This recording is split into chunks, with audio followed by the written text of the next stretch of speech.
ain't 5 yet. Damn. My God, all we said Didn't was know you- calling one big black man. Didn't know you couldn't be early, Dan. Fuck. No. I mean, I'm on CP time now. Let's not play. Look, I'm just glad to know that coming early is not one of Dan's, issues. No, it is. It's not an issue because I just accept it. I say, fuck it, it's a race. I win, bitch. Yeah. If you ain't first, you're last. Last. I am excited and very proud. How excited I'm pro. Oh yeah, I got to get the game up too. Yeah, you do. I'm very excited and proud to. I put the link in the thing. Very excited and proud to actually be able to run one of these again. It's been a while. Dan actually, I think, remembers the last time I ran one of these. He might remember. Let's see. Bookkeeping things. Or housekeeping things. This is a new-ish system to everyone.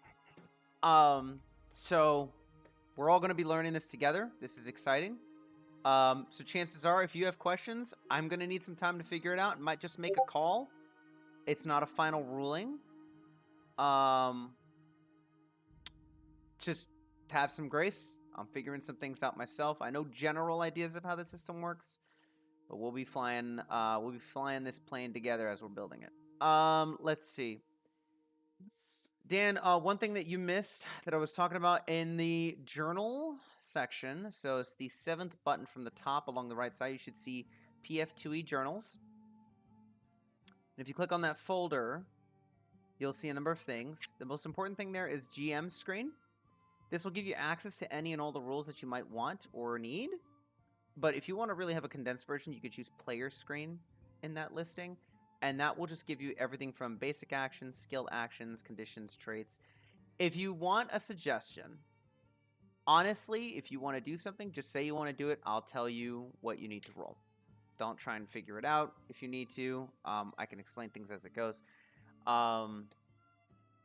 That'll probably be the smoothest way that we could just have that interaction back and forth. All of your guys' characters are I just posted a Rathian. Sorry.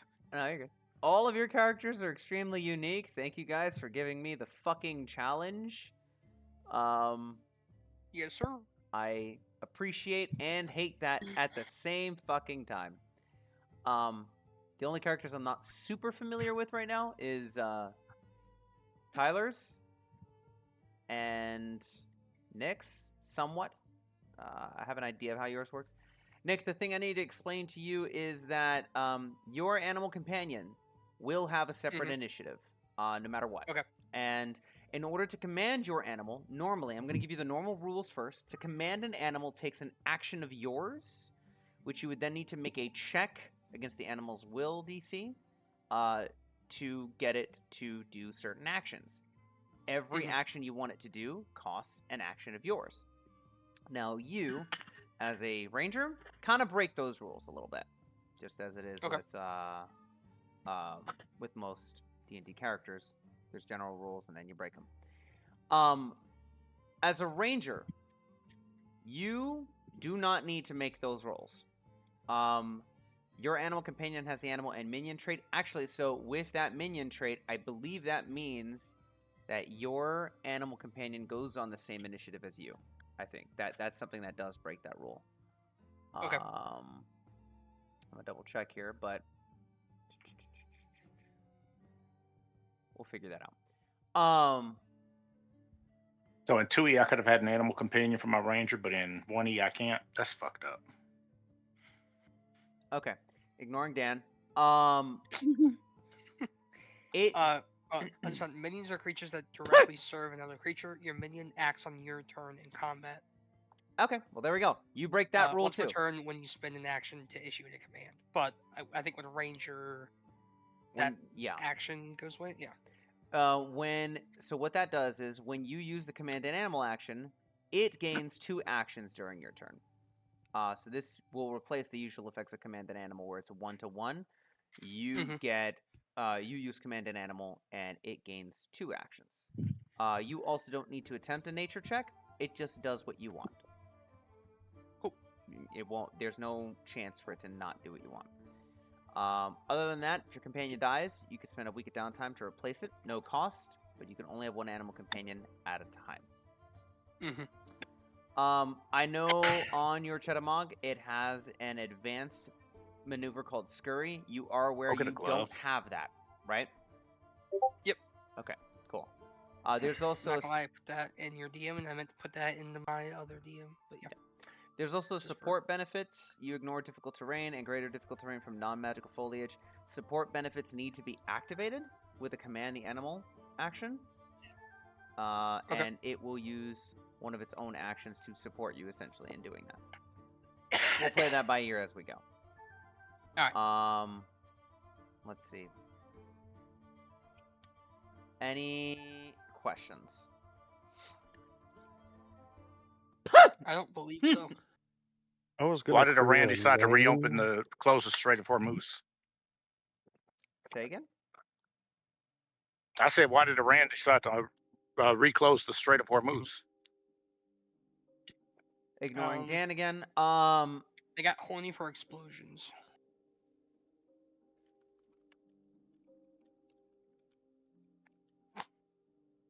Okay.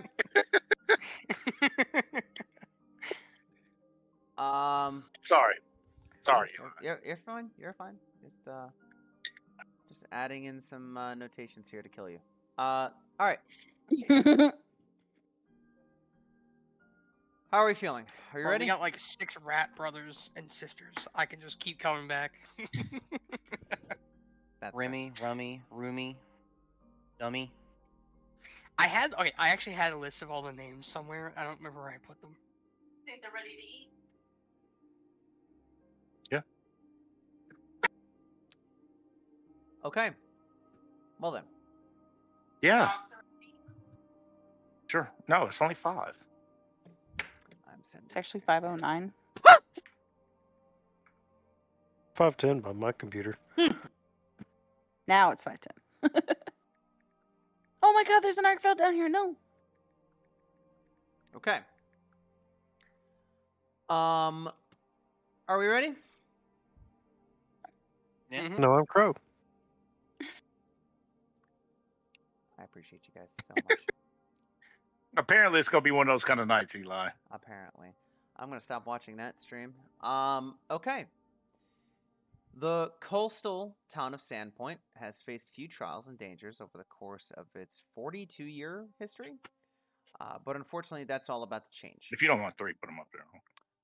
Unknown to the town's founders, they chose to build their community. Hold on. Nope, not that one.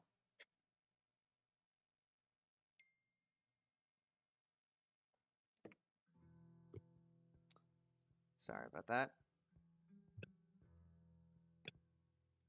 I'm in the wrong part of my notes. Okay. Let me start off by asking, who here, have you guys decided whether or not you are residents of the town yet? I know some of you have. I typed out a story, but it apparently didn't save, so no, I am not. Oh, yeah, that's where I had the fucking... Yeah, damn it. That's where I had the... Oh, man. That's where I had all the brothers and sisters' names. I had a little bit of stuff typed out. Yeah, I guess it didn't save. That's fine. So, just to answer the question, are you residents of Sandpoint or no? I think it was determined that I am a resident now. I didn't come from here, but I'm a resident now. Yeah. Okay. About how long? Remy traveled here. Probably 4 or 5 years. Okay. 4 or 5 years. See, for both Remy and Rummy? Yeah, we would have moved together. Okay. Crow and Dan, can you guys put your characters' names? Because I have no idea what to call you guys. Hey, Dro. I don't see where to alter my name. Should be able to right click and press edit. Or, well, no. Okay. That didn't do it. Oh, yeah. When you open up your character sheet, you can just click on the top where your name is, and then just change it. Yeah. Okay. Okay. Yeah. Right above where it says Hero Points. Ah, good segue. Good point. Everyone starts with 1. These reset every session. That's Session. weird. Okay. Yeah. You may or may not get hero points throughout the session. That was a weird statement. You can get hero points throughout the session for doing great deeds, good roleplay, any sort of things. But no matter what, next session, you start with 1. You can use them for 2 things. And thank God they reduced the amount of uses for these fucking things. Yeah. You can use them for 2 things. Either 1, you can spend 1 hero point to re-roll a check. You have to take the second result no matter what. Thing to keep in mind is it's a fortune effect. That's only important if you're trying to use another fortune effect. But you can use 1 hero point to re-roll a check. You have to use the second result. Second use is that you spend all of your hero points, minimum 1, so you can just have 1, to avoid death. So you can do this if you have a dying condition that would increase. We'll go over that if we ever get to it. If you will lose a dying condition entirely, you'll stabilize, and you don't get the wound condition or increase its value. But if you already had that condition, you just don't lose it or decrease its value. So pretty much it's if you would die, and I would tell you, if you would die, you can spend what hero points you have to stop that time. Those are the only 2 circumstances you could use hero points for, but otherwise, you are going to keep getting hero points every session. Any questions? So don't be afraid to use them. Okay. Oh yeah, no, don't be afraid to use them at all. And the way that this is built is that these should be coming to you guys pretty frequently, so long as you continue to do the deeds and actually progress in certain things, right? Mm-hmm. So, we have our names: Pedro Braun Hardhorn. Did I say that right? Braun? Yeah. Okay, cool. Nick, figure out a name for your Chetamog when you get a chance. But Frank. Pedro, are you a native of Sandpoint? No. No. Okay. And Braun, you're not, right? Correct. Okay. So I've only been there about a month. okay. So then, what about Braun? Are you just coming into town, or are you stopping by, resting for a bit? I've been here for a couple days. Okay. Good to know. Go get down. As you have been resting in town, you've been you guys probably, Pedro, with you coming here within the past month, and Braun, you just stepping in, it's close to the autumnal equinox. So it's about actually today is the 23rd of Rova. And one thing that you guys kept hearing as it went along, and as you guys have been resting for the past month or the last few days, is about this thing called the Swallowtail Festival. Big old festival, celebration of Desna and other gods. You were hearing about this cathedral that got rebuilt because it burnt down some time ago. Remy and Rummy, you guys being here for a couple of years, you've heard this story as well, where the previous town's religious leader also died. It was a horrible fire, and some buildings along the sides also caught track of it. You can't fucking prove that I burned it down either. It wasn't me. Strangely enough, and much to your surprise, this one wasn't you. But yeah, this is to celebrate kind of a consecration. This festival, a consecration, and finally opening up of this cathedral. Today's the fire was about 4 years ago, right? Is that what you said? This fire.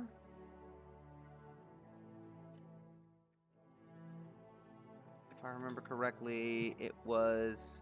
It doesn't say a year. I can just say in the past. My notes. I was just trying to write it down. 5 years earlier, actually. So 5. you, just for the sake of it, you guys came in just after that. So, Okay. Rummy probably interests you in the fact that, hey, there's a fellow pyro here somewhere, right? With that, today's the day. And whether you planned on going or not, a lot of like trade and a lot of festivities and just a lot of the populace is in this town square. And that's where our story begins. You guys can see this map, right? Yes. Fantastic. This is just a reference. You guys don't have to move any particular any place, but it starts well into the morning. But the square before this church quickly becomes crowded. You see locals and travelers arrive. Several merchant tents featuring food, clothes, local crafts, souvenirs, all there to meet you. Some of them already beginning their barking as you guys are all stepping in. You guys are all getting looks, no matter which way that you are. Feel free, pick a spot. Either you could do the western end, the northern end, the southern road, where you guys would be coming from. Remy and Rummy, you along with Cheddar, I believe, should be together since you guys usually start your treks and days and spend time together. So make sure you come out together. But Braun, feel free to go ahead and move yourself where you'd be coming from as well. Tyler, which side? I don't know. Just a second. Fuck it, we came from the north. Good, I want to be next to the well, that way I could poison it. Remy is on Cheddar, by the way. Yeah, that's fine. Cheddar Bob? I just want it to be known for our people. There's a giant rodent with a raccoon on it. with another rodent standing next to it. Yep. There you go. Got you in front if you want. Okay, thank you. It didn't matter to me. I would have. You know what? Them out eventually. I would have been up here. I basically would have been following them, trying to. I'm gonna let them cause a distraction or whatever, so I can pick some pockets. You don't see them. At this point, you guys are kind of on your own. And imagine really this square is starting to get pretty crowded. I know. I moved up to the north. I moved. Mm-hmm. That's what I said. I'm basically following them into the square because I'm gonna let them cause a disturbance so I can pickpocket some people. Right. I'm saying if you're watching them, give me a perception check real quick, because you in this crowd and they're smaller, you haven't seen them. So to say you're following them, we haven't seen them yet. We haven't seen each other. Proficiencies. So yeah. For perception, that's actually always going to be on your left side of your character sheet. You will see perception underneath AC. Just go ahead and hit that. I see perception. Both of us are 3'9", and the Chattermog is maybe like probably the same size as us. And then so it's just like you're a 3'9" rat riding a 3-foot rat. Cool. Or squirrel. Okay, so the first thing that catches your eye, Pedro, is not the rat folks or the raccoon. It's the giant squirrely. Make a nature check for me.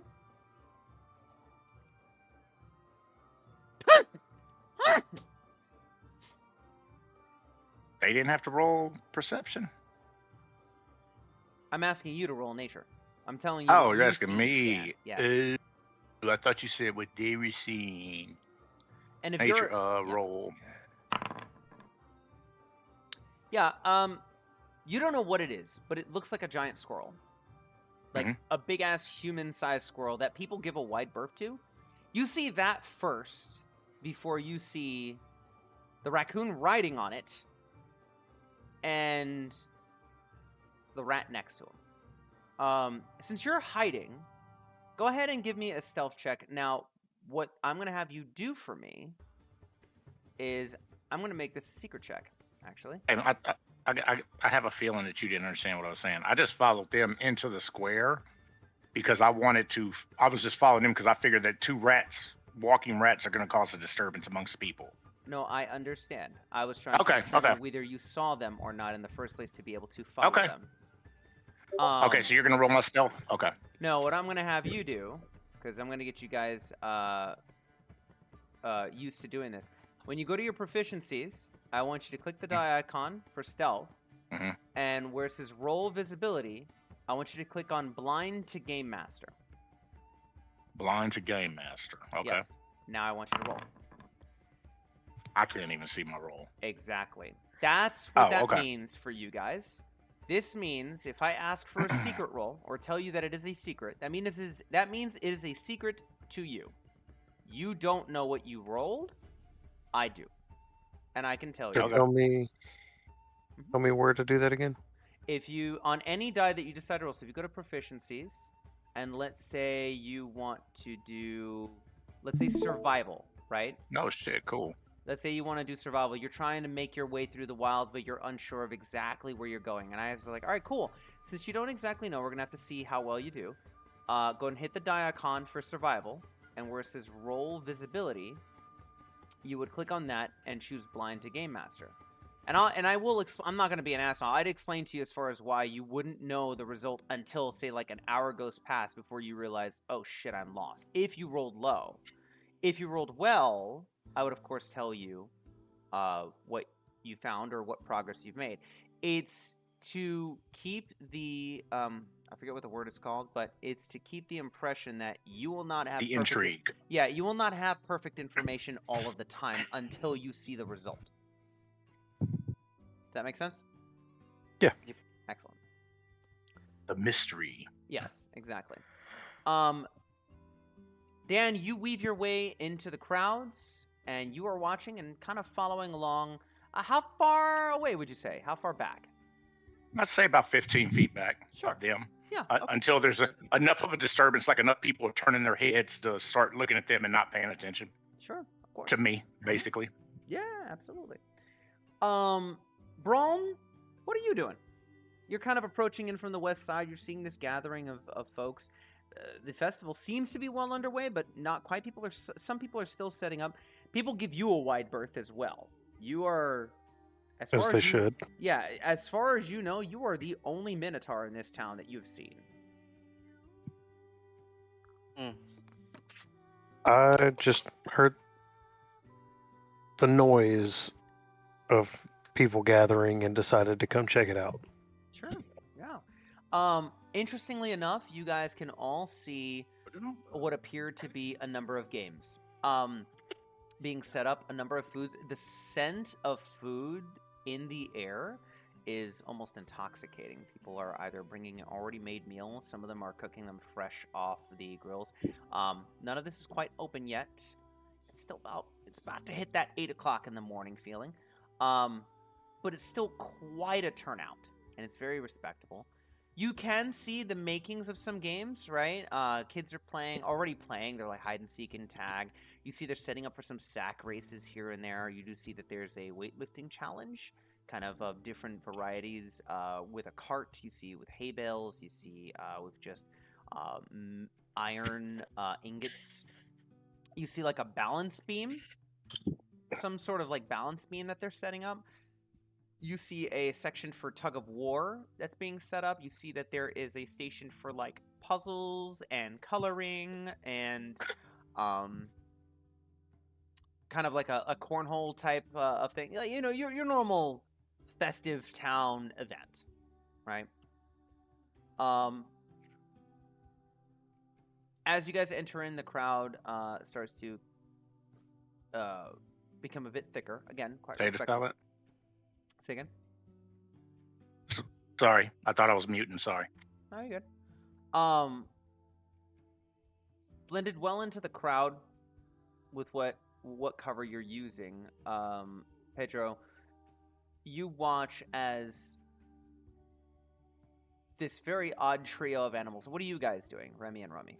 You guys kind of get into this town square as well. Again, people kind of giving you a wide berth.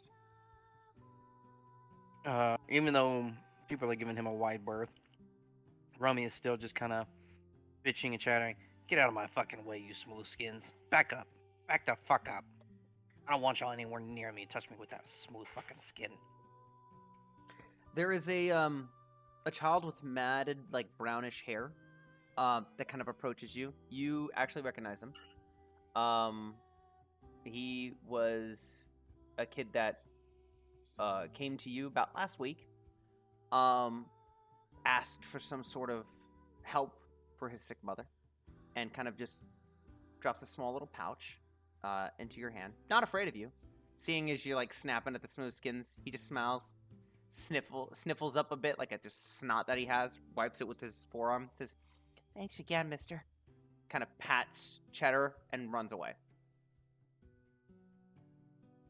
Romy's gonna bring up his palm and kind of count the coins in it.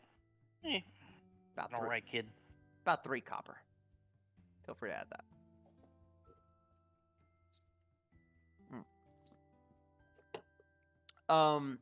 At about the 8:30 Brother, mark. I thought we said we weren't gonna work. We're here for the food. Wait, I'm not working. That was last week. He was just paying me for what I did last week.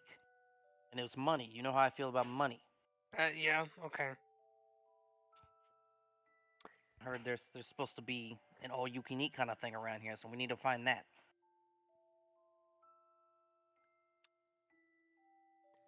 So, with that, you guys hear a louder voice than the rest of the crowds, and part of it, and because it's amplified, the other part of it is that you start to see a large crowd that is kind of gathering around over here in the center. I'm kind of looking up at the stage that has been set up in front of the cathedral. Feel free to place yourselves amidst the crowd as you wish, or wherever you would like, really.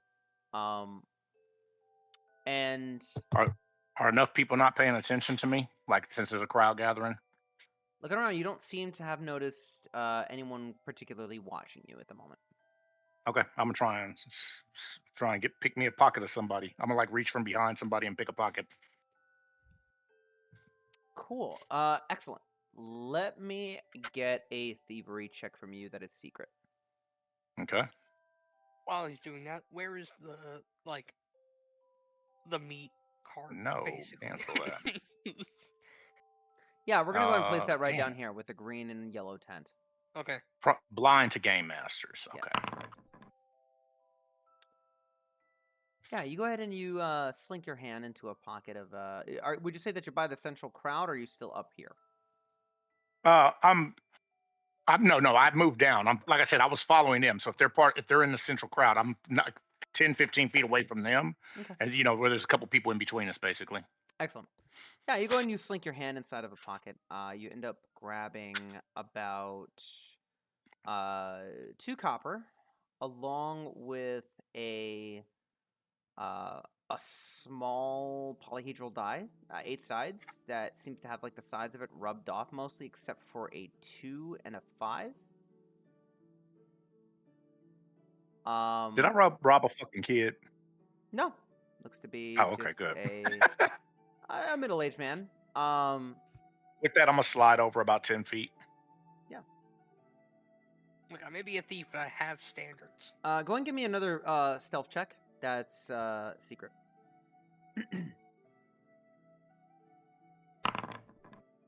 Excellent, thank you. And Braun, what are you doing at this point? The crowd's gathering in the center. As you see that there's a number of individuals starting to kind of like stand up onto the stand. But you can feel free to do what you wish.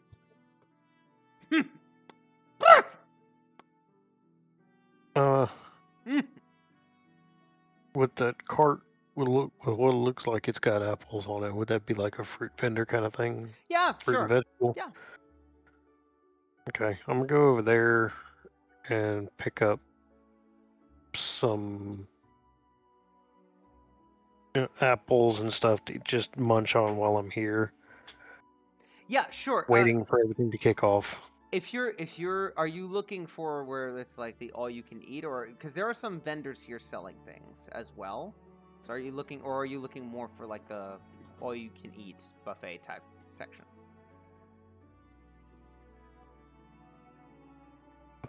Just buy a couple apples. Okay. Yeah, easily enough. You get a nice, you can get a nice bundle, and a couple, especially for your size, for about 2-3 copper. And just take off 2 copper here for you.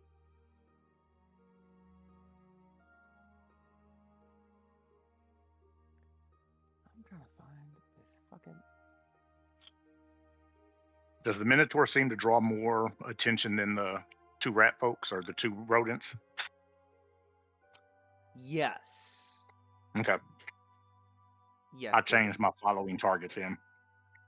Sure. Okay.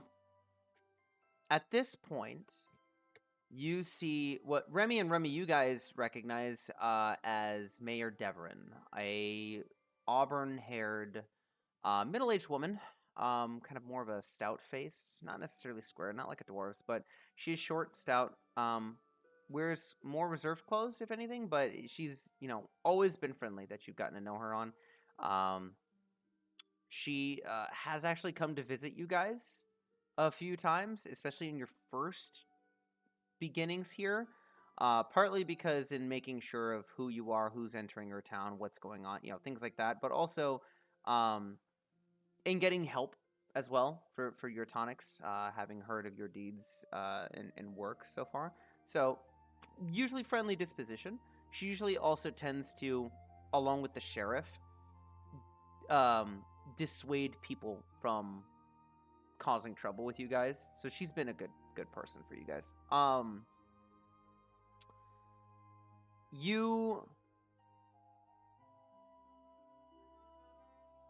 that shouldn't have been a secret check. My bad. Oh, he cheating. I'm learning. Fuck you. Guys, Chili's actually reading for once. Shut up. You see that she stands up and she says, "Welcome, one and all, from our residents to our visitors." And you watch as her eye kind of like trail over the crowd. It settles onto you, Braun, as well.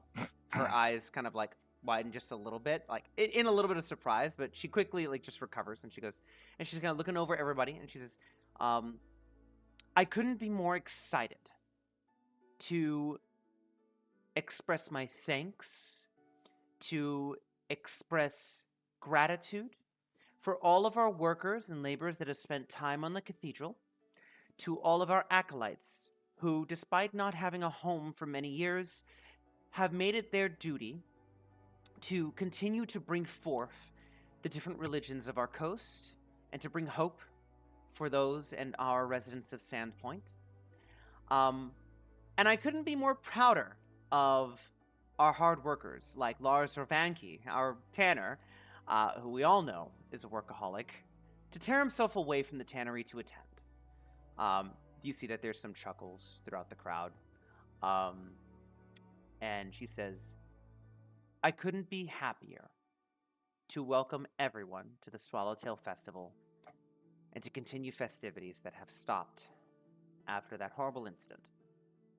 Allow me to introduce our sheriff, who has sworn his duties and has been to our protection for many years, Belor Hemlock." And there's a round of applause. Do you guys wish to do anything at this point? I'm looking for a target.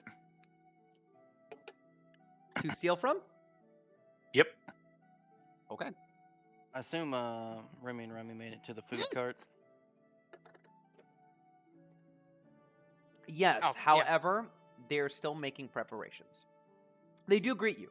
So you do see a couple of folks. You see one from what is listed out with a sign of the Hagfish is another inn or place. You see the White Deer. You also see the Rusty Dragon. All of them are currently preparing and getting everything set out. Where it looks like they're making the Hagfish is making some sort of chowder. The White Deer's looking at making some sort of venison. There are some guards there currently just watching and waiting. But they do. Do you guys approach? Yeah, but Rummy's gonna kind of elbow Remy on the way. Remember what Ma used to say: "Feel your cheeks, eat now and later."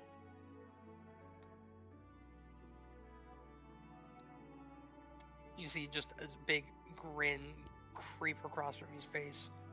Always. Always. All right. Yes. I'm- Go ahead.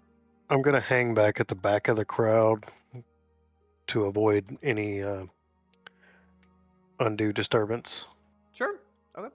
I'm gonna place you right over here. This is kind of where the back is, especially compared to like the podium. Fair enough? Okay. Yeah. All right, cool. Dan, you're looking for another target. Is there a target you're specifically kind of looking for? No, because the bull just moved and went to the back, so everybody's looking in our direction. So I'm like, fuck. I'm just trying to like be kind of casual now. Okay, that's all right. Remy and Remy, you guys approach the carts. Do you approach the hagfish, white deer? Do you approach rusty dragon?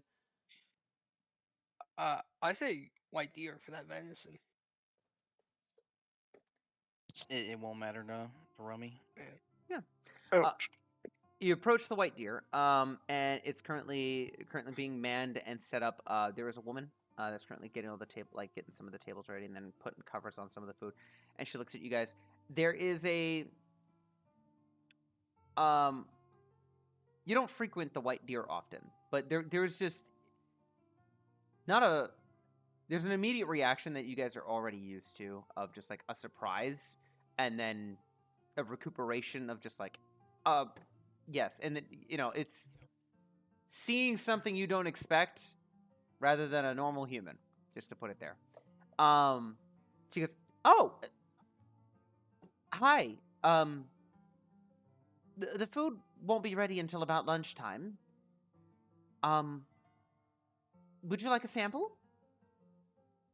You bet your sweet ass I would, Smoothskin. She kind of, there's like a chuckle. She turns, grabs a plate, and she like there's some venison that is currently like hooked onto like a skewer, and it's healthy portions. It's like kebabs. You think, wait, this can't be. This is too huge to be just like a sample. It's not a mall sample type situation. It's like this is an actual fucking kebab. And she offers one to each of you guys. And she looks at the giant squirrel and she goes, we usually have treats for horses. Do you think your squirrel would like one? He might, yeah. Do you think I could reserve a big chunk of that venison for him? We usually have to ration out what we can over the lunch period, but I believe, and he goes, "Honey, there's enough. It mainly eats meat." In her giving Rummy one, it disappears. There's no chewing. He's like, "Can I get one now?" Give me. Y'all start hearing some sniffing behind you. So you're. Let me ask what happened here. Are you hiding it? He's cheeking the meat. He's literally doing the whole rat thing and just he stuffed it into his cheek, and now he's like, "I never got one. Can I get one?" Okay. With that, that's gonna be a little bit harder to pull off. Go ahead and give me a deception check that is secret.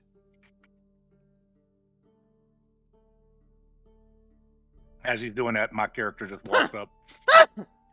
You are serving me. Might I have some too?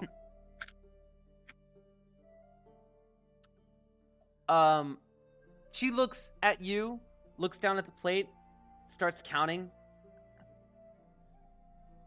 "Honey," and then he goes, "Dear, I'll keep some chum off to the side here for the squirrel. Just keep serving. People are hungry this morning. They don't eat." She goes, "Sure, of course." And she hands you another skewer. She then goes, "Oh, bless you, Smoothskin." He kind of takes it when he actually starts chewing on this one. Yeah. Pedro, Wait, so is the stick also in your mouth? Maybe. Pedro, you approach as well? Yeah, I approached and asked for some meat. I'm like, if y'all are serving, could I have some meat too? She hands you a skewer of it. She's like, "Not necessarily serving. There's bigger portions with lunch, but here's a sample." Yeah. Rum is gonna look up after pulling a second skewer out of his cheeks and chewing. Holy fuck, that's a huge ass pussy. The fuck are you guys? Trying to hiss me off? Did you just say hiss you off? That's fucking hilarious, guy. You are a large rat. Luckily, I don't eat rats. That's good. I probably taste like shit if I'm being honest with you. That is why I don't eat you.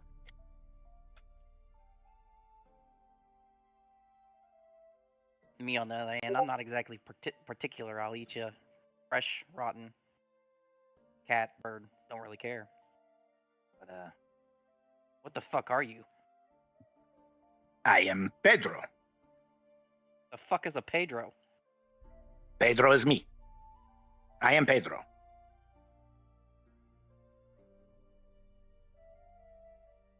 He's gonna look over at Remy. Remy is I forgot. Have I been hit? munching away on his kebab. Just Have I been huffing my own shit too much again? I mean, maybe. Yeah, You got a strong bash last time. I gotta stop sniffing the goods. But that is one big cat talking to us.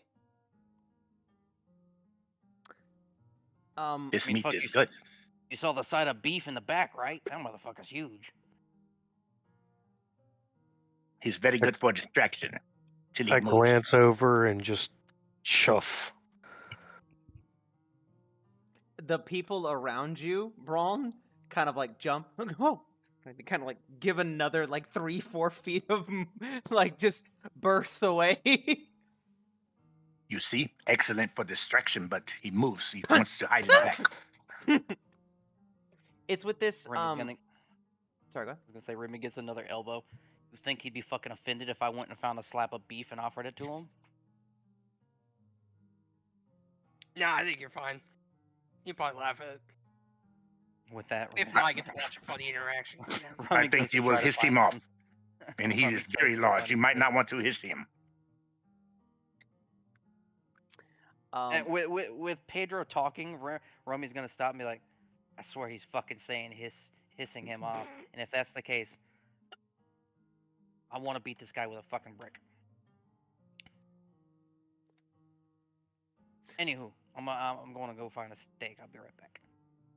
So with that, Braun, you're kind of like half paying attention to them, half paying attention to the crowd. The crowd actually kind of dies down a bit, like more, less excitement, less, not necessarily like whereas the sheriff took the stage, and he seems to be talking about safety precautions, and at one point, just in a moment of coincidental timing, just as like the rat kind of split away and they stopped talking on the side here. It's also when he asked for, let's have a moment of silence to remember those who we've lost in the lives in the fire that claimed the town's previous church several years ago. And so there's just that silence. That's kind of what catches your attention, in that they stopped talking, coincidentally at the same time that the rest of the crowd is just very quiet. And then the sheriff speaks up again. He goes, the next one to speak would have been Mr. Lonjiku Kaijitsu, but it seems a sudden illness has prevented him from attending the ceremony this afternoon. So instead, allow me to go ahead and introduce our one Sirdak Drakus. Hopefully you can bring these crowds back up. My apologies. And he kind of walks off. And you see this resplendent man take the stage. And in fantastic clothing, he's a Varisian man with long hair that's tied in different, in several braids, with beads and ribbons coming down from his hair. And he comes out and just, hello, Sandpoint goers! And he gets the crowd to just bring him back up, and there's some rousing cheers. He says, as you know, there was a lot of finances and construction into the new cathedral. You will find plenty of different rivets and divots and every kind of motifs of design that we have put into the cathedral to dedicate to the wondrousness that is the gods, including she as Desna, the one with the stars. And he continues on, kind of going into this expose of explanation and excitement. And at the end he says, I must say, as my ending speech, please stop by the Sandpoint Theater this following evening to check out a new production, The Harpy's Curse. The lead role has officially been chosen. Avicera, the Harpy Queen, will be played by none other than our famous Magnamarian diva, Alashonda. And there's some claps, cheers. Remy, or Rummy, really. Rummy and Remy, you've heard of this woman, but you haven't been to any of her shows. It's just, that name sounds familiar to you. And he says, without further ado, allow me to introduce the man of the hour, Father Xantis. And he bows very low, with a hand upwards, a nice stage bow. And as you can imagine, most priestly wears, he is a Varisian man as well, with some slight balding, but still young looking, a goatee, and he steps up, and he says, I'll keep mine very short, sweet, and simple. Thank you all for coming to Sandpoint, whether you are here as a resident or as a visitor. And I must declare that the Swallowtail Festival be officially underway. And there is a resounding cheer, and everyone begins to split off as he steps off the stage, where you can start seeing a lot of the things start to come to light. The food is still at the stage of, like, samples and some, like, appetizers sort of stage. However, the main course isn't until noon, is what you are continuously told. Do you guys wish to do anything? What was the balance beam? The balance beam is a game. There is a what looks to be a like a standardized balance beam where you can do different kinds of acrobatics and tricks onto there. There is several levels to that, going across kind of like maybe 2 feet high. There's a 5 foot high, and then there's a 10 foot high one. Each with variable widths to them. So the higher you go, the harder it is. There's also one where it's held by 2 people at either end, and their goal is to trip up the person on the beam. And if you can stay on the beam for 10 seconds, you would win the challenge, essentially. Oh. Is it? I'm gonna head over there. Sure. I'm gonna try and do it whenever we get there. Yeah. Which okay, so you'll be at the balance meets.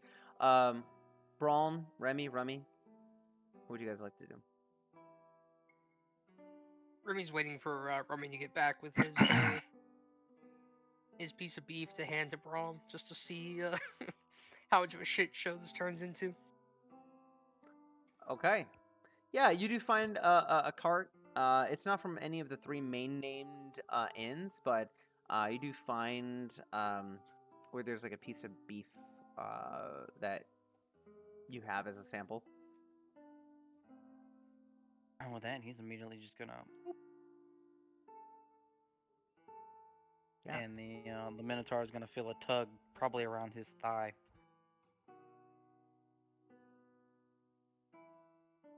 I turn and look just to see what this disturbance is now. There's a 3'9" rat tugging on your thigh, and he's holding up a fucking slab of beef. He's like, "Hey, beefcake, you fucking hungry? I brought you a gift."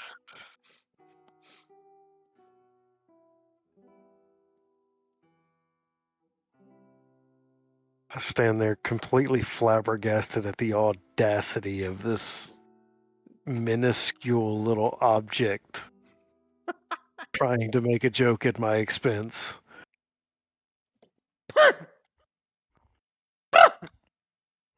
I turn my back to him and let him do his own thing. What, that fucking cat get your tongue or something? You don't like beef? What's wrong with you? You want to make it special? I can put some pesci in it. You be seeing fucking God. Jesus Christ.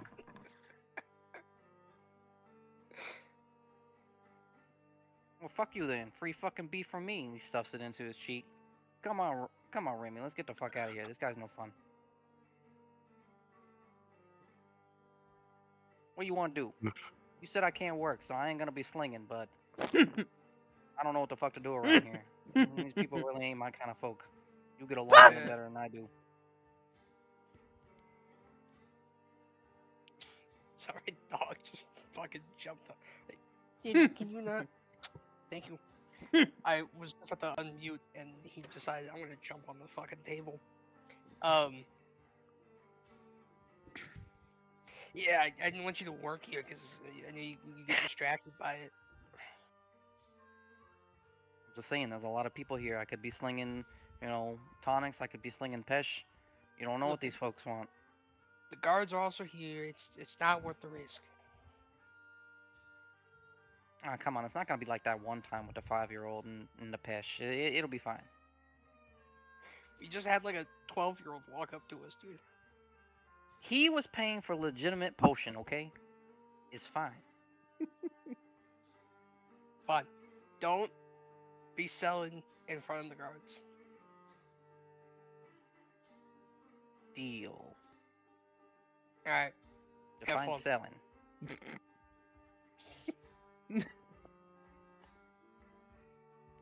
No pesh. Near guards. Oh, that's half the fucking market, but God, fucking always fucking If the crushing my guard balls wants here. pesh, and you get in trouble for it, I'm not Hold on a getting you second. out. If the guard wants pesh, then that's on him. He breaking the law, not me. Look, we saw what happened in the last town. Okay? They were selling pesh to the wrong people, and you got hit by a sting. Man, fucking too small a city. They ain't gonna do that. They ain't even got fucking sewers here. Fine. Do what you want. Fucking just lead the way. I'm here for you to have fun. I don't care about all these Alright. smooth skins. And my one source of entertainment was really boring and wouldn't even fucking take a joke. Well, we have the cat over there. I'm curious what he's gonna do. Listen, He that looks cat's like a he's gonna fucking go fall. enigma, and I don't like the way it looks at me. Yeah, we can go laugh at him if he fails, though. Oh yeah, that's fair. Maybe I'll throw something at him. Ooh, maybe we can find some rotten tomatoes. Ooh. Ooh. Alright, Both let's go find some delicious fried tomatoes. and useful for throwing. So you guys head to a cart to find rotten tomatoes? Anything rotten, not even just tomatoes. Any rotten food they got. Yeah, so I'll tell you what, go ahead and... Jesus Christ. Let's go ahead and do...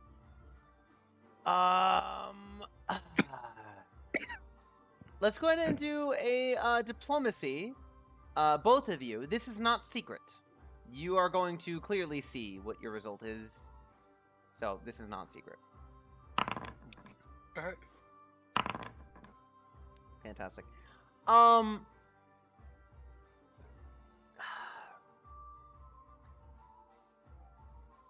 Anything rotten, anything funny looking that probably won't sell. Yeah, you end up going to several, because a lot of folks bring like their more fresh produce here. But you do, I'll say that you do end up getting a light bulk, each of you, a light bulk's worth. Or, no, yeah, let's get a 1 bulk's worth, each of you, of rotten, or semi-rotten produce.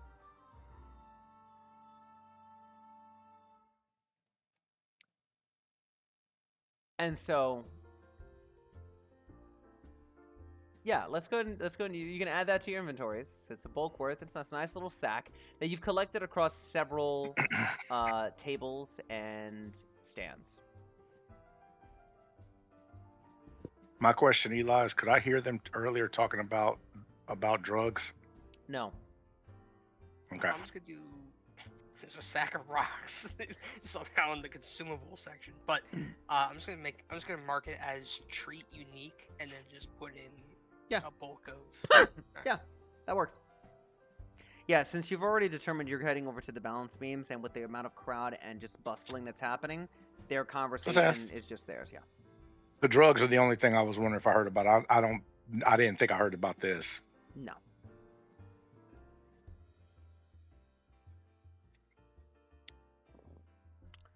Okay, Braun. There's no longer a crowd. People are bustling around. They're still giving you a wide berth, but people seem to be currently going towards these activities. Is there anything you wish to do?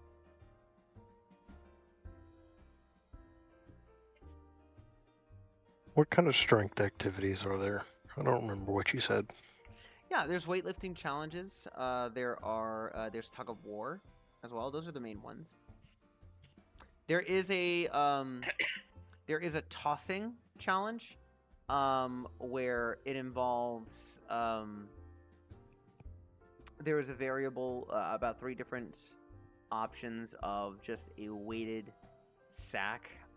One of the upper ending challenge task of it is what looks to be a small bundle of like iron ingots. No one's been able to do that one yet, but there is a small sack, a larger sack of just whatever's inside of them, and then it's like a small sack of like fruits and vegetables. Then there's like a larger sack of fruits and vegetables, and then someone just decided for some reason, let's throw an ingot or 2 into a bag and see who can toss that the farthest. And it's not been very far that people have been able to do that.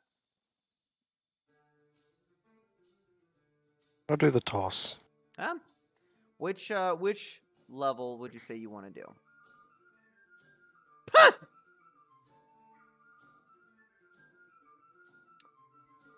I'll say a small sack is going to be kind of a task level 0, so kind of one of the easier ones you can do. The larger sack, that's going to be level 1. And then the ingots, that's going to be level 3. And so for context, the DCs are 14, 15, and 18.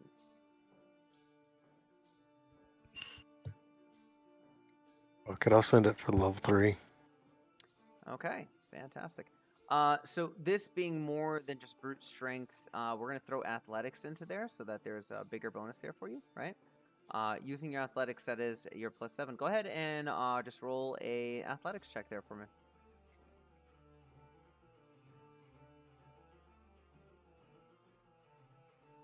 Just public. Yeah. 14. Okay.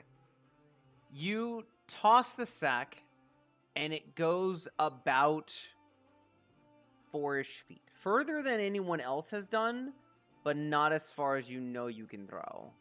Still quite an impressive feat. There's some claps that occur. But the game goer watches in awe and just goes, "Wow, that was fantastic. Wonderful job." Should be no doubt you'll be the talk of the town, of just your brute strength. You see that there are 2 guards on the side just kind of watching, and one of them like kind of sneers and walks up, and he goes, "I'd like to take a hand at it." Kind of gives you an eye, just up and down.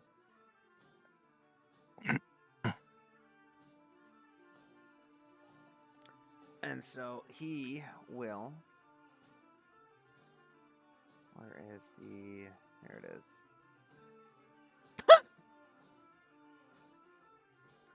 Town guard. There we go. Yep. All right. He goes and tosses it, and it barely gets 2 feet. And his buddy off on the side kind of laughs. You thought you could match to that? Really? Jerry, get out of here. Come back over here. Don't embarrass yourself. And he says, No, I can do it. I can do it. Looks at you, Braun. I can do it. Want to go one more? Best 2 out of 3?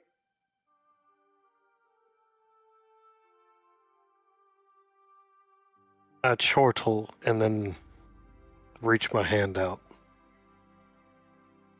Accepted. He looks at it and goes, takes it, and he shakes the hand. Yeah. Do you want to go first, or shall I? So currently you're winning. It's more of a competition now between you guys, and you're getting a smallish crowd along the side that's starting to watch you guys more than the other contestants.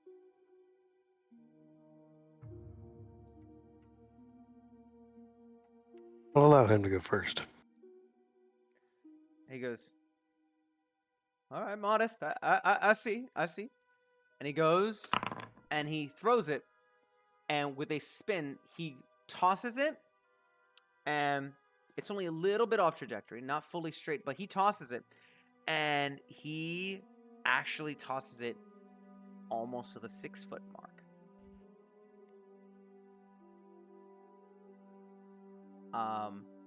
The marker to beat was a 5-foot mark for all of them. 5 feet marks. He went past that. He succeeded, but just barely. He got like 5.5 feet.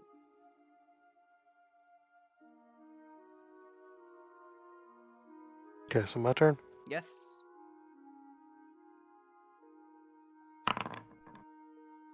Damn. Okay, you toss Ugh. yours, and yours only goes about like 2.5 feet. Doesn't hit that marker. And there's a grin across his face, and he goes, 1 and 1. All right, last one to go. Do you want the first one this time, or you want me to go?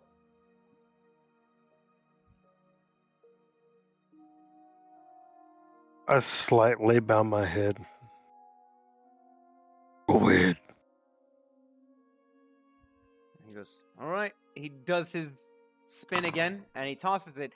This time, the sack lands, rolls, and only gets to about the 4.5-foot mark. He did not make the DC, but he tossed it 4.5 feet. Come on, Crow, get higher than that damn 14 you did before.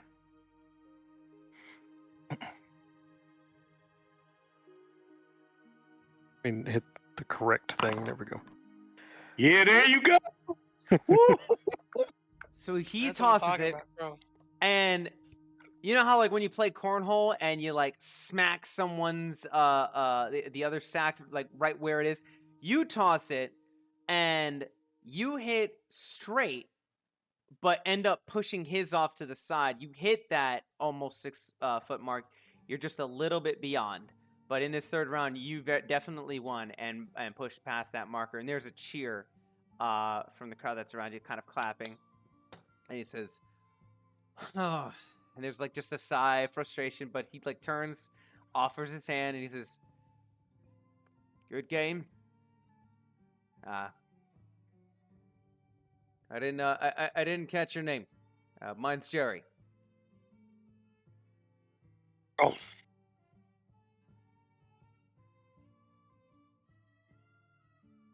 What was that? Did that come through at all? I barely heard it. Yeah, it sort of did. All I heard was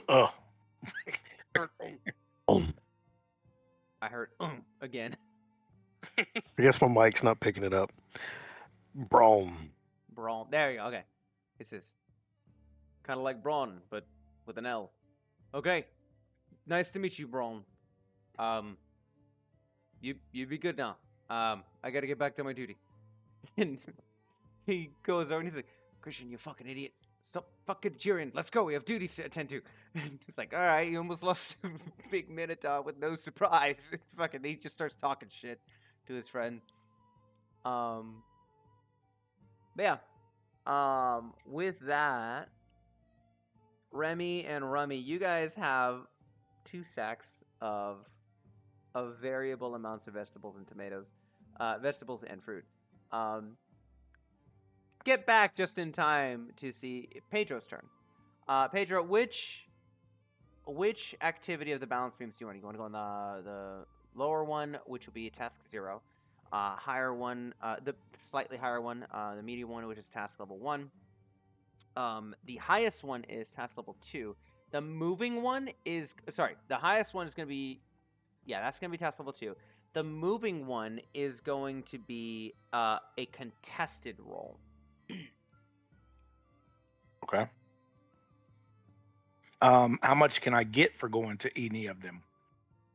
It's these events don't cost anything. You don't win rewards. It's mostly bragging whites. Okay, bragging rights that you're noticing. Oh, I could care less then. Okay, I move on. all right.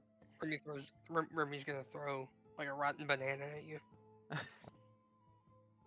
Get on with it. At me? Come on, I saw you sizing it up. Get on it. I drop to all fours and actually, like, I try to disappear in the crowd. Sure. Give me a stealth check. That's gonna be secret. I mean, I'm sure we all know what the fuck I'm about to try and do if I can. I don't. What do think I- cats do? Yeah. Hunt and prowl. Pounce. Huh. Okay. Yeah. I mean, So I drop to all fours and I start basically trying to maneuver my way through the crowd. Oh, I'm stalking his ass right now because he threw that banana at me. okay. And if I get him, I'm going to. If I realize he doesn't see me, I'm going to pounce on him. Okay. Is the intent to like actually attack or? No. Okay. He threw a fucking banana at me. I'm not attacking. Okay. Is I'm there a just making counter to our perception that we can roll to see if we see him? If you're Yeah. trying to actively look for him, that is a perception check versus his stealth DC. Yeah. He well. has a bonus because he's slinking in amidst the crowd. But currently, you guys don't see him at the moment. He's kind of hidden from you guys. You can kind of look around and see where he might be. You just can hear, "Whoa, come on, man, get back on there!" And Remy's gonna be looking for him with another like with an apple in his hand.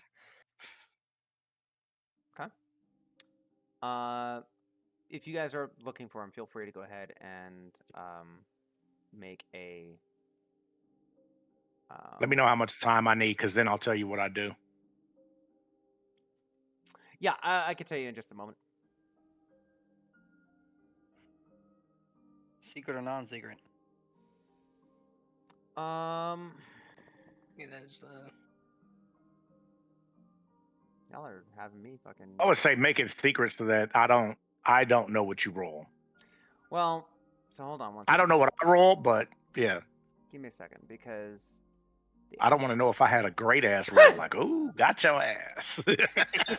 So like, oh here- shit, So here's the thing. Funnily enough, it's based on your stealth DC, Dan. So it's actually it's 10 plus your bonus. So they just need to beat your stealth DC, not what you rolled. Oh, it doesn't matter what I roll. Then It what the doesn't fuck's the point of the roll? That's well, dumb. the roll's like to To- disappear. To at first, I disappear. think. Yes. I got you. Okay. Yeah. So That's my guess. and to it's just to avoid detection, but people who are actively looking for you can find where like your last remnants or where you last were, or because there's, believe it or not, I got you. there's Yeah. about 4 different detection degrees that exist in this version. It's fucking Okay. nuts. So here's the thing, that it's also per creature. So your stealth check is not just for them, it is for everyone else.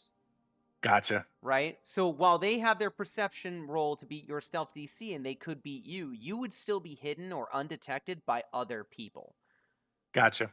That makes sense? Now, Yep. All Cody, right. I have a question. Could I designate him as my prey technically for this situation? Do you need to actively be looking at them first? Saying, do you know what I'm doing? You have no idea what the fuck. You threw a banana and I just dropped and disappeared. It was just a fair question. I was trying to look up to see if like I needed it to be secret or not. Fuck, you get secret rolls. Oh, the seek. Okay, this was the only confusion here too. Perception is not technically a skill check either. That's the weird part. Seek. Oh, it is a secret roll. Okay, seek. Okay. I would be a 17, just to keep it easy for you. Yeah, no, I I have know a that. 7 stealth on us. Okay. So it compares the results to stealth to any undetected or hidden creatures in Hey, the that's area. nice.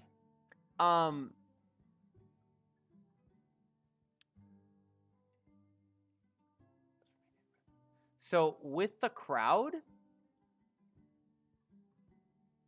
Tyler, you don't notice where he went.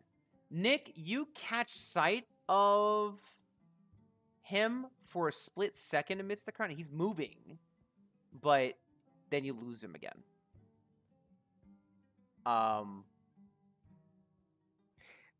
Remy kind of like leans down to nudge Remy. Remy's over. He's over. And kind of like pointing where he saw him for a second. Rummy's gonna look over at you. I'm getting into my shit again. Yeah. How There. many times have I told you about this? At the split end, you can also see like where there's like a slight where you think he is. You can see where you think he is, kind of with this cloak. So, Nick did succeed pretty well against yours, Dan. That's fine. Yeah. It sounded like you were sad. I mean, Yeah. I am a little bit. I am a little I mean, bit. here's the Well, thing. I wanted to have full, like Right. you're unaware completely when I fucking pounce at your ass. Like, I mean, that's fair. But Dan, it's Ranger versus Rogue right now. I know. Yeah. So I mean, Thematically, it makes sense. here's the other thing. You can move throughout the crowd again and just sneak and hide again. Like this can keep going back and forth until he fails. Literally a cat and mouse game. No, I'm gonna get wherever I can. That's close. And when I get close enough, I'm pouncing. It doesn't matter if he noticed me. That's fine. I'm still gonna pounce. Yeah. I mean, you're Because still. Yeah. I'll tell you what I'm gonna do. I mean, once you tell me I can pounce, I'll tell you. I mean, right now Because I don't know what I'm gonna roll. Is my point. he looks to know generally where you are currently. Which is fine. Yeah. You're If gonna I'm close pounce- enough to pounce, I'm gonna Yeah. pounce. You could, I mean, yeah. You didn't. You're kind of Okay. circling and using the crowd. You're not like moving farther away. You're just. Yeah. Now, what I'm gonna do, I'm gonna pounce and I'm gonna try and snatch the bag from him. Because I'm assuming he had the bag out since he was pulling fruit out of it. Oh yeah, absolutely. One left hand is bag, and the right hand is apple right now. So what do I need to roll on that? Okay. do. I'm not attacking him. I'm Yeah, basically yeah. trying to pounce and snatch the bag from him. Y'all are making me work hard. Hold on. Look, hold this on. is some great RP. Okay. No. I am I not. have to DM. And I'm loving not this shit. complaining at all. I'm just. Damn. The funny part is whenever you resolve this and what I say I'm gonna do next. And for the record, Remy is not like death gripping this bag, so it not much to knock it out of his hand. It's enough to hold it, but not like someone to yank hard. It's probably going. I'm gonna have you do a thievery check. Now, here's the thing. It's gonna be a little bit odd because normally you can only steal something that's of negligible bulk, but you're not trying to hide this. You're just trying to just take it. So we're just gonna go with Drive it? that. Yeah. And yeah, I'm gonna use his perception DC. So it's whatever 10 plus whatever your perception bonus is, which that probably beats it. 6. Yeah. With a yank, he has the bag. Okay. I do or he does. You do. Ooh. And the second he yanks it, he just looks over to Rummy, who's standing there with a tomato in his hand, pointed it at him, and just fucking full on squeezes. Right into his face. Okay. Easily enough. It's yeah. I'm not. It's just there. Okay. Just happens. Yeah. Okay, do so so- he squeezed it in his friend's face. No, No, he squeezed it- in your face. They're standing right next to each other, so if you walked up and snatched the bag out of fucking Remy's hand, No, I Remy is pounced. standing- I went through. okay, yeah, he's kind of like you're still right next to him. Yeah, you Oh, probably no, I needed know. to still right next to us. So But, Rummy's okay. just standing there with a tomato going squinch and just squeezing it and pointing it directly at your face. Okay, well, you still have to hit me with it because I'm not letting you hit me with a rotten tomato. Yeah. Let's go ahead and do this. You're an alchemist. I'm sure you're gonna get it. And basically, what I'm doing is saying that was rude, and I'm throwing rotten fruit at them now. And if It's a food mean, fight, basically. Yeah. Once Remy realizes that the bag is gone, he's throwing his apple at you. So it turns into an all-out. It just turns into a food fight. Yeah. Yeah. Y'all are currently having a food fight, which kind of the crowd like does a birth around you. The first time they hit me, all they hear is this loud ass fucking cat hiss. Just. Oh my lord. The first time they hit me, that's all everybody hears. I mean, it's gonna be loud too. It's not a roar; it's just a big old hiss. This is hilarious. I wasn't gonna go into like encounter and action based things yet. So I'm just it's That's just too damn yeah. bad. Yeah.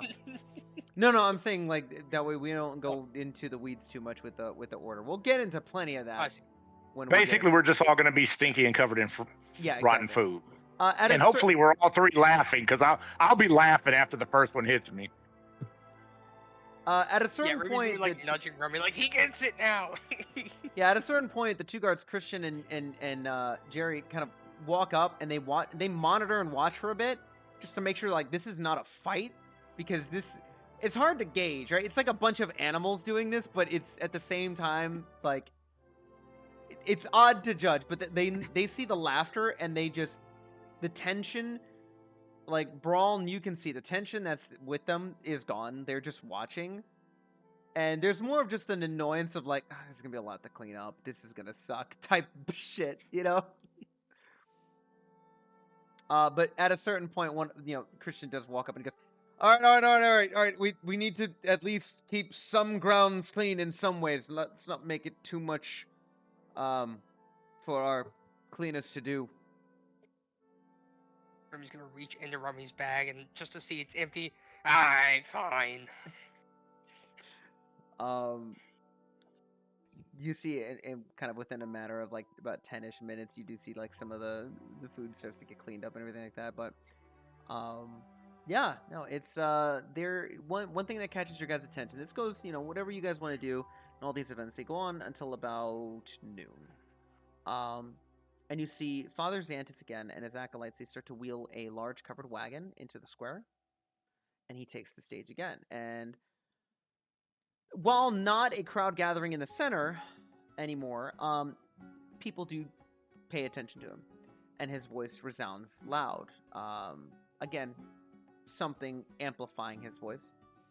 And he goes, "Many millennia ago, Desna first fell to the earth and was nursed back to health by a blind child whom she transformed into an immortal butterfly as a reward for her aid." They pull aside the wagon's cover, and you watch as about 1,000, 2,000 butterflies pour out from it. A furious storm of swallowtail butterflies swarm into the air with a big riot of color, and there's a great cheer from the crowd. Do any of them fly in my direction, just out of curiosity? Oh, yeah, several. I'm assuming they do. Yeah. I jump up and start patting at them. Yeah. Much like the children that are chasing the butterflies and futilely trying to get them, you end up skibbity-bap-bapping one of them, two of them, three of them. The children are not quite quick enough to catch them, but the square is just filled with a bunch of butterflies, and a lot of them fly away, but some of them stick around. Nice little reminders. It's at this point that the food and the area aroma of the food becomes extremely apparent, and you now notice that all of the big dishes are out in display and readiness for them to be enjoyed. For the Rusty Dragon, it is curry spice salmon and early winter drop mead. For the Hagfish, it's the lobster chowder. And for the white deer, which you guys have tried already, it has a little bit of like a pepper to it, a pepper spice to it, but it's titled peppercorn venison. There are, of course, other kinds of elk meat, seasoned with a Varisian seasoning. You do see an Assyriani dish from the deserts to the south.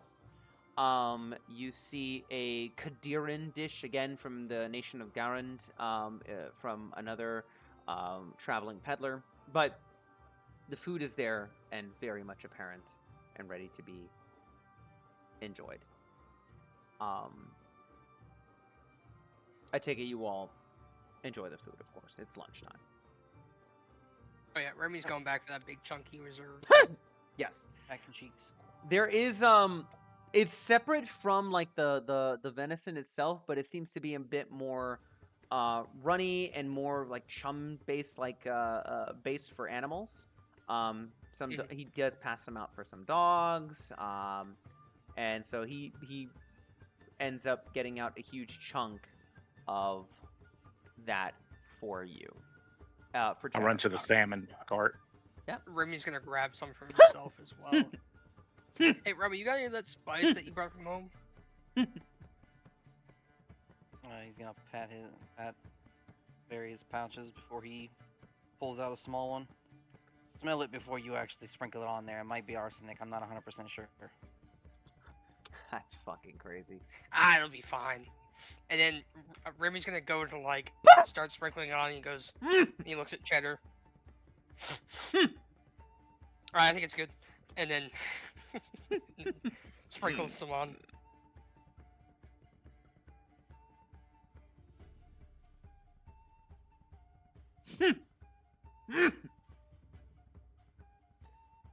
Excellent.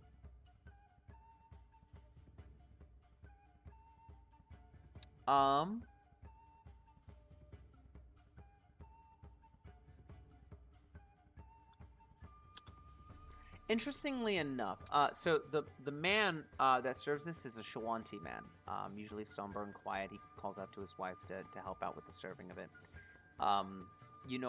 Remy and Rummy, you know him to be known as Garridon Viscalai. So I'll go ahead and give the name here. I'll just paste it here in case you guys want it for the notes. Interestingly enough,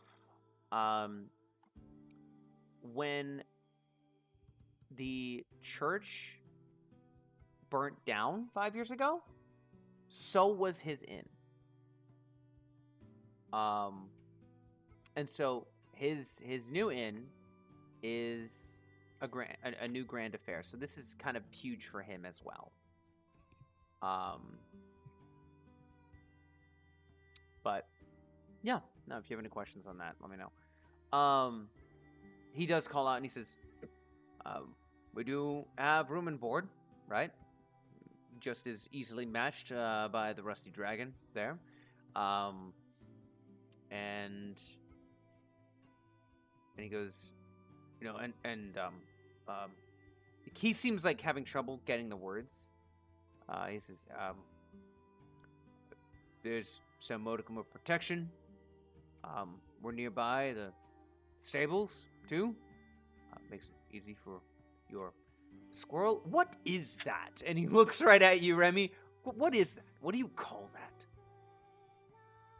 Cheddar. The dead serious face, Remy's just staring back at him. I call him Cheddar. That's his name. What is it? That's his name. I'm gonna guess squirrel. It's what I've said for years. It's what I'm gonna go by. Okay. Giant squirrel. Okay. Well, I'm sure there can be some accommodations for your squirrel. Cheddar. If you want, tell the folks over at the Goblin Squash Stables that Garridon sent you there. You'll want to talk with Davern Husk. And this should be no surprise to you.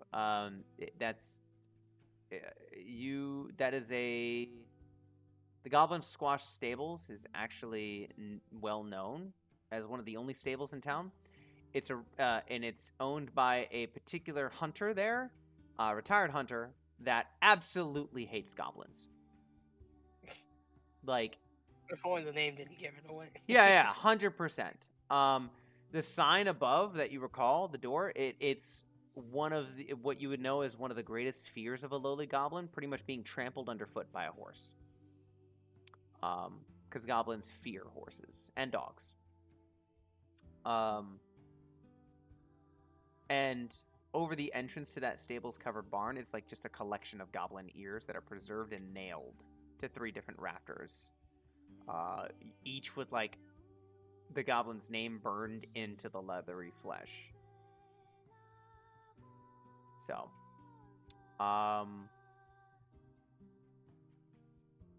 yeah.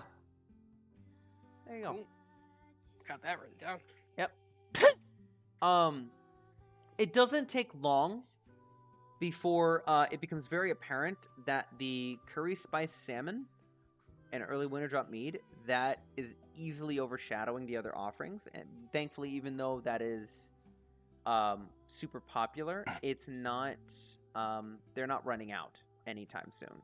They seem to know that they are popular and that these their cooking is good, so they bring extras. There's no Plus, other. I knew a cat was coming. Yeah, right. There's no other things other than more games if you guys want to try your hands at them until the sun begins to set, so more closer towards the evening, which you feel free to enjoy the festivities. We can skip to that if you wish. That's fine.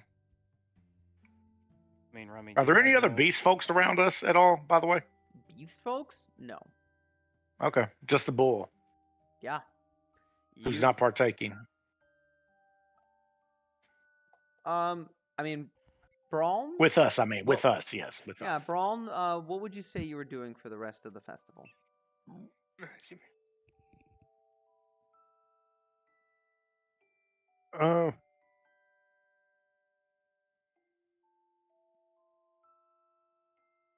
I guess just wandering around close by, looking for any possible work.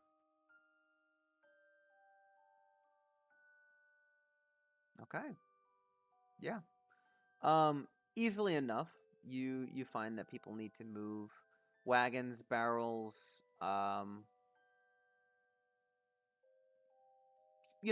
labor work that needs to be done. Something to keep you and your hands busy.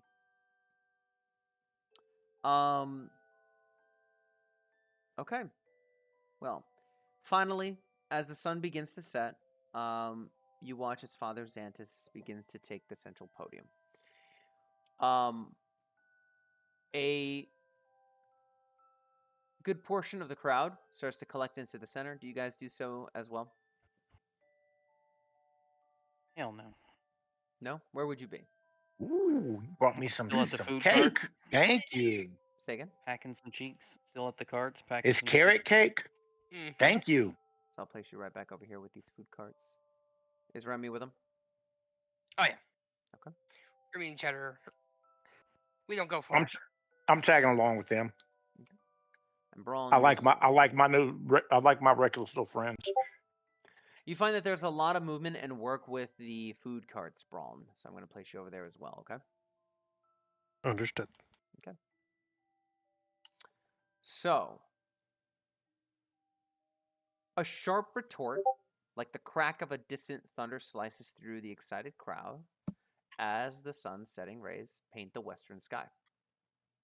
You see that there's a stray dog that's crawled under a nearby wagon to sleep, starts awake, barks, and you see that there's a buzz of about 24 conversations that quickly hushes as all heads turn towards the central podium, where a beaming Father Xantus has taken the stage. He clears his throat, he takes a breath to speak, and suddenly a woman's scream slices through the air. A few moments later, you hear another, and then another. And it immediately becomes apparent that something is happening. Beyond them, a sudden surge of strange new voices rises. High-pitched, tittering shrieks that sound not quite human. The crowd parts, and something low to the ground races by. You hear giggling, and a disturbing glee as the stray dog then gives a pained yelp and collapses with a gurgle, its throat cut open from ear to ear. And you see blood pooling around its head. With the raucous sound of a strange song begins, chanted from shrill, scratchy voices. Goblins chew and goblins bite. Goblins cut and goblins fight. Stab the dog and cut the horse. Goblins eat and take by force. Goblins race and goblins jump. Goblins slash and goblins bump. Burn the skin and mash the head. Goblins hear and you'll be dead. Chase the baby, catch the pup. Bonk the head to shut it up. Bones be cracked, flesh be stirred. We be goblins, you be food.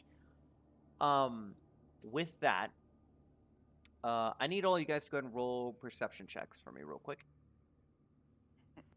Rummy just in the middle of chilling. And Goblin, shut the fuck up.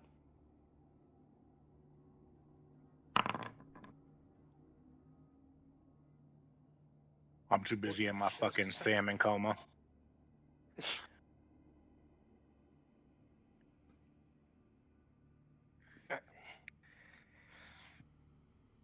Kind of weird toenail growth that I was trying to get rid of. Fucking, I like kicked my foot against my wall slightly, and it just hit weirdly. And I found it. I said perception. Mm-hmm.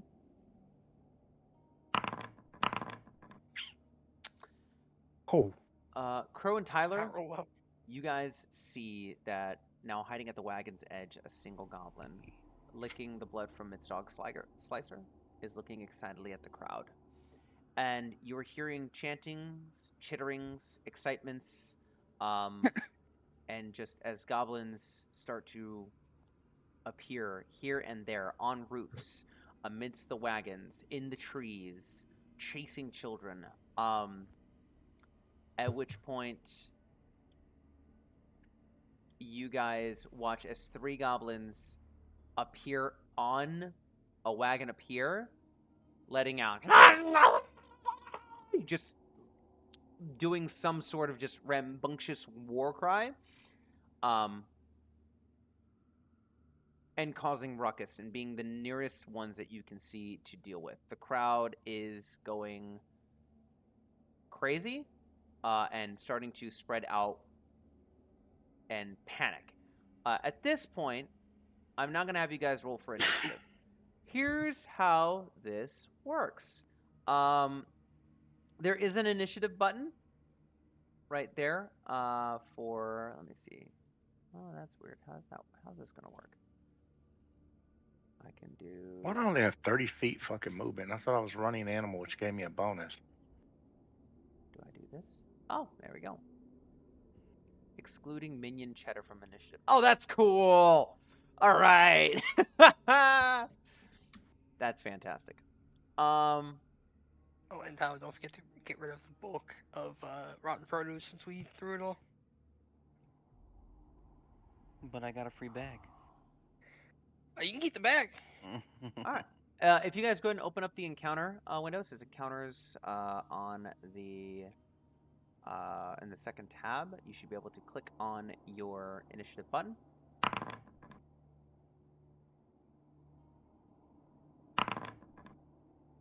There ain't no way that they're +0. Are you kidding me?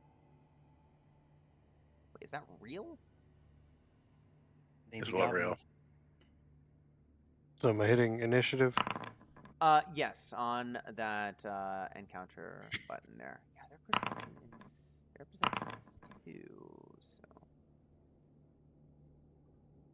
I was gonna say initiative perception. That's weird. Yes. So here's the interesting thing. Your initiative is dependent upon what you are doing at the time. So, for example, let's say you guys are traveling, or you're walking through the streets, and let's say Dan.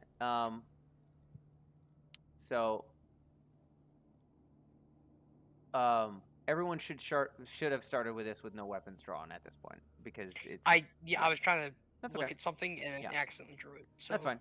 Let's back say you guys are walking through town Yeah. and Dan is sneaking about and scouting ahead, right? If combat were to start, say, like an ambush, because Dan is actively sneaking, he would use his stealth check for initiative. Oh my god. I'm sorry. Initiative is determined based off of what you are actively doing at the time that combat starts. If you're not doing anything, it's just based on your perception. Strange how this stat block says perception 0, but okay, we're just gonna go with it.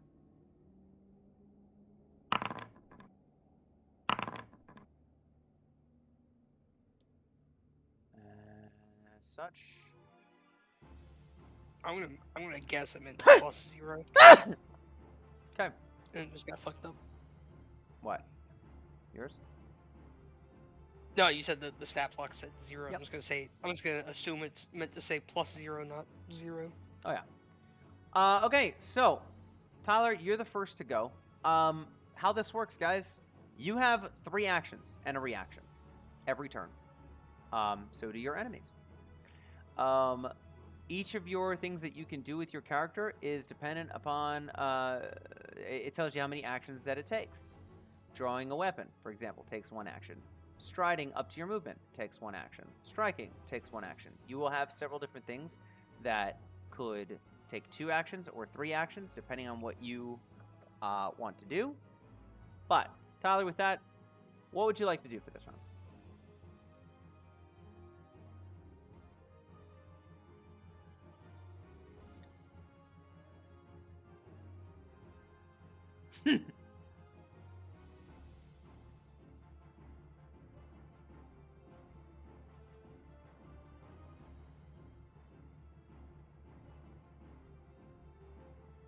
Alright, second action for moving up to there. I want to see if this will work. If you like click on one of the creatures that you might target and press like T, does T target it or no? You are muted, by the way. Yes, it does. Okay, perfect. Excellent. So he fires with that. The result is, does it say hit for you as well? Yep. Yeah, Says result hit. Perfect. All right, so yeah, that's going to be that damage to this gobbo. Wait, which one was that? That one, that one? All right, cool. Now I have to roll a damage button. Yep, yeah, you do.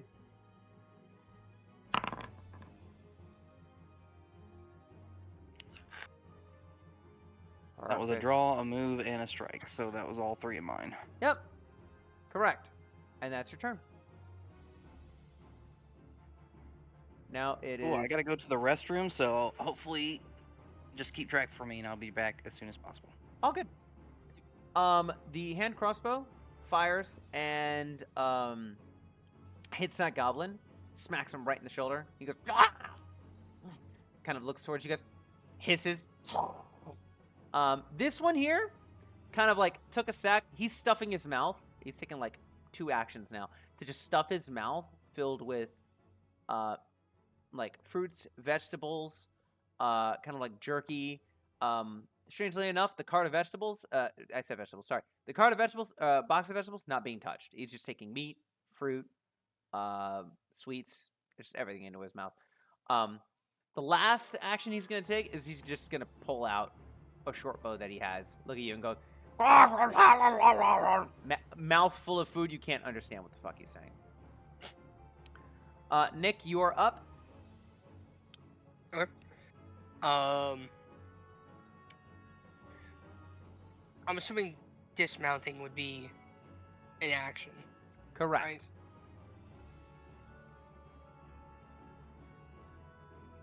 Right. Okay. Rumi's going to dismount. Mhm.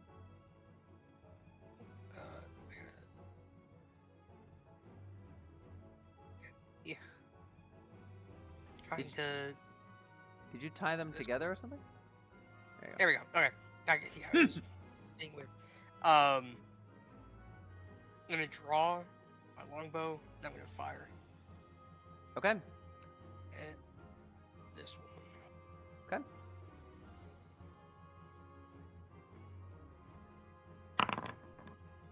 Yeah, that'll be hit as well. Go and roll damage.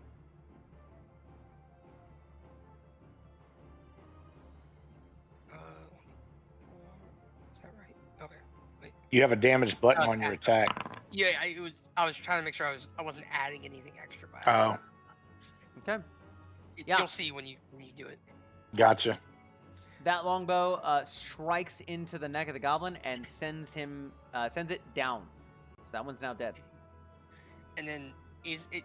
You said it wasn't an action to command my companion, or was it? Still? It is an action.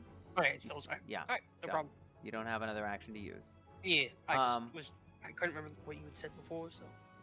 This one, being frustrated at having been struck at, is going to take out its dog slicer and scuttle forth 25 feet and go to swing at Tyler.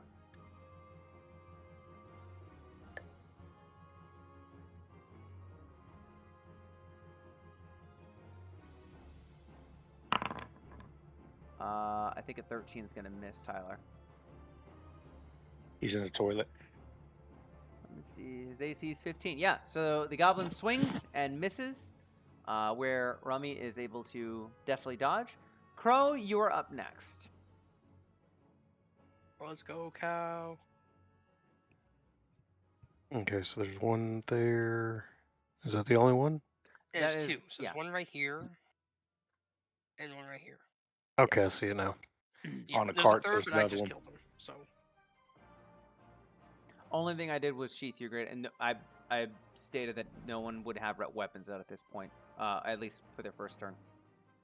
This is a sudden thing that happened, but you could take it out. Or you can gore it with your horns, that too. You don't need a weapon out. Yeah, fuck. Jesus That's fucking cool. Christ. What would you Yeah, like I'll to do, shoot Crow? my character. Can I sudden charge and gore? Or does sudden charge have to use a weapon?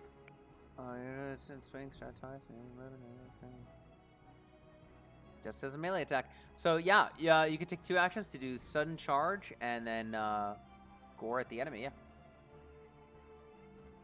Which one? The one Okay, to the front or the one at the back?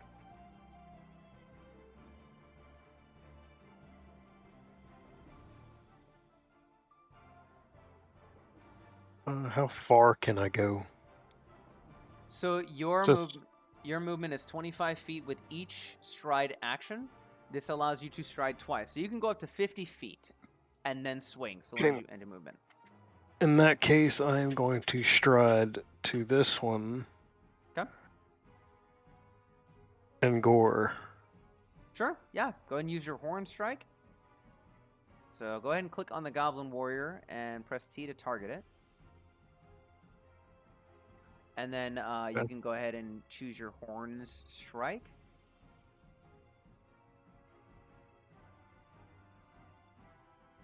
So it's got my +4 from strength, +5 from expert. Roll. Ooh, that is going to Miss. miss. Damn. Definitely a miss. With that though, you only use 2 of your actions. You have a third one. You can try and gore it again if you want. I'm going to gore it again. Or try to gore it again. Okay. I gotta say, Crow, this is kind of cool as fuck. Not gonna lie. That is also Fuck. going to miss. Okay. Son of a bitch. Sorry about that, good friend. Dan, you are up. Okay. I'm going to use my 2 actions to move. So that's 30 there. Mm-hmm. That's the second one. Actually, right there.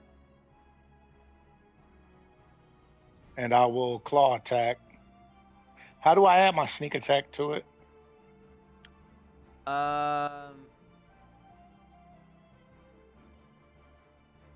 Hold on a second.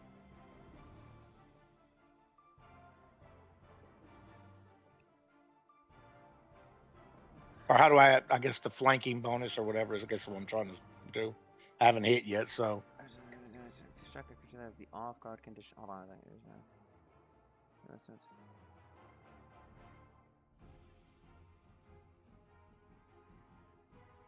Give me a second. Yeah, it's Because- fine.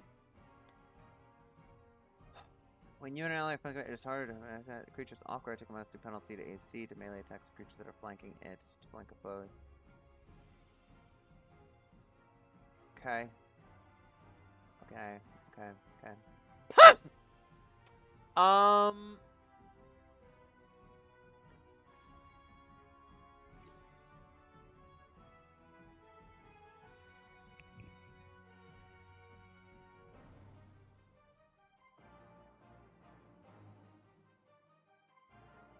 I was gonna hit strike, but I don't know if it'll pop up the other windows like the other stuff does. Go ahead and do your claw. Okay. Oh, okay. Here it is. Strike. That's in there. Keep higher, keep lower, normal. Keep it normal. Modifier. There's a modifier in there. That's the attack roll. Go ahead and just hit roll. Let's see if you hit Okay. it with this. That 10's gonna miss. If you hit damage. Oh, okay. When you hit damage, it gives you the option to put sneak attack on or off. Oh, I didn't target him first. My bad. No, if that's I'd fine. have targeted him. Yeah, I can tell you right now, okay. that 10's gonna miss. That's fine. I got you. I just want to see something right quick. That's all. Mhm. This doesn't count, obviously. Yep. I mean, it was even worse, but it doesn't show that I'm going after him, though. You have to What did click I do on him wrong? and press T. Okay. T. You don't have to click. I just hovered, but Oh, okay. you can click if you want. T. Okay. And it has the circles around him. Yeah. I'm just trying to get it right. That's all. It still doesn't show me I'm missing him like it did for everybody else. Hover over him and press T again. Okay. So I see the arrows around him, like pointing at him. Yeah. So if I push T, okay, I hover over him, I push T. I see little arrows pointing at him. Mm-hmm. And then when I do attack strike, Interesting. my rolls are ass, dude. What the fuck? I don't know why it's doing that. I was just noticed it miss or hit for everybody else. Yeah. All right, I'm back. Sorry about that. Okay, Yeah. Jesus Christ. Well- 10, well- 9, 12, 13 with Yeah. plus 7s. Yeah, we'll sort that out. right.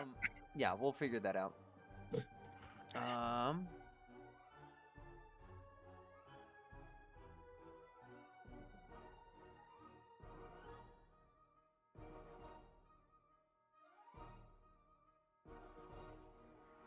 But yeah, Nick, if I hover, it does the same thing. If I hit the T, then I Okay. see the little arrows. Tyler, you are next. You do have one that is in front of you that tried to swing at you. So, Is there such a thing as a retreat here?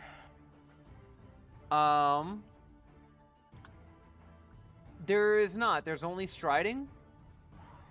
You can do a step, which is a 5-foot step with a with an action. You can all yeah. There's only striding here as far as that goes. Hold on, let's see. Withdraw.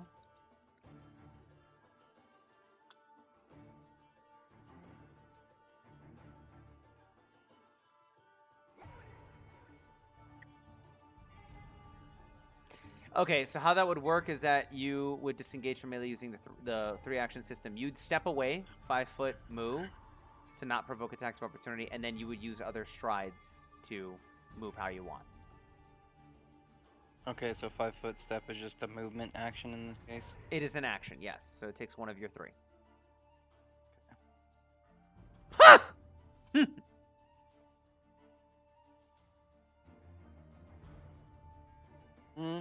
Just because Rummy isn't fucking unfamiliar to it. There's one, because he's still got the hand crossbow, only takes a hand. Mm-hmm.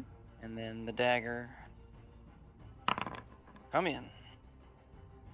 Okay. Everybody can hit but me and fucking Crow. Go ahead and roll damage. 3 points of damage. Excellent.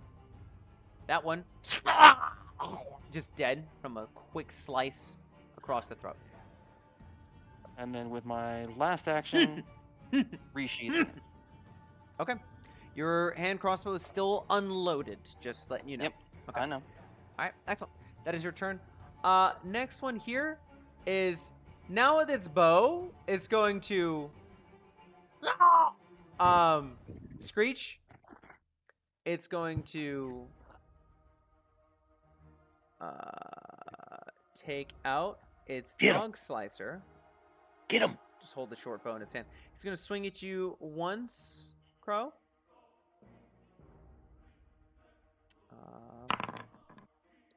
Yeah, that ain't gonna hit. Here's the second hit. Kind of like panic swinging. That's also gonna miss. Does that save? Oh, I can actually just see it on myself. It just says 1d20 plus question mark, question mark. Okay, it doesn't say hit or miss. All right. Yep, two just quick make it swings, public. bow in the other hand, mouth full of just meat, sugar, and fruit, and fucking saliva dribbling down, just like I'm swinging. It is not. Hey, my question is, should he have had 2 attacks though? Why not? Because he had to switch his bow, draw his He didn't switch. Oh, so he hold his bow and his dagger in the hand? He's holding the bow in one hand. The Okay, dog okay. slice. He pulled out the dog slicer. Or dog and slicer, was dog swinging slicer, twice. yeah. Yep. Nick, you're up. Woohoo! I will say I like the action economy a lot more. Yeah, I've been enjoying it. You get to do a whole lot, even though you're level 1.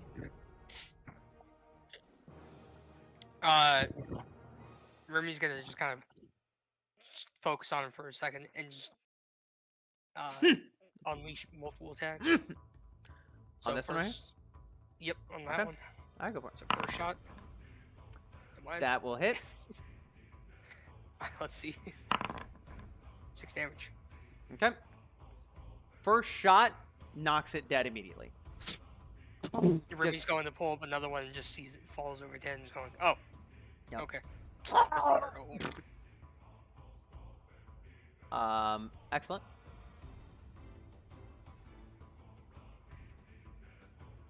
Interesting. Okay. Why didn't it? Hold on.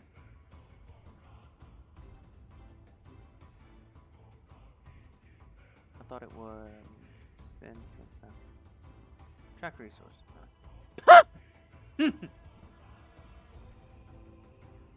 Interesting. All NPCs will all.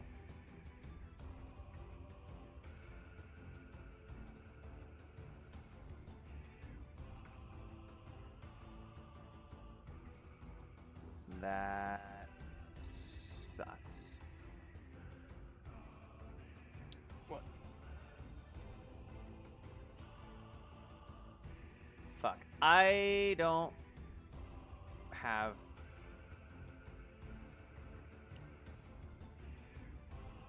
Can I have y'all put your initiatives back onto there? I fucked up. Sure can, brother man. What are you talking about? Putting your initiatives back on the tracker. I didn't know ending the combat like that would do that. I'll roll initiative again. Well, yeah, I was gonna have you guys keep your original initiatives. I don't know what the hell it was. I think yours was like 14. I thought it was like 9 or no. I thought I rolled with like a 1 or Yeah, 2. Dan I think got I a rolled a 9. 2. I think mine was Sure. 9. Yeah. We can just scroll back up. Yeah, Tyler. Yeah. No shit. Tyler was 19. I was 18. Yeah. That was a 10. Yeah, Yeah, Dan, you try- were 9. You were 9. Tyler was first. Yeah. Okay. Yeah, let's not. Tyler had 19. Which once again he would be first. After you defeat them, you guys have a few rounds to recoup. As you look around, what do you guys want to do? Remy's gonna go get his arrows back. Or at least try to. The arrows are destroyed on use. I do know that with this system. So Okay. yeah. Never mind then. I drew my rapier. I'm like looking around. I'm gonna look around and see if I notice or hear any signs of any others. It's Remy is interesting. going to reload. Remy's gonna get up onto the stage if there's enough time for him to. And then in his offhand, he's going to draw a weird contraption. He's gonna tell Cheddar to hang by Rummy. I have 30 feet of scent too, Eli, so I know they're stinky little fuckers. It's everywhere. That's the first thing you notice. So, yeah, they're fucking everywhere. Braun? If I see them heading back, I'll start heading back as well. But I'm just gonna be like, there are more. There are more. Pedro smells. We've Alright, all what got good did I miss? noses. Combat ended, and what happened after that? We have a Um, couple rounds to regroup, and we think there are more. If you're listening, Yeah. you hear me say there are more. So yeah, looking around, goblins are racing everywhere, running amok, singing, slashing indiscriminately. It's chaos amidst the town square and beyond. Oh, if they're just running around, I'm looking for one to attack then. Shit. Okay. I just want to make sure Brawlin has the chance to move where he wants. Is there any particular thing you want to do? Weapons you want to take out? I'm gonna move closer to the group at hand and draw my great axe. All right, go ahead and do that Woohoo. into your thing. Fantastic. Pedro, as you go and look for another one to just get ready to go after, you see a sudden bloom of fire from a nearby unattended cart over here that grabs your attention. And it blooms and fire is immediately lit and torched on you. You smell the scent of like fuel that's been lit on fire. And several cackling and shrieking goblins start to approach that have dog slicers and torches, and some of the singing of that you are hearing beyond is a bit closer as you see one of them is actively singing here with this group. So I'm going to add these guys to this encounter here.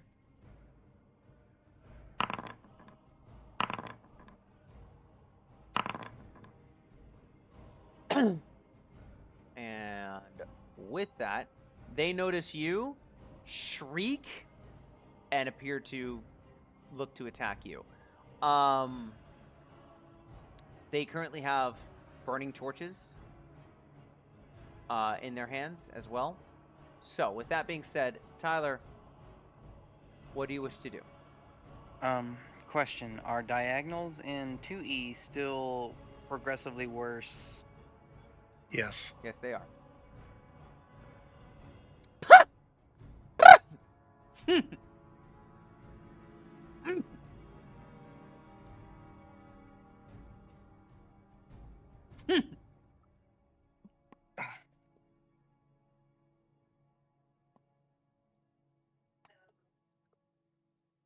Okay, so that's 2 movements. I can do that, right? Yeah, that's 2 actions. You have 1 more action left. Bang.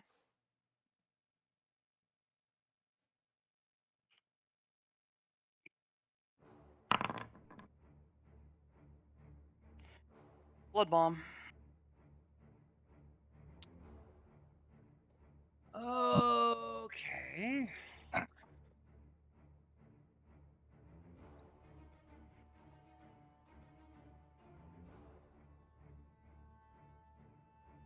Oh, joy. Okay.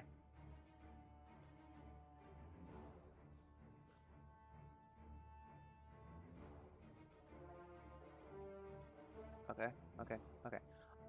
Yeah, that's gonna go ahead and hit. Go ahead and do the damage for it.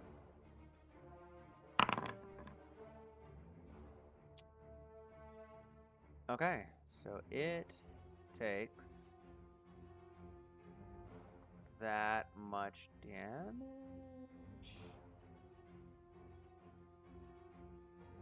I think, right? Am I reading that right? 1 slashing, a splash, and then persistent. Okay, so 2 damage now. Yep. This one takes then- slash damage, and this one takes slash damage as well. Damn, Tyler. Nice.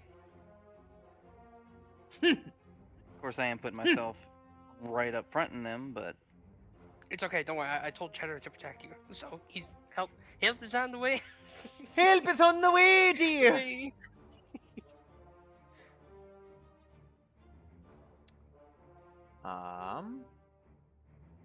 And plus, you got your sniper right over your shoulder.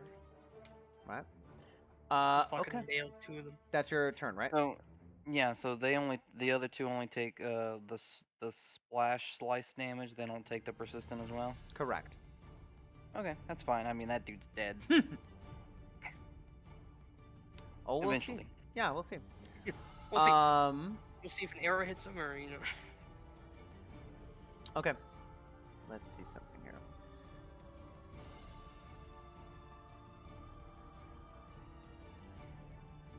I am. Oh shit. My bad. Hold on. Sorry.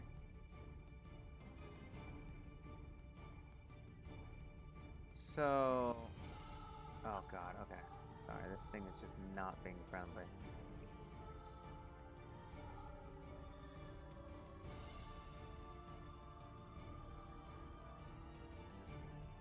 It's still working?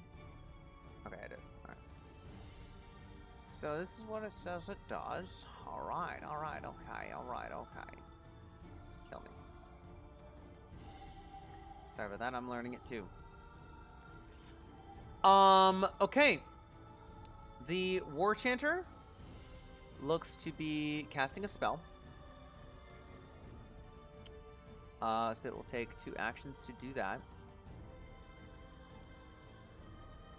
Followed by...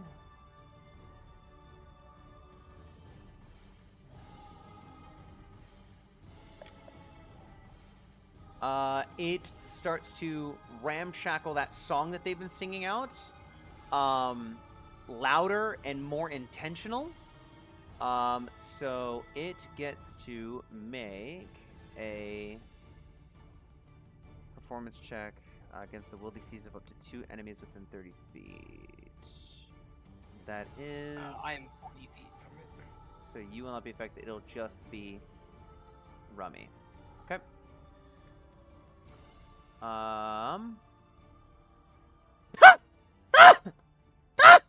Sorry.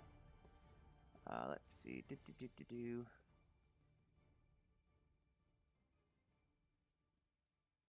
Well, let me do it. I can't just pop it off like that. Okay, cool. That's fine.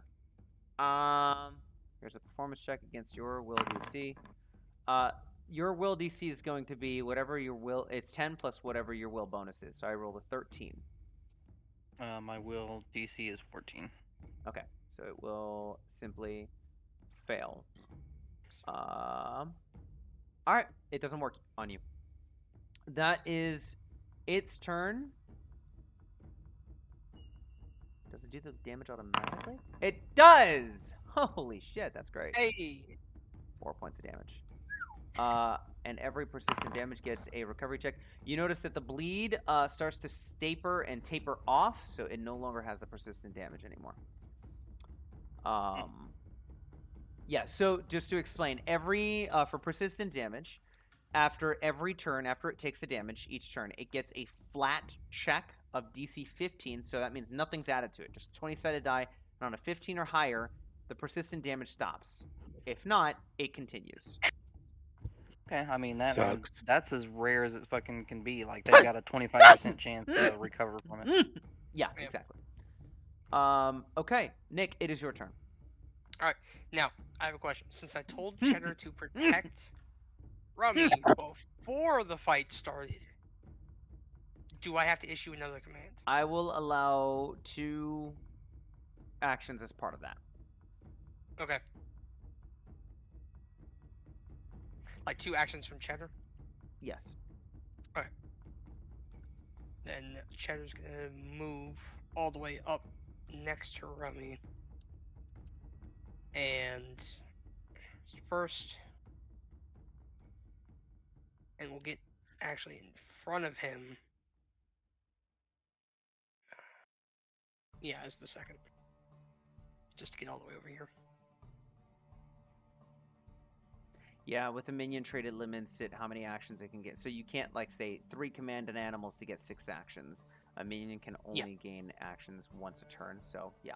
You'll have to spend essentially one of your actions. I figured that's probably what it was going to be, but I was just like, would it cost an action from Remy for Cheddar to move? It would. Like, normally it would, to get your animal companion to do anything, you have to spend an action to command an animal. Then it gets 2 actions to do whatever it needs to. Yeah. But since you did that before the fight happened, I'm giving you 2 actions to Shadow for free. Yeah. Thank you. I figured I was hoping that's how that would work for this turn. Mhm. Yeah. All right. Then Remy will ready his bow. Okay. And shoot at the chanter. Okay. For the first shot. That's going to miss. Well, with flurry, let's do it again. Now, would it be multi? Yeah. Okay. I think it already fixed it due to flurry. I'm trying to find flurry. It's in my feats. My class feature, Hunter's Edge Flurry. Oh, okay. I only attack with a -3 instead of a -5.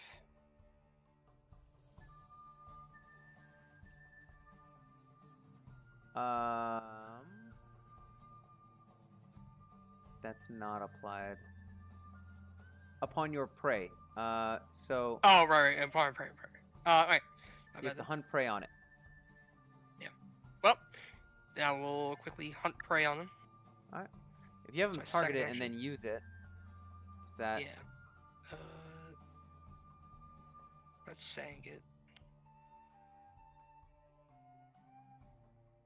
There it is. Alright, there's the button for it.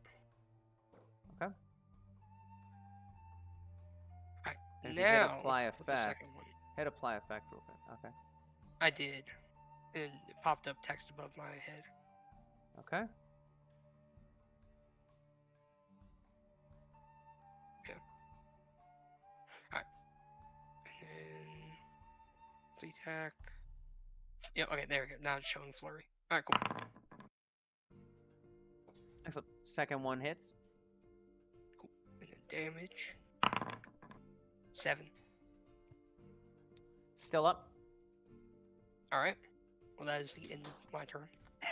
Correct. Alright. It's now the Pyro's turn. And this is gonna be interesting.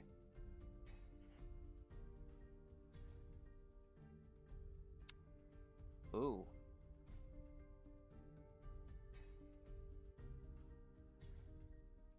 Okay. How the fuck does that work?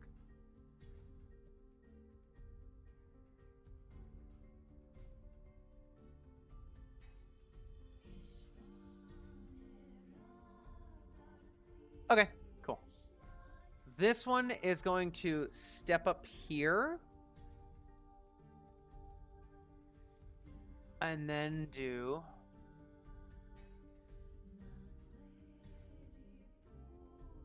What the fuck?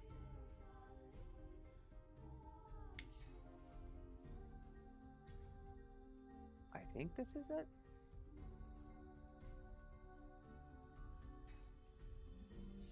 I like it.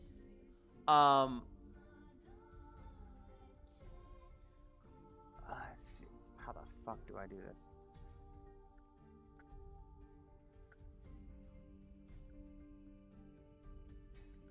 Oh my god, this is painful.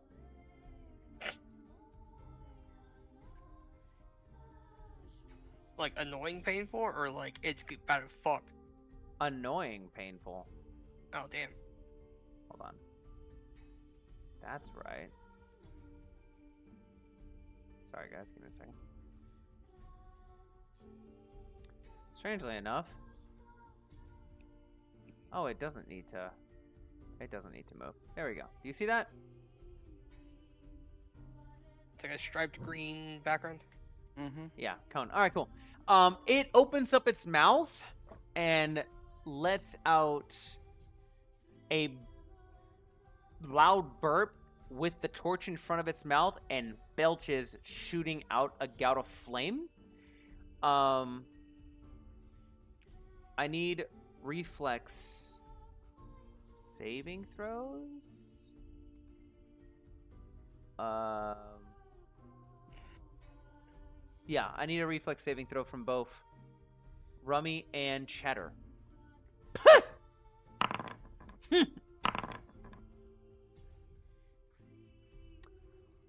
Okay.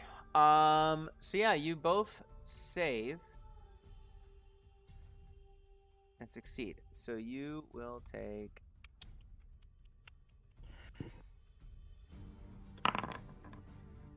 both Cheddar and wait, that doesn't show the damage there, does it? Damn it.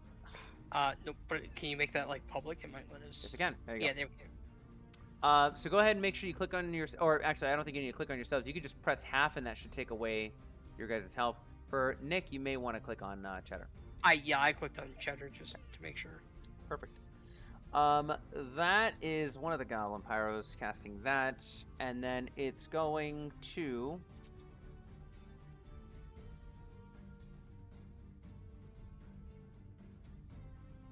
Takes that.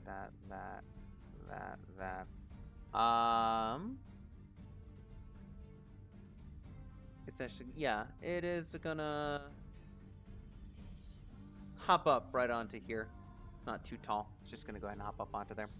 This one over here is going to cast a different spell.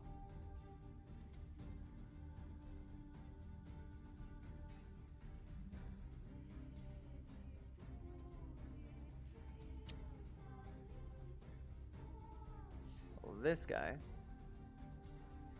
is going to actually no, this guy is going to take out a concoction that is brightly kind of lit and seems to have some liquids in it and toss it at Cheddar. No, Cheddar. Will it let me? It's fucking strange. I'm trying to get it to.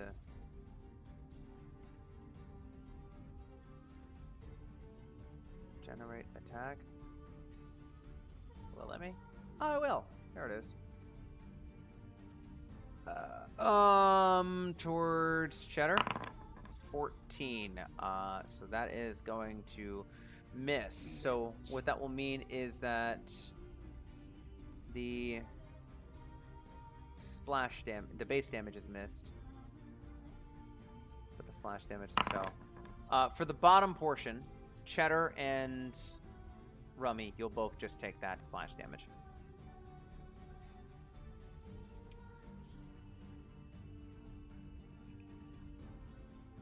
Alright, not bad, not bad. And all Rummy's gonna go is, oh, we got a fucking alchemist here, huh? Just you wait, I got something else for you, bitch.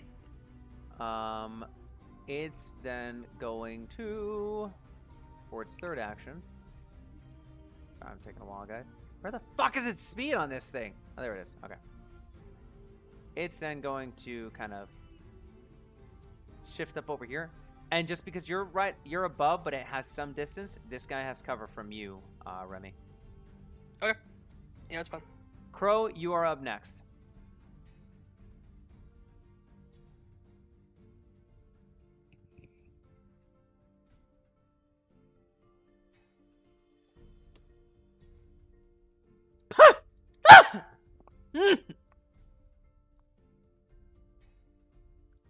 Crow, are you busy with a monster? Maybe. Not as far as I know. I don't think it's the monster we're thinking about. He's busy with his monstrous. Oh. Oh. Oh, yeah.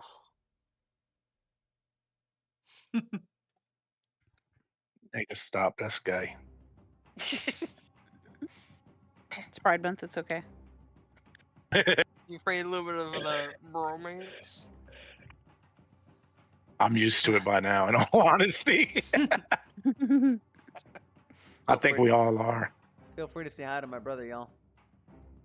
Hello, brother. Hello. Which fuck do I? No, that didn't work. That didn't work. That didn't work. That didn't work. Select target. How do I get rid of this thing? Oh, fuck. By sticking it up your prison wallet. listen. Listening.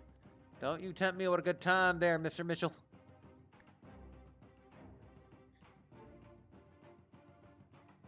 Ah, there it is.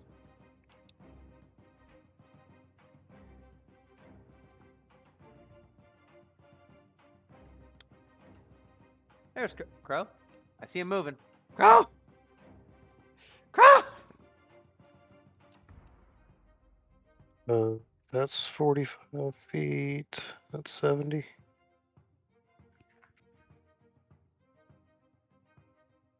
Would I have to go around the stage or over the stage? You would have to hop up onto the stage. It's takes some steps to get up to that podium.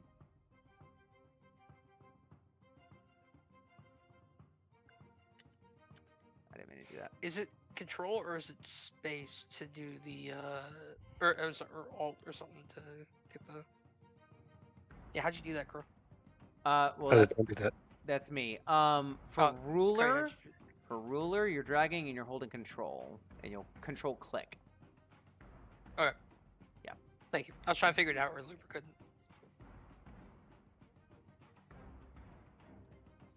Alright, so that's the chanter, You- that's the pyro. I'd say that you can. There's two pyros. I'm gonna say you could. What's your movement speed?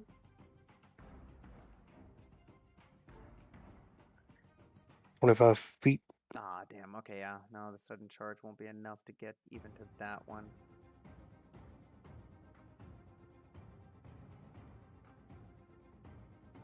Um.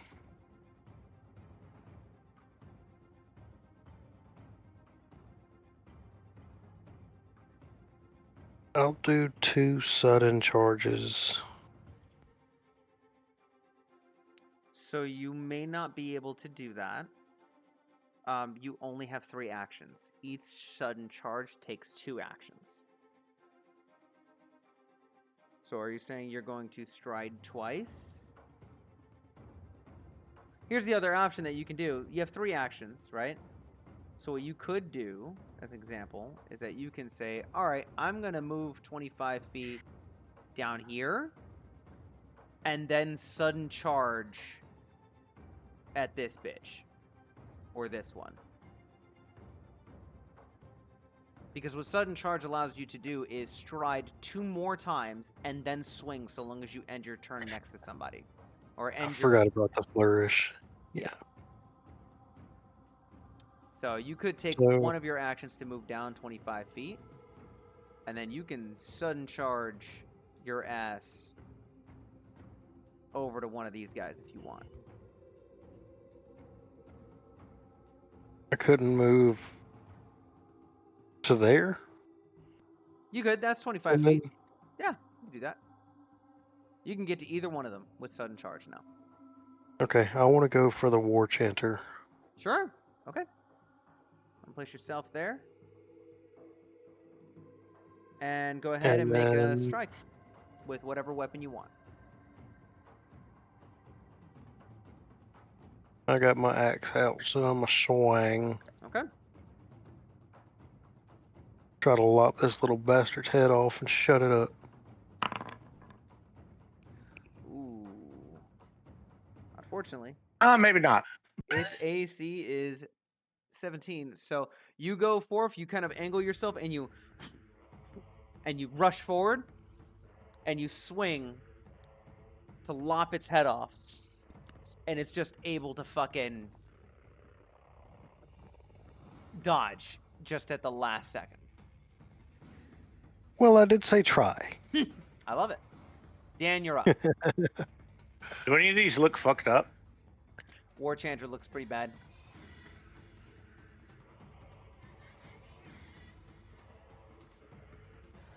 Okay, I'm gonna get right by him then. Oh, hold on, let me switch some movement. And I will attack with my rapier. So I'm gonna need an acrobatics check to leap up over that stage the way you're doing. Okay. Or hold on. Is that gonna take one of my moves? Hold on 1 second. It just might actually, come to think of it. It's not acrobatics. It's athletics. and that takes Okay. 2 actions actually. Okay, then I'm not doing that. Since that's the game you want to play. That's the rules. The fuck you mean? If that's the game I want to play. The fuck you mean, there. Okay, hold on. I can still make it. I can still do it in 2 moves. So if I go 25 here, and then what the fuck? 30 here. Mm-hmm. I don't know why it's counting all of your movement like that. Me either. That threw me off when I started 170 feet. Okay, so now if I hover T, I have the arrows pointing at that one. Mm-hmm. Rapier strike. I don't do anything else. Okay, so roll. I don't know why. Oh, that's a crit, ain't it? It is not. A 19 with a rapier? You're thinking Pathfinder 1E. Hold on. Yeah. Oh, this is by how much you're above their AC. Correct. And that is not enough. But you do hit. Absolutely. So now just hit the damage. Mm-hmm. And that War Chanter goes down. Excellent. Fantastic.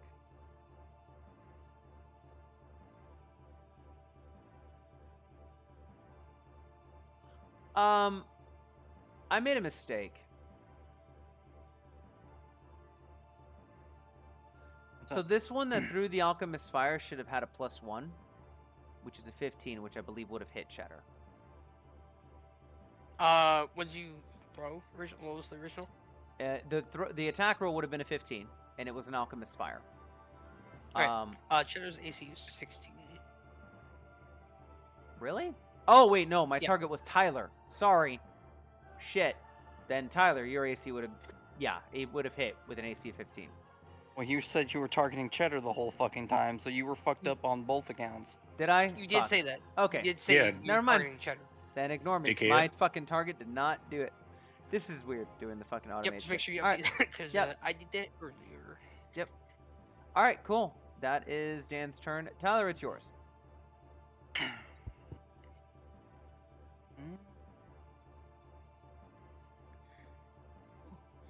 Got these two. Take that Cheddar.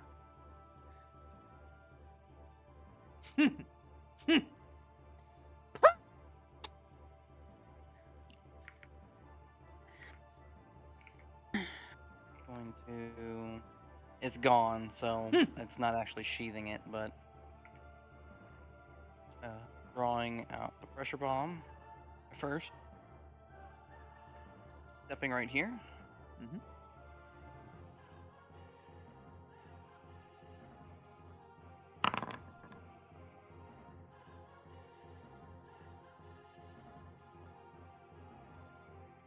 Okay. Roll that damage. Alright. Bomb also deals that amount of damage. It hurts. It takes the 2 points of damage. And then I'm just sheathing it again, because again, I'm out of them. Yep. Fantastic. Until I make a versatile vial. Excellent. And yeah, that was me. Cool, cool, cool. Nick, here you go. Alright. Now, he has cover from me, but if I were to walk up to the edge, He wouldn't. he wouldn't. Mhm. Would he be able to reach me for melee? Yes. Okay. I just didn't know how tall the platform was. Yes. Though I do want to remind you guys, this is not 1E.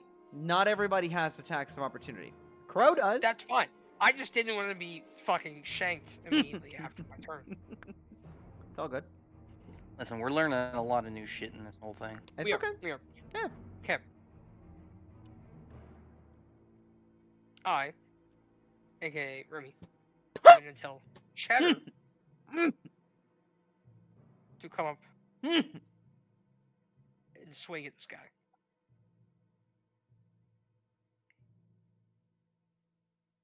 So That's one you're action. Okay, you're doing command an animal to. Command an animal. Okay. So then Cheddar's gonna get one attack because Mhm. one of Yeah. Cheddar's actions is to move. Yes. Okay. I'm announcing everything to make sure I'm doing it right. I'm gonna go with. I don't think it really matters. A bite. It's the same on both, I think. So. That would be. Okay. Does 12 hit this guy? It does not. Well, thank you, Cheddar, for trying. Remy is going to shoot at the other one. Okay.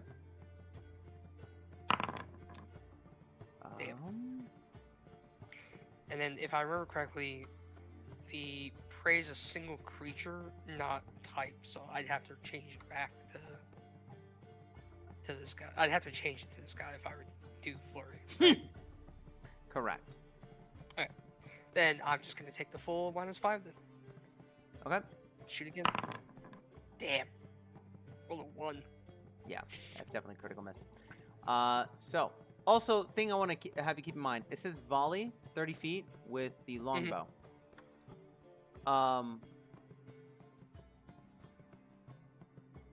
As like a trait that it has, keep in mind, this weapon is less effective at close distances. So you're suffering another -2 penalty on the attack rolls with them. It wouldn't have made too much of a difference here, but just want to let you know, longbows have that. Oh, well, the volley is turned off on the strike. You're talking about volley. You're talking about flurry. Flurry. Yeah. So because I didn't have flurry for that, Yeah.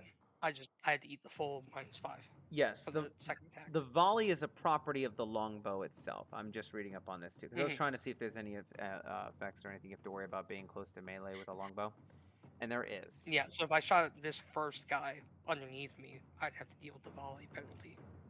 Yes, correct. You shot at this one Alright. over here? Oh, I misunderstood. Yeah, I shot the far one. Oh, never mind. I'm stupid. I still missed. Yeah. So. All right, cool. It is this guy's turn. He is going to. Yep. Torch in hand. Gonna swing at the big Minotaur.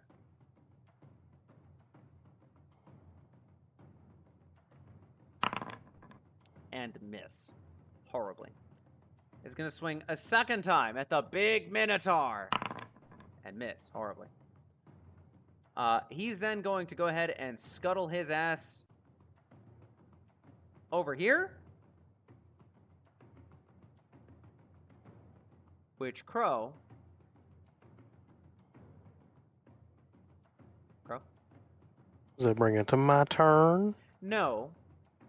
Before You you get an attack of opportunity. You have something called Reactive Strike. So if a creature within your reach uses a manipulate action or a move action, makes a ranged attack, or leaves a square during the move action it's using, you can lash out at them with an attack. Do you wish to do that for this?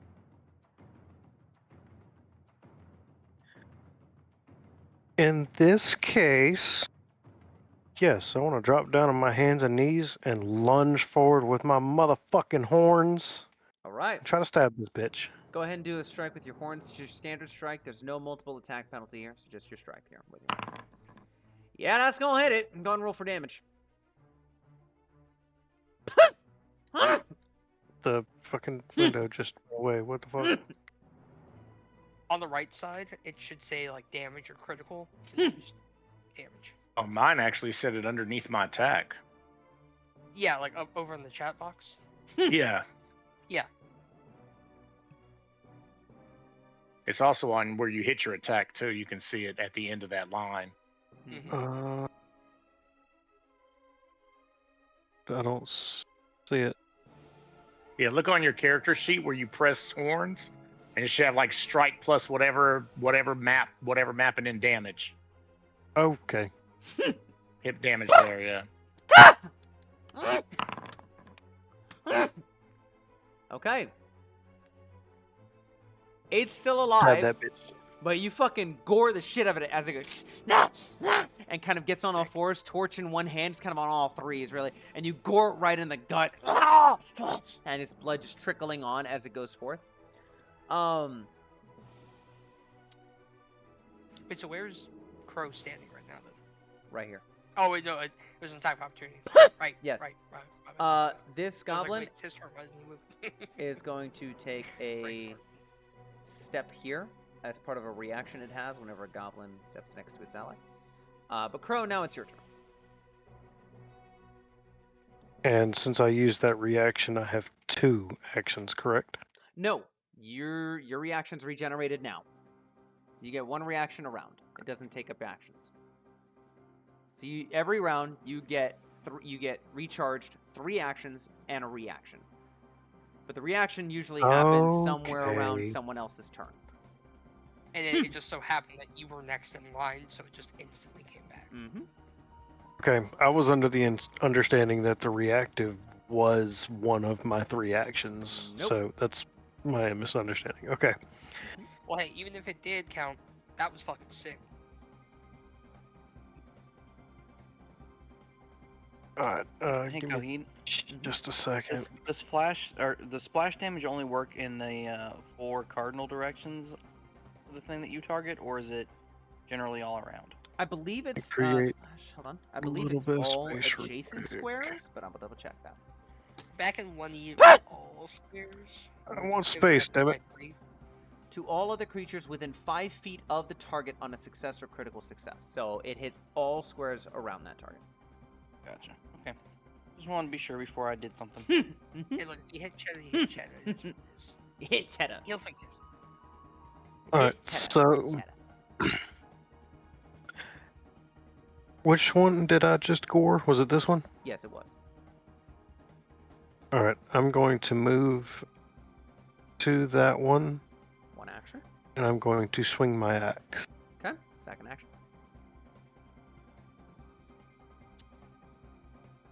Wham bam, thank you, ma'am. Nope. That will definitely miss. You have a 3rd action if you want to try to swing again. Fucking swing again. So Johanna choose not that one. Keep in mind when you swing. So I'm gonna teach you on this one. See where your great axe says strike +9? Yeah. When you do a 2nd attack in the same round, you have to choose the 2nd one where it says +4. MAP stands for multiple attack penalty. You suffer a penalty the more times you swing in a round, usually. Okay. And if you want to swing a So 3rd time, it's even worse. You see that -1? Yeah. So I'm going to -5 from that 18, which is a 13, and will be a miss as well.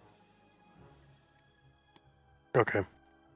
So, unfortunately, you will miss both times, and those are your 3 actions. That is your round. Dan, you are up. Okay. For reference, Crow, I have a thing that lets me take less of a penalty, but I have to use an action to set it up. So it's like it kind of balances out in the end. Which is why I take less, if that's why you were curious. So I'll go right there. Mhm. I'll attack this one first with my rapier. Okay. Shock trap. That'll definitely hit. I don't have those yet. Oh, don't forget my crit damage. Oh, sneak Crit? attack. It's in there. Okay. Yeah, it's in there. I meant my sneak attack. Yeah. Yep, that one's dead. So it doesn't say. Oh, mine did say hit that time. Okay. And now I'll go after this one here. Same thing. Hopefully. That 14 will be a miss. Okay. Okay. It's now its turn. Interesting. Again? This one didn't go. Aren't we back at the top of the order? Oh, okay. We're at the bottom of the order. Let me look at something. Ba-bum-bum-bum-bum-bum. This will be fun. Oh, yeah, this will be fun. Okay. It's going to take a step back. Again, with the torch. Just fucking belch out. An attack. I need reflex saving throws from all of you guys. Here we go. Jesus fuck Christ. It's not looking great. Not looking great. Ooh, Cheddar Gnome. Y'all do have hero points. Wait, alright, question. Does Cheddar's hero points reset too? No. You can use it between him or you. Okay. Uh, I noticed he had a hero point section, so I was curious. That's just because I had to use the fucking character sheet. Okay. I'll use my hero point to reroll. Fuck it. Go ahead. I was thinking about it, but I'm like, Alright. we'll see. Much better. Crow, I need you to roll a reflex saving throw. And you will find that on the left side of your sheet, underneath your saves, underneath that perception and initiative. You said it's under feats? Your left side. It's on the main character page. No, it's on the first page. If you look over on your left-hand side of the sheet, Yeah. That left side of the Where sheet you- will always show. where you click Reflex. initiative, yeah, right underneath initiative, yeah. Okay. Might want to reconsider that one. Would you like Well, to? right, It's up to you. he's pretty healthy. We can see what happens. Your call. Let me know now. How do I use the hero point? You'll just there's a little dot on. Do I just click the dot? Yep. Right click it. Oh, right click it. Yep. All right. Go ahead and Left roll. clicking it will add one. Right clicking it takes one. Go ahead and roll. Yeah, that's what I did. I added one. Nice. There you go, Crow.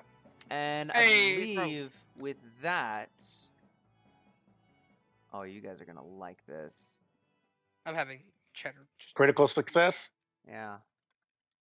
Okay. Cheddar is going to take full damage. Mhm. Dan, Is that going to be 46? What I was reading looks like it was going to be 46. No. It's 2d6. Oh, it said 2d6 and then heighten gets an additional, the damage increases by 2d6. We're not I at don't that think point so. yet. Okay, Weird. okay. I was like, holy fuck. Cheddar is going to go ahead and take 4 points of damage. Dan, you will take 2. Crow, you will take none. Why? love to see it. Because on a critical success, you take no damage from this effect. Oh, did I not have, I had a 27 too. Did I not have critical You success didn't also? crit. You have a +9, so you got like 18. No, I know, but we both had the same score, so I would So be this 10 is- over as well. No. Nat 20. So here's so This is just an at 20. Okay. This This has is- nothing to do with the 10 over. Okay. yeah, so this is going to be a good time to explain that. Here's the wonderful thing about Pathfinder 2e. So you guys have as your characters class DCs, right? So if you were to go to, I'm trying to find where it would be.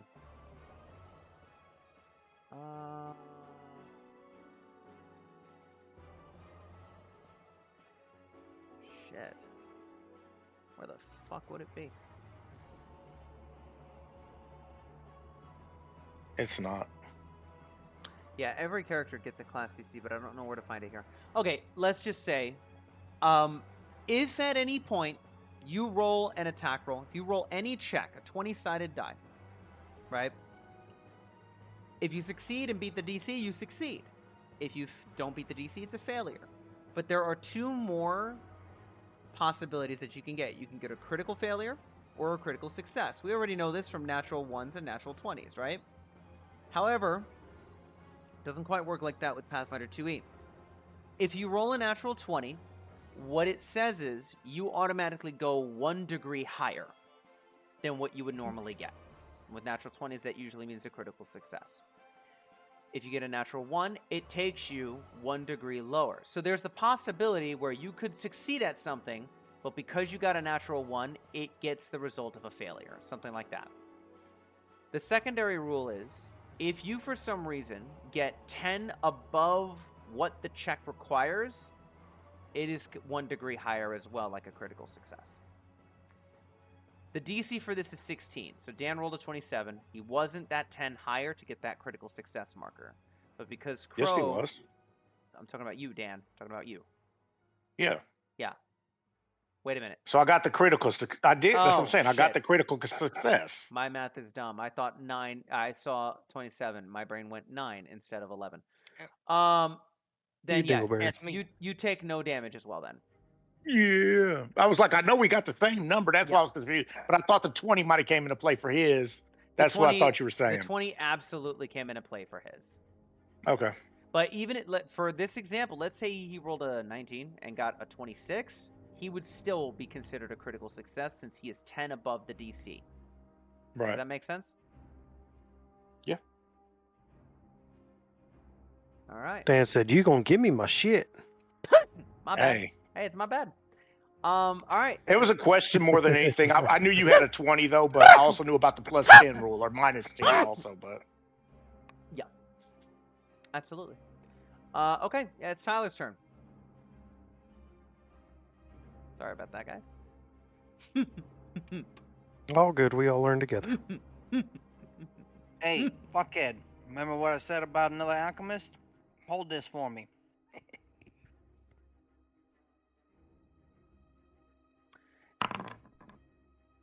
Or not. 14, unfortunately, will not be enough to hit him. But go ahead and roll damage because he still might take splash damage. Yep, and he'll take that splash. 100%. I like the green effect. Nick, quick question. Why do you have 98 silver? I converted it Did you from convert- the gold, the Okay. starting currency. It said. Oh, okay. Yeah, cool. All right. So you had 9 gold. You converted it. It's 10 per. Okay, cool. Yeah. Just making sure. All right, good. You're fine. Just making sure. Bitch. Good job, Crow. I'm just asking. It was easier because the things I was buying was just in silver. And I'm like, Mm-hmm. I don't feel like doing the math of -10, so I just converted all to silver and said, fuck it. Gotcha. Tyler, I think you still have one more action. What do you want to do?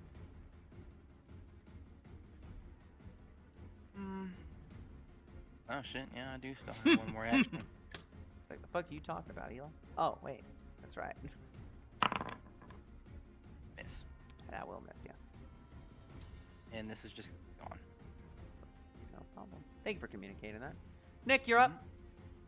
Well, because I'm just- I can rebuild these things at any time, but like I don't want you thinking like, oh, he's putting one away. No, I threw that bitch. It's gone, but I'm not gonna get rid of it because I'm gonna be building more. Yeah, no, I trust you. You're good. So, are these like the ones you created for the day that you're tossing? You haven't done any of your volatile ones yet, have you? Nope, these are all the Okay. ones I've created for my day. Okay, that's cool. That's so fucking cool. Alright. and I'm gonna throw his drugs. I've also got 3 healing potions waiting in the winds for y'all if we need them. Uh-huh. I'm moving, so that way I am 20 or 30 feet away from him.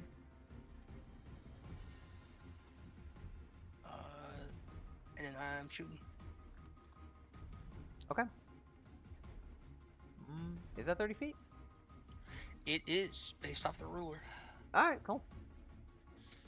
And if I fucked it up, I fucked it up. You know, then Yeah. we're in a different situation. Okay. But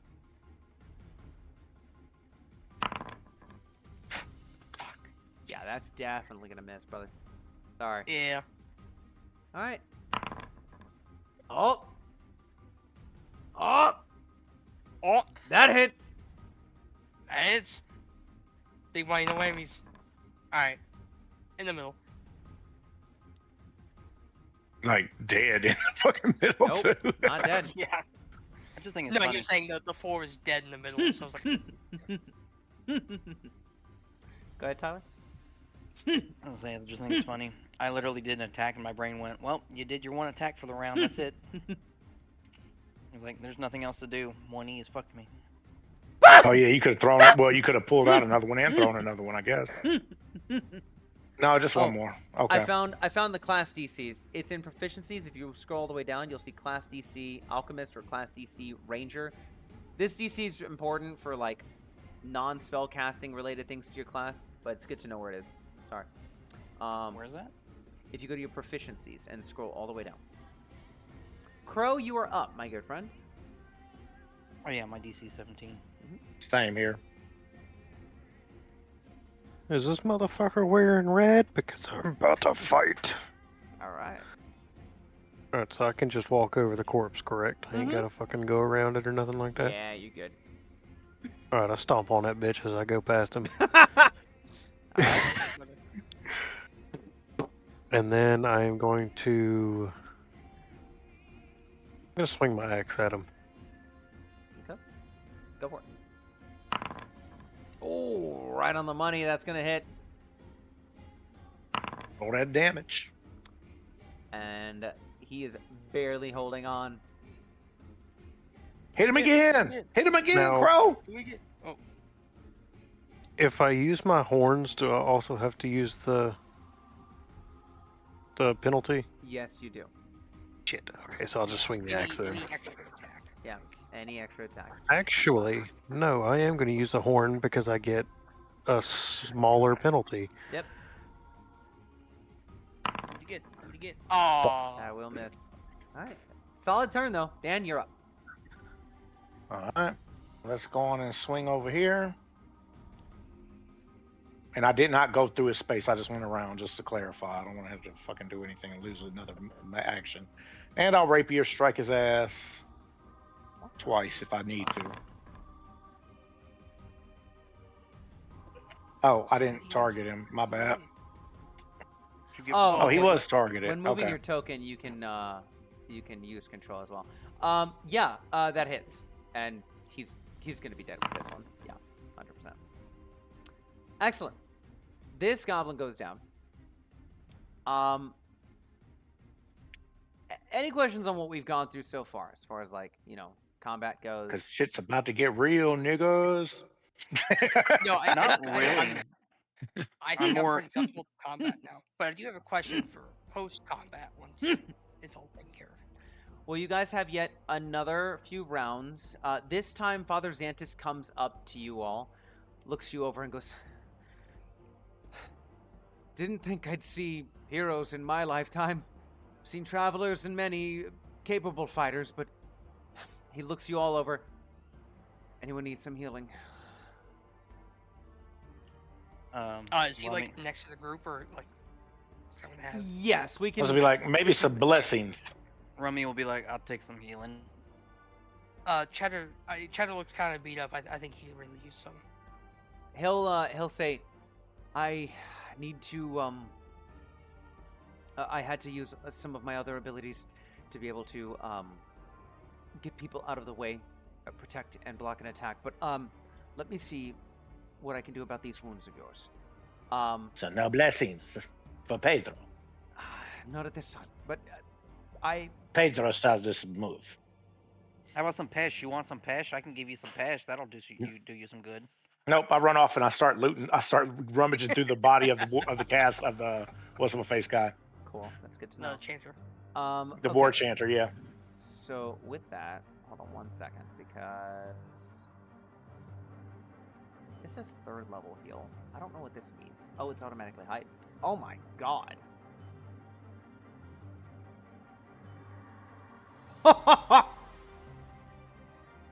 That's cool as shit. But all right, I like that. Sorry. We're glad you like it.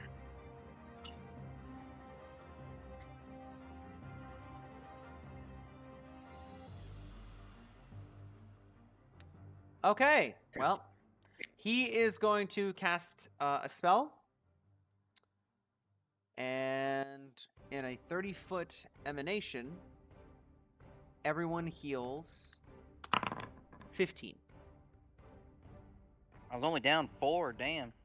Wow, Cheddar was half health, but damn, now he back up. He's healed for almost all of his max health. Yeah, that was 1 point away from my max. Dan, I got a question. Can you double-click that War Chanter and, like, see it?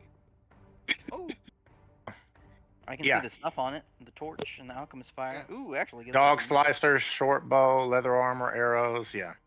we got arrows. Excellent. Can you do your homie a favor? Yeah.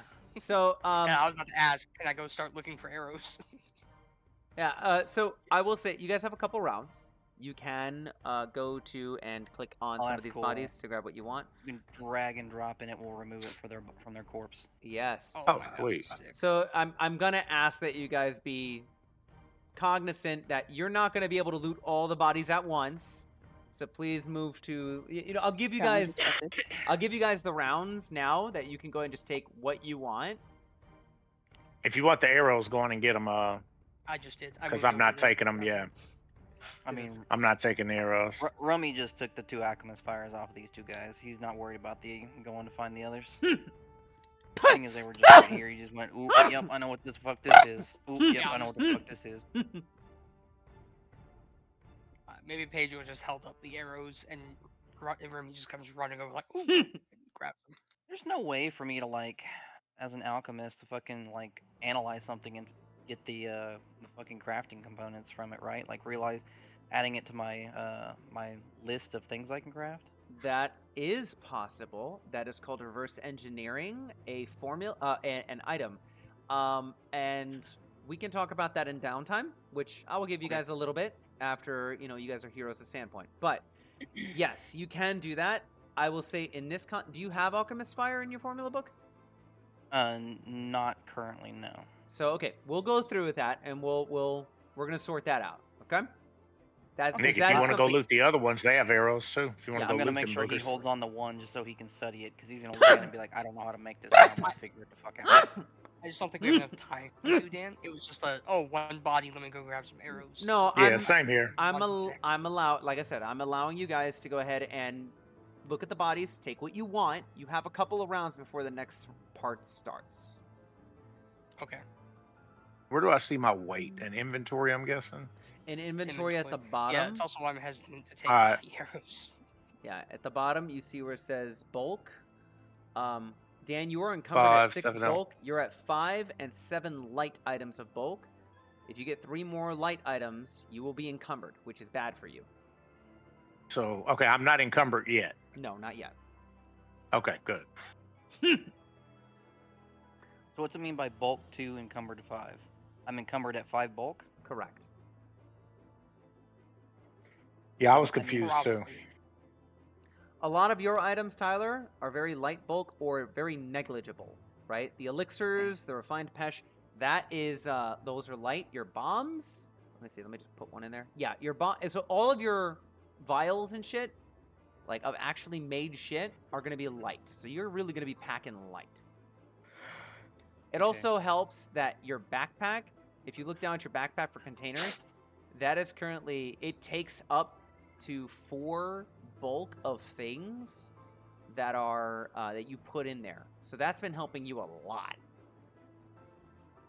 I was just confused by that because I'm guessing it can hold a max of 4 bulk. I have currently 2 bulk and 6 light in it, but it's only counting as 1 bulk entirely for everything that's in it. It is against only my counting. actual bulk. It is only counting as 7 light bulks for you right now. How So many look- bulks does it take to get to a full bulk? 10? Maybe. Yeah, how many lights makes hold on. yeah. Let me see. So yeah, okay. You're supposed to have 1 water skin. What it does is it absorbs the first, I think, 2 bulk inside of it for you. Okay. So I only have 6 lights counting against me right now, Currently, and- comparatively, seeing as it's... And then the It's holding backpack the other itself. 2. Yes. Yeah. Oh, that's pretty dope. I like this. I'm liking this system more and more. Yeah. Excellent. So, What the fuck? Crow. With that, trying to put that he's gonna walk all the motherfucker way away. around. Crow, I just want to make sure you had a chance to take a look at some of these guys' shit, if you wanted some of it, so on and so forth. These items will be fully gone. know how. Say again? I mean, there's arrows all over the place for the ranger. Bull does not use arrow. Bull uses. I said for the ranger, for the ranger, for the ranger. Sorry, what was your question, Crow? I don't know how to use. I don't know how to look through what they have. Double click their bodies. So anybody with an X, double click them.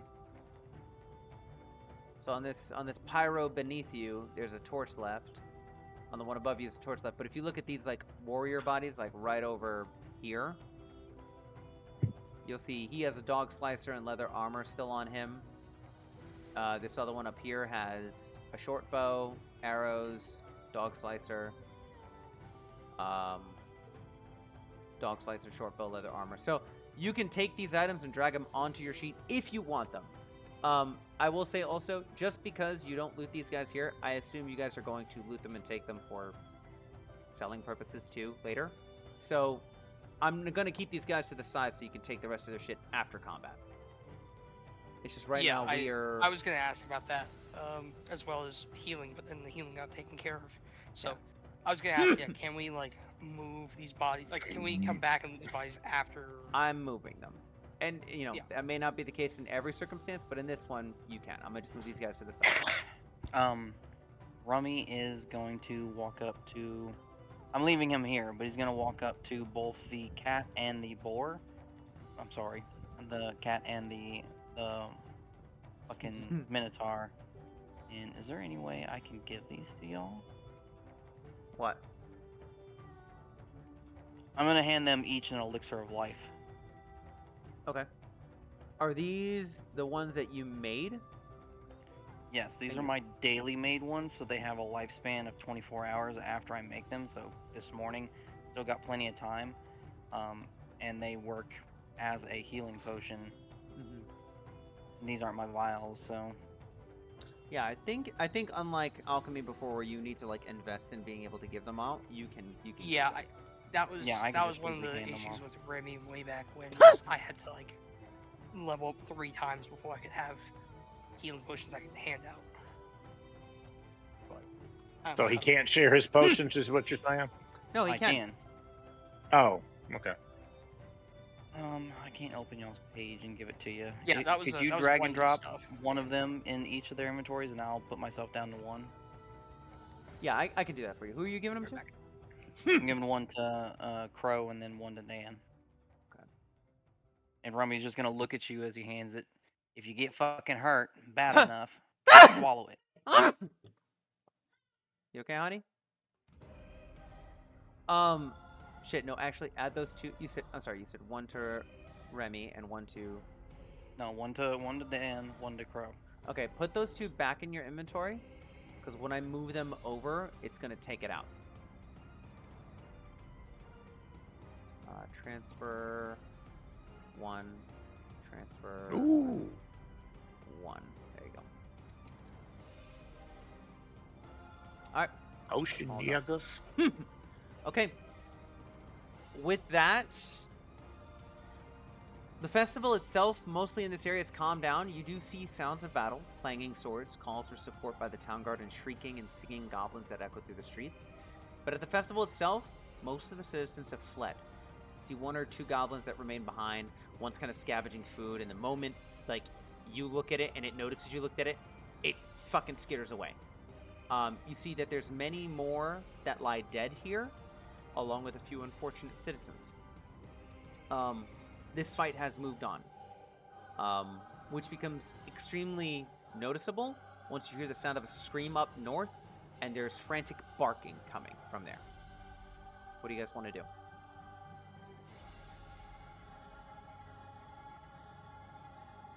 You're hearing Frantic barking. Help! Help!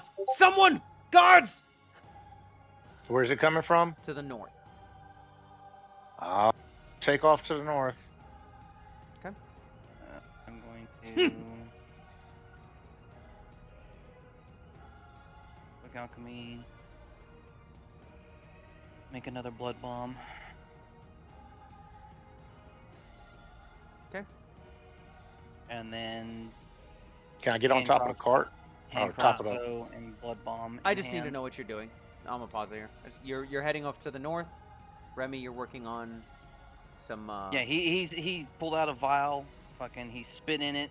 He took some powder out of a pocket, sprinkled it in there, swirled it around a bit, grabbed a handful of dirt, dropped it in there, popped it with a cork, shook it the fuck up, went, yeah, that'll do. Gotcha. So you're doing your quick alchemy with your versatile. Excellent. And I made a blood bomb. Rummy, are you heading to the north as well? And Crow? Yes, I'm going to follow to investigate. Okay. And then, yeah, Rummy's right behind him. Okay. After he gets done with this thing. Fantastic. Moving you guys to a different map. Bear with me just a second.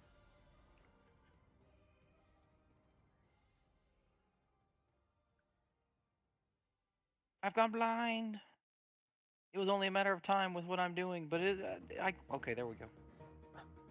You jacking off? More like fucking explosion. This is weird. I'm just gonna clear these walls. All right, there we go.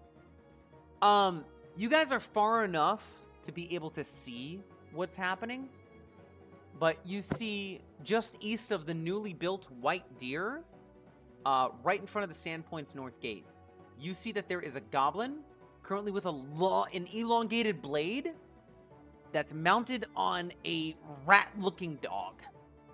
And there's an actual dog that's currently barking and yelping and growling at the goblin. You see a well-dressed aristocrat-looking individual that is currently hiding behind this barrel over here.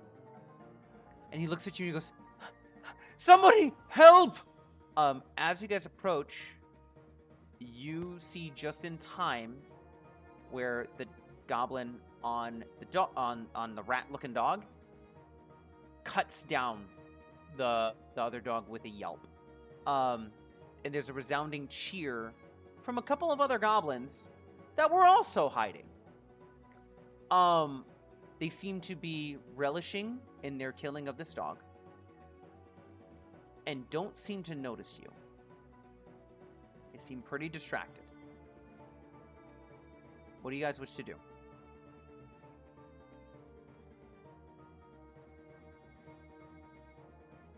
I do not see them on the map. I'm back. You guys are currently off map. This is what you see from a distance. They are very distracted by this kill. I'm asking, how do you want to approach? That's my question. Think gonna Twitch stealth. and yeah, Rummy's just gonna his own fucking stealth soundtrack as he goes from item to item, back and forth. All right. Serpentine. Okay, so both of you are stealthing. What about Crow and Remy?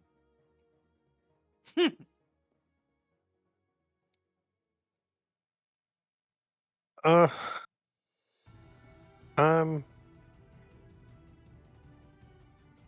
want to get within 50 feet, but not approach directly, so that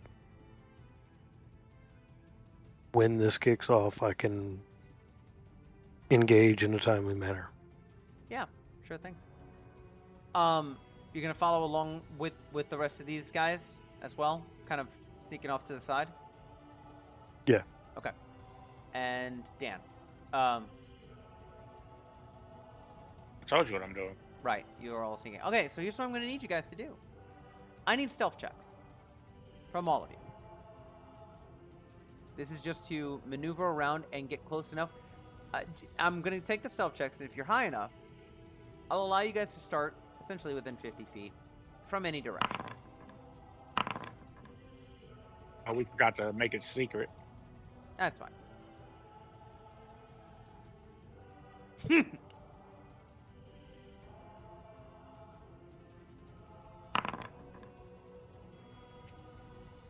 Well, Crow wasn't going to get within 50 feet anyway. Thankfully.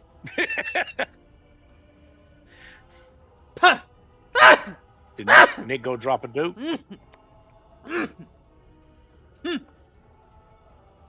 Maybe. Or all this talk about stroking. He went and said, "I'll be stroking." Doom, doom, doom, doom, doom. Okay. I will roll it for him.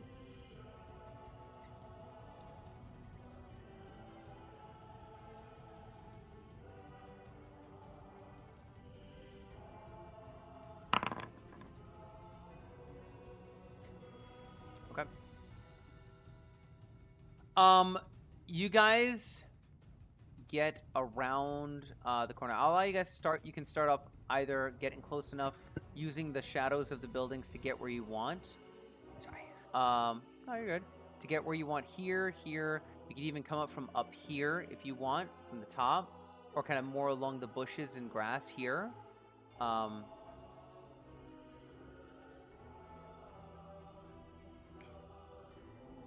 to go from the top? For me, yes. Okay, let me see again. Hold on. Where was it? Okay, top again. What?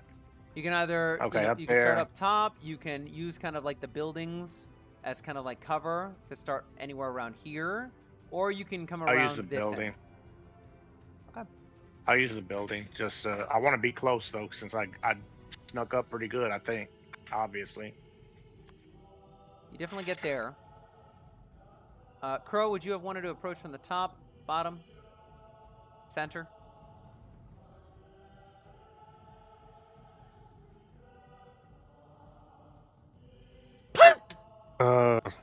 Let's do the top. Okay. And I Remy, scramble to the rooftop. can you scramble to the rooftop?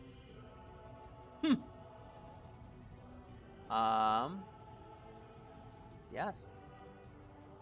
Okay. Go ahead and give me a climb check. It's Okay. it's in your speeds. It's my speed. All right.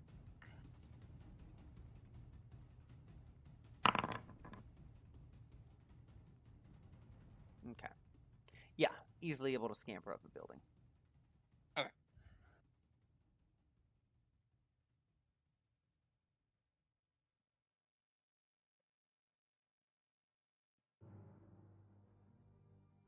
And I'll have cheddar with Rummy. Okay. So which rooftop are you? I was gonna stay close to everyone and do this one over here. All right, cool. Kind of scampering up there. All right, I'm just Yep. trying to figure it out here. I was gonna stable my buff.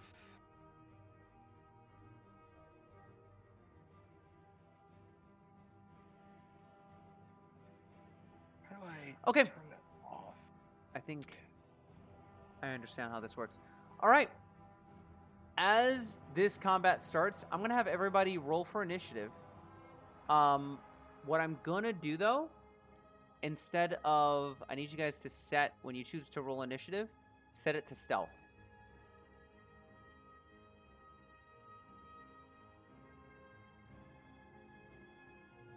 Where the fuck is stealth? Here we go. All right. Oh, you mean blind game over here. master, or- Instead of perception. Okay. Yeah. Jesus Christ, Dan. Okay.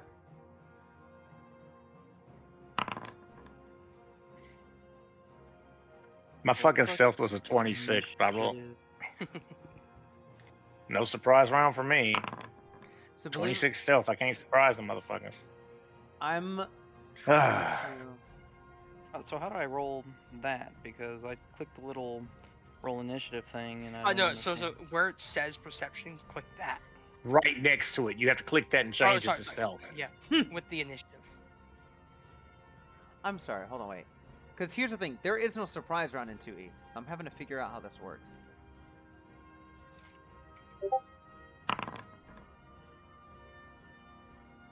Yeah, it looks like you got it. Yeah, nice.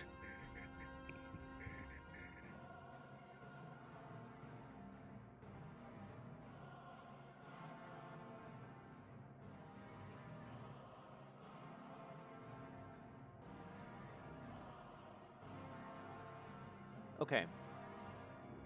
Hold on, I might have fucked this up. So, 1, 2, 3, 4. Okay, Tyler. I'm gonna take the better of your guys' 2 rolls. So Tyler, your self check was 14, so I'm putting you up to there. Dan, yours was 26, so I'm gonna put you up to there. Nick, yours between the 2 is 22, and Crow, yours between the 2 is 15. Okay. So the way I'm learning this too, the way that they did this is there is no, what's it called? There is no surprise round in 2E Pathfinder. Instead, combat begins when intent fighting starts, right? So the intent to fight starts. What this does for you guys, though, is that for those that beat the perception DCs of the enemies, you start off as unobserved to them, which gives you a number of benefits, along with the fact that if you still remain unobserved, they still have to spend extra, like, actions to even locate you. Does that make sense? Quick question. Should I roll for Cheddar? Since he's separate, yes. Okay. He still acts on your round. And the Just problem thought is, about it. you still have to command him in some way. Yeah. So, keep that in mind. Can you add him to the initiative order? Just for the I can just roll the stealth. It is not letting me. Yeah, I got you. I can just do this. Just roll the stealth for me. 13, okay. This is just their initiative rolls. This is not their perceptions to find you.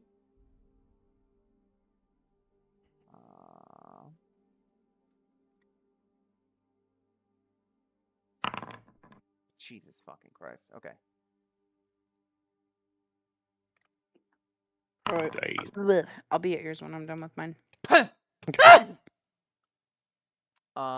You'll be what? We're playing the same game. We're just doing different quests. You'll beat whose when you get done with what? What's Be going at on here? yours when I'm done with mine. All right, Tyler.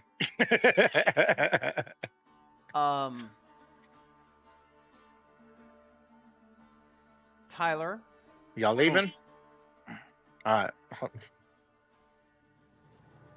I'll say you guys kind of like hiding behind a little bit of this building here. I'm gonna say all of you beat their perception DCs because of how distracted they are with their kill. You do notice that after a little bit, the goblin on the dog looks towards that aristocrat hungrily and looks ready for more. The dog delays. Dan, you are next to go. Okay. Let me get back to the map right quick. I got distracted by my grandbaby. Okay. Okay, so I'm 45 feet away. That's the big bowl.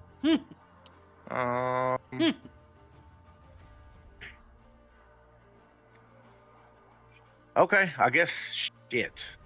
I will delay for a second. Okay.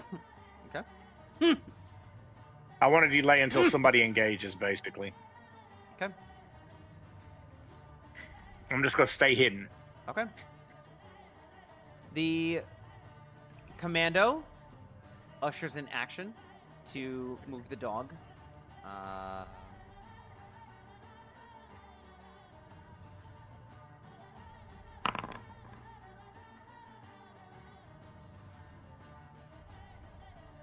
And readies its blade. As it starts to the dog then takes its action to stride. And moving forward towards Aldern, the dog stops and starts sniffing and kind of lets out a yelpy, goblinoid sounding bark in your direction, Dan. They don't seem to notice you or looking at you, but you hear the goblin on top goes, Who who understands goblin here? I think I thought I did, but I guess not. I thought... Okay, I only have one language? Yeah. Yeah. You do.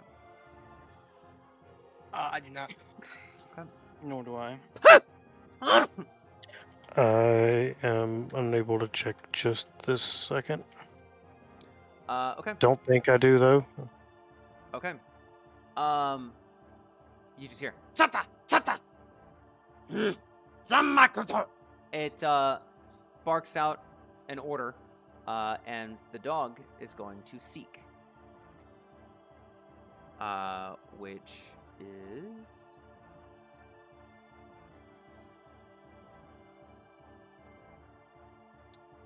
give me a second.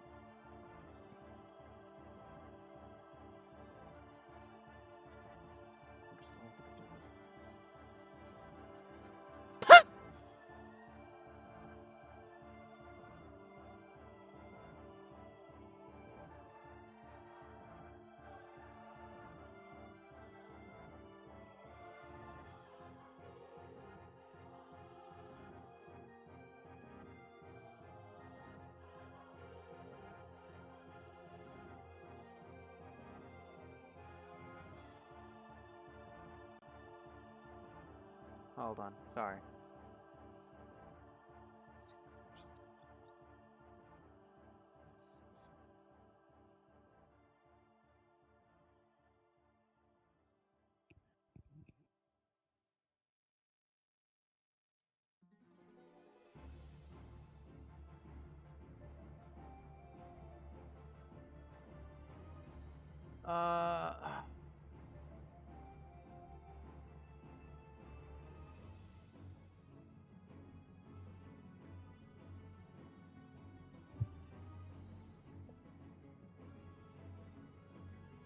Character with poor vision might treat those precise and remote sentiment can use sense analysis and precise sense.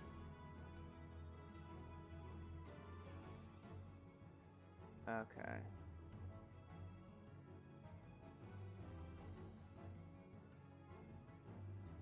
Okay.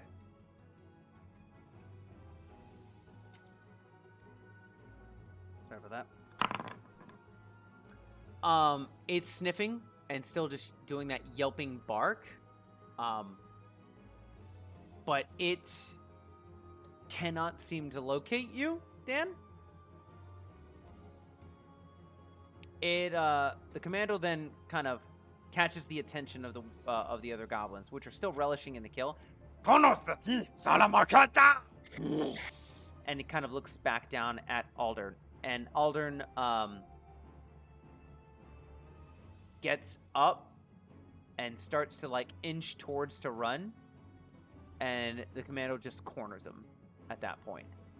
That's going to be their turn. Nick, you're up on the rooftops.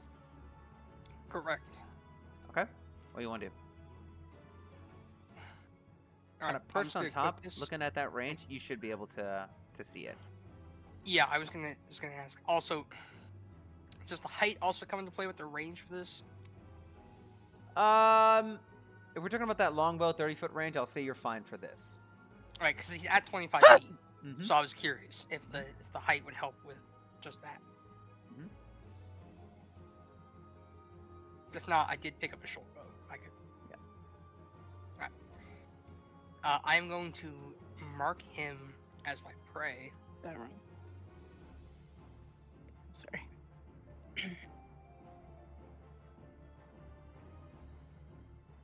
Okay. There we go. Alright. Now that he's marked, I'm gonna do the first attack.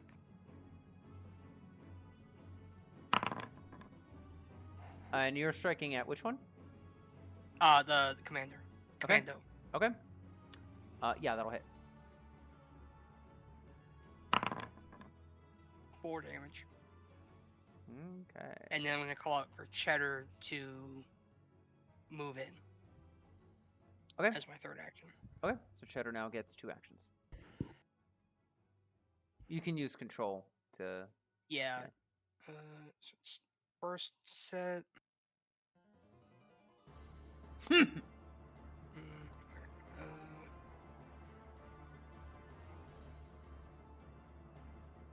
yeah.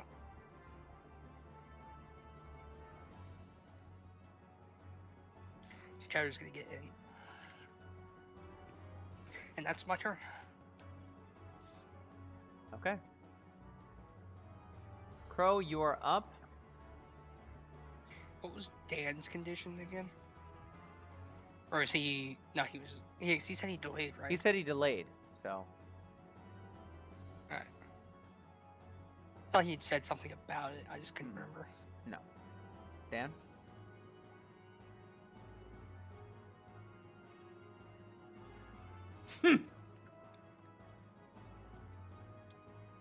Well, Like engaged in melee.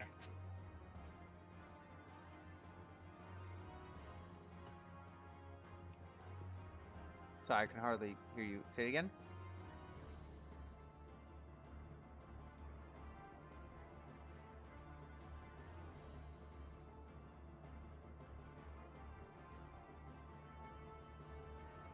Sounded like you said he was engaged in melee.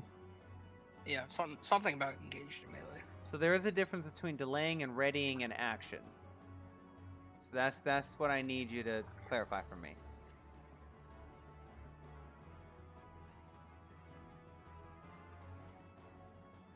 I also want to say he said he was distracted because his grandbabies were leaving. Oh yeah, that's fine. Hold on, y'all couldn't hear me just now? No. No. Nope. Oh, I was delaying my turn until somebody engaged in melee. So once somebody engaged in melee is when I was gonna act. Okay. So, oh shit, wait a minute. Okay, it does know that you're there, it just doesn't know where you are. Correct. While your hidden figure knows the space that you're in but can't tell precisely where you are, you typically become hidden by using stealth. Gotcha.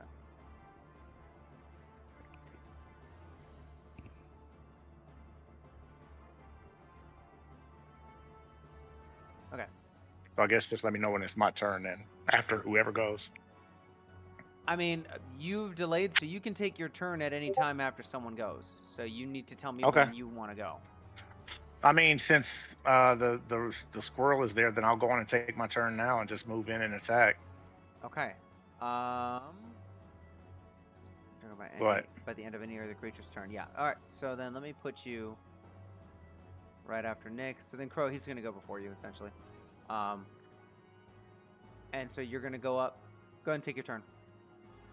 I'm gonna do that. I'm gonna just move and I'm gonna attack with my rapier. Okay. So two attacks with my commando or rapier. the commando or the dog? I'm gonna say the dog, assuming that if I get the dog off, the commando will have to fall. So okay, assuming.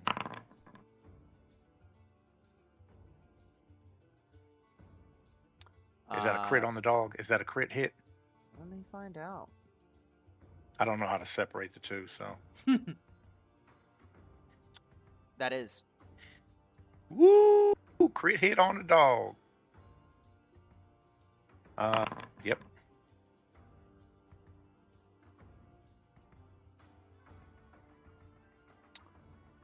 What's Wow. deadly? What is that?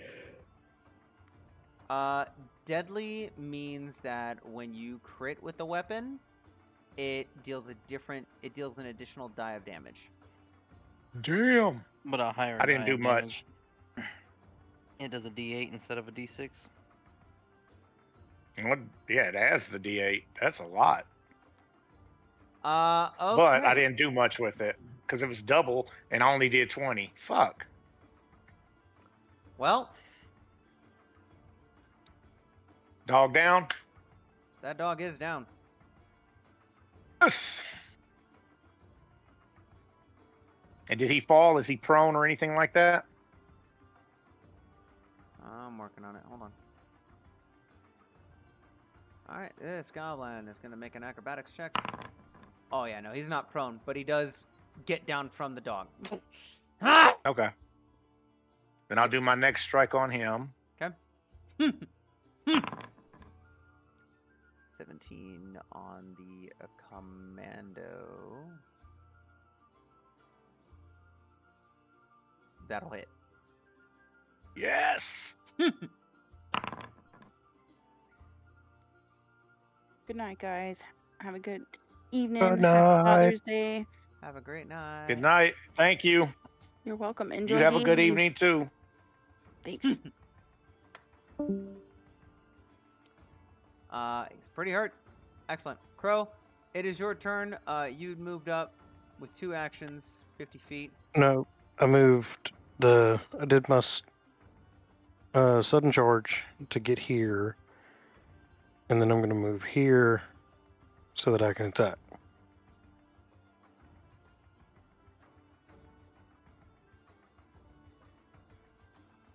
Oh shit, my bad. Didn't mean to do that. What the hell? I'm sorry. Yeah, this was 50 feet exact, and then I move here. That leaves me with 1 action to attack with. And I swing away with my axe. That's a hit. Yeah, that's gonna hit. Damn That should be an it. elimination. Oh my God, that's Nope. it. Damn it. It might get him, but still, it's like shit. A great action be like hoping to just do some serious shit. Yeah, he down. There we go. All right. The other goblins look on in shock and terror. But then are quickly like indescribably just in a they can't lose mentality. So, that being said, Crow, that's your turn. Fantastic. All right. Next up is Tyler.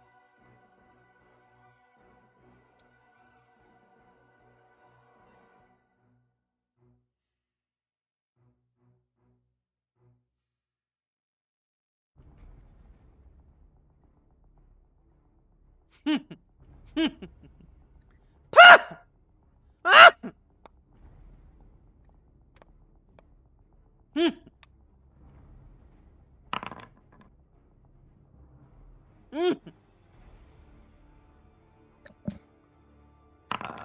Okay. Which one? That one right there. Okay. Fantastic. Blood bomb. Yeah, that's gonna hit. That's gonna hit that guy. And this guy's gonna take that splash damage. Excellent. Okay.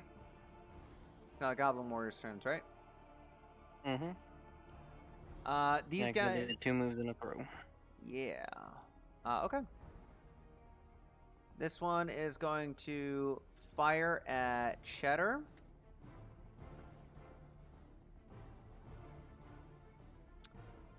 With its bow. 17 to hit Cheddar.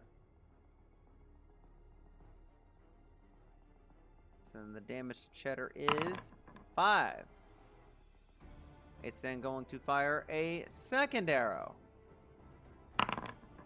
17 to hit Cheddar. Damage against Cheddar is 2. A third arrow against Cheddar. That's going to miss. Next up, these guys also taking short bows. This one's going to fire 3 arrows at Crow.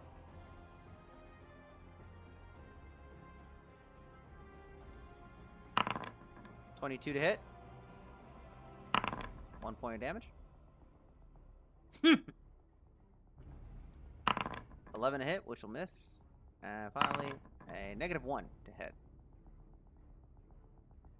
This one here will fire 3 arrows at you, Tyler.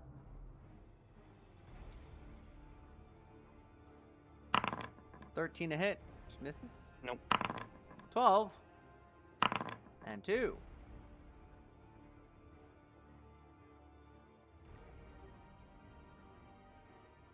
Just gonna do this, and that. Here's the recovery check. The bleeding stops on that goblin. Nick, you're up.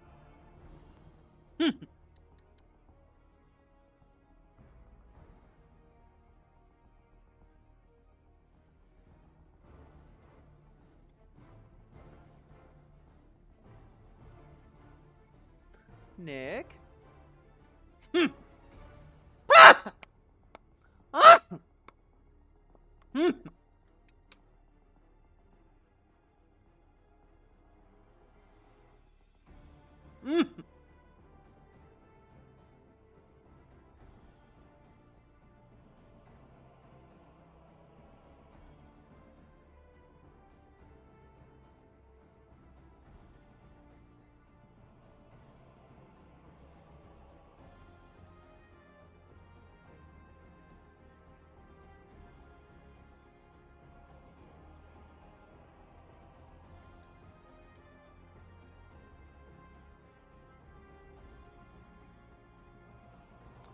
Okay, just to keep things going, I'm going to have Nick fire 3 times at this front one. Mm-hmm.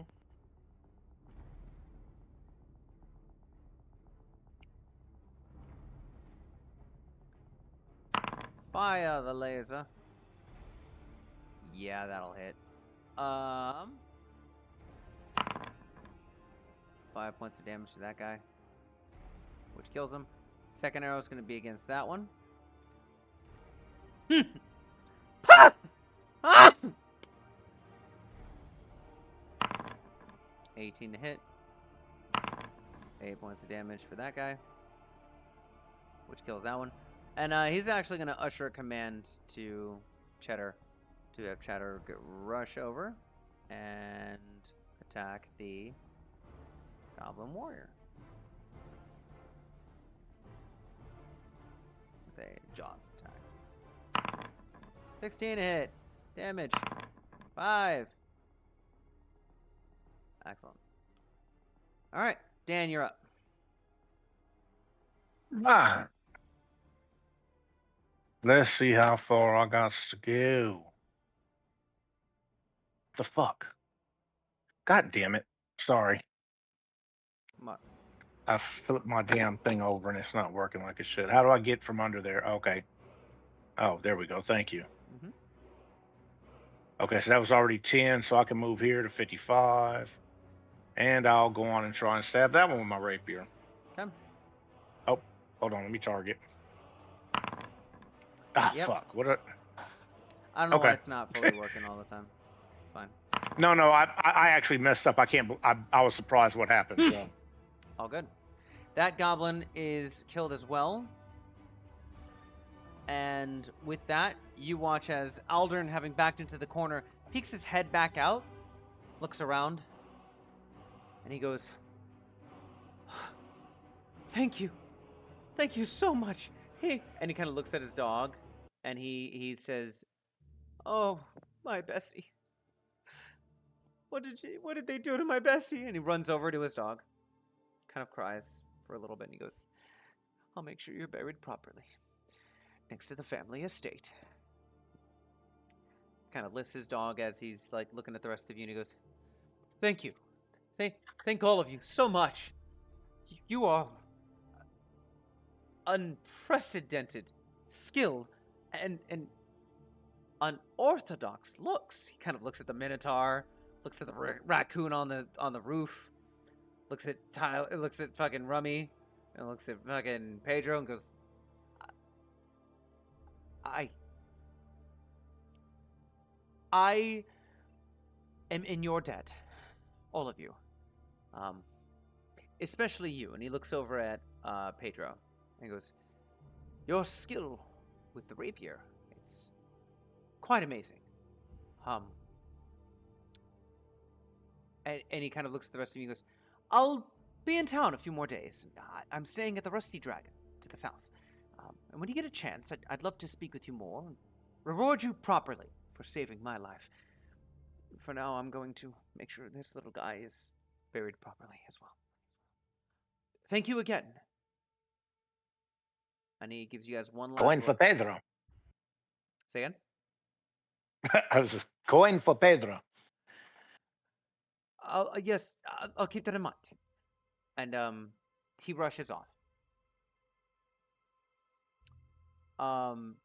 With that, the first thing you notice is that the music and the resounding echoes of the song have dissipated mostly.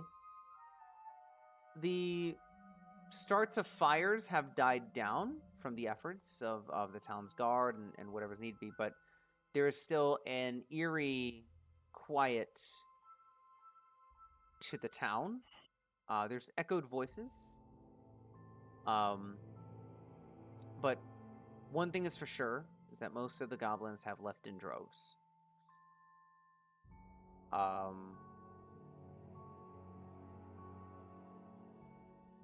What is it that you guys wish to do? Yes. I'm over there looting. Okay.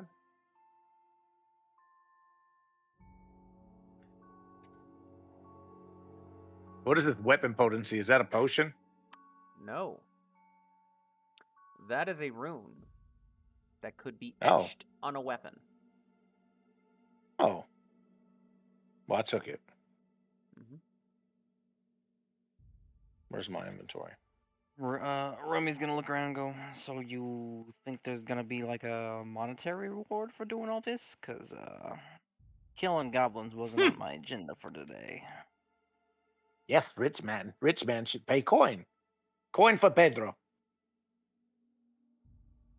Fuck you, cat. Coin for a rat. You know how many materials I used today? Does rat want this? And I show you the horse chopper. No, I don't want that. What the fuck would that do?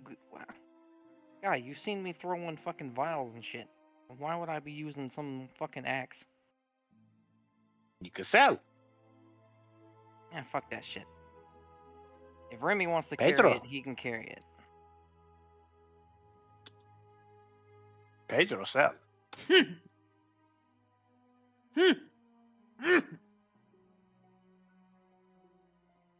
There are arrows. I don't use a bow. But your friend does. Being a feline, you're not very observant. But your friend does. Okay, that's not my friend. That's my brother. But again, he can pick it up if he wants. What did you say? That's your what, Tyler? Brother. Oh. Brother? Yeah, did I fucking stutter? Brother. Brother? Brother. But you're not sane. Who says you gotta be the fucking same to be kin? Nature? Fucking nature can go fuck itself. I don't understand. I was as pink as him whenever fucking Ma found him. It don't matter. I understand.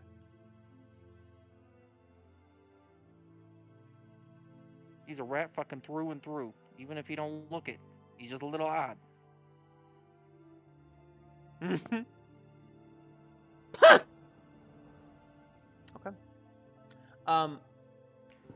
8:40. Let's just we'll take a small break real quick. I gotta piss like a racehorse, get a snack and a drink. But Okay. 5 minutes, what? 10 minutes? yeah, Come yeah, back. yeah. I gotta look up just a few things here real quick, but we'll do 10 minutes. 10-minute break. Nick did message me and I missed it. He's giving his Father's Day gift real quick. So. Cool. All right, 10 minutes. Cool. All right. Later, y'all. I'll be back. Crow, how are the hunts? Well, me and 3 other people literally just got one shot by a tempered Seregios. Mm. And it instantly failed the quest. So, other than that one, it's alright, but yeah. That one was kind of rough.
We're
back.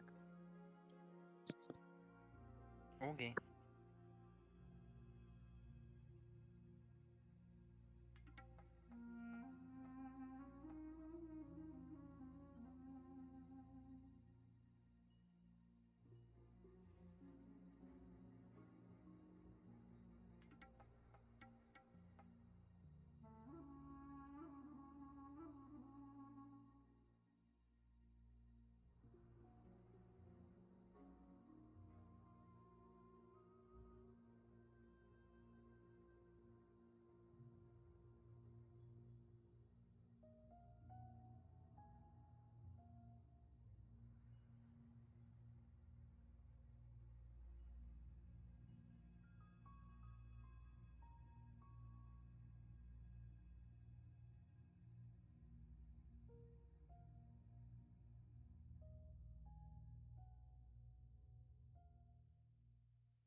Yeah, I'm sorry for that.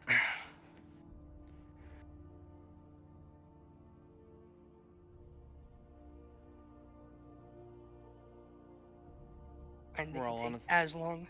we're all on a small break. Should be back Yeah. in like 5 minutes. Alright, cool. Yeah, since we started so early, it was like, well, we can't really, you know, do it earlier. So I was like, fuck it, we'll take a small break at some point in the middle of it. And I hoped it wasn't going to be in combat, but oh well. So I see a lot of things got fucked up. Or everything died, rather. Yeah, everything is dead. Nice. I'm assuming, Coed or someone just took more pot shots with my bow. Yeah. Cool. Yeah, I I'm could gonna have take my sworn phone. we could have sworn we leveled after all this, but I mean, that could just be from Ardic's thing where it's like, we skipped some stuff. Because I remember And we were fighting a bunch of buffed up shit. Yeah, I also remember that we leveled once we got like overnight at the Rusty Dragon or whatever. So it wasn't like right after combat we leveled up. It was we go to the Rusty Dragon. We leveled up in the session.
I see. I ain't the only one on CP time.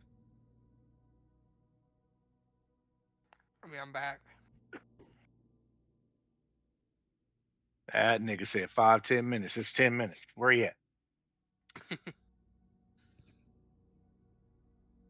Shit.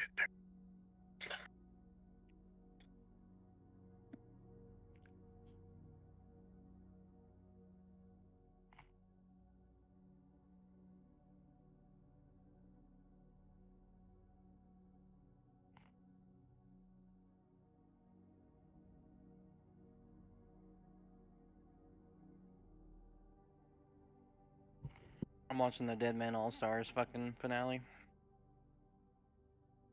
The what All Stars? RuneScape. Oh.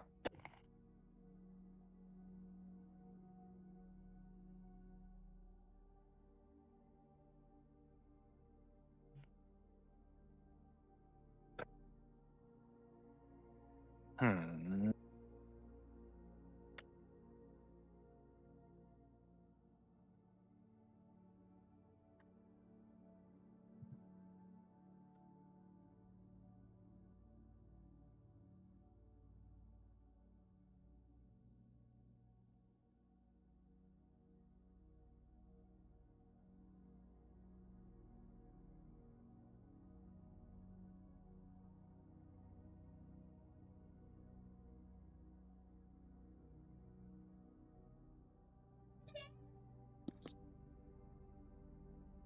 All right, I'm back.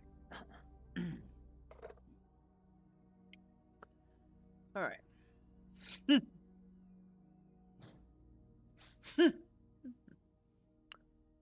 So I made the mistake. I think that should have been hidden. I could be wrong. Hold on. What should have been hidden?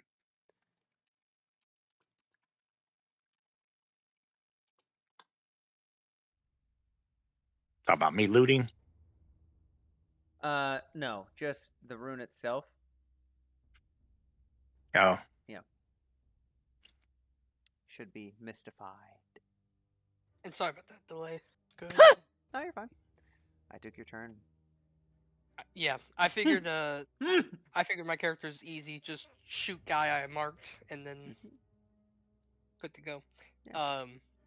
I also didn't realize it was gonna take that long, but with starting early, I figured we can take a break somewhere in the middle of it. I just did. Yeah.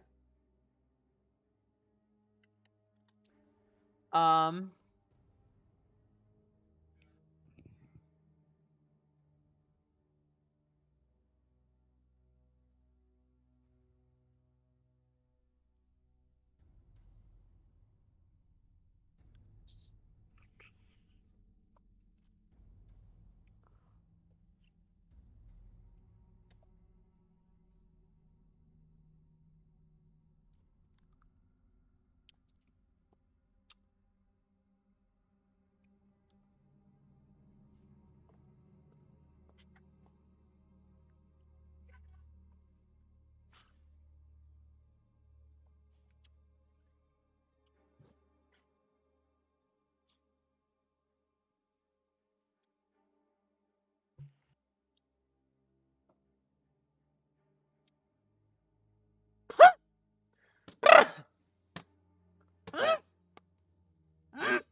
I can't wait for Spider-Man Brand New Day. It looks pretty good.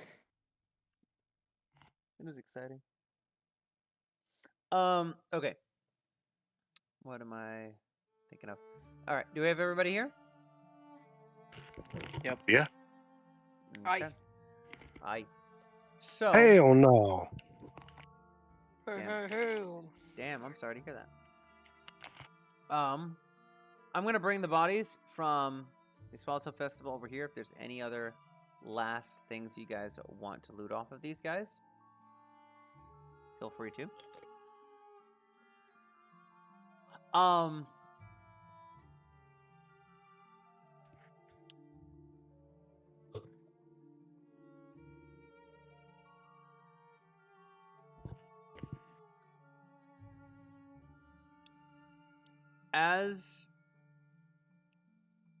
As you guys finish this up, though, you see that the Swallowtail Festival is in the midst of wrapping up.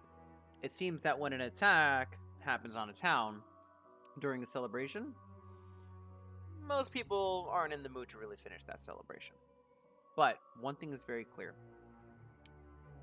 There are a lot more folks talking to you guys now, thanking you, appreciating your help, and for saving them. And before you guys leave, a young Asian woman with dark hair, approaches you. Remy and Rummy, you know her to be a Miko Kaijitsu. And she says, "Hey, I caught eye on some of the fights you guys were in. You're very capable, and I'm impressed. And I appreciate what you did for this town." She looks at all of you. She's like, "You got rooms on me for a week at my place as a way to thank you for helping to fight off this infestation, I guess is the way I'll say it. I don't know where you guys are currently staying at, but I hope you'll stop by at least and use the rooms."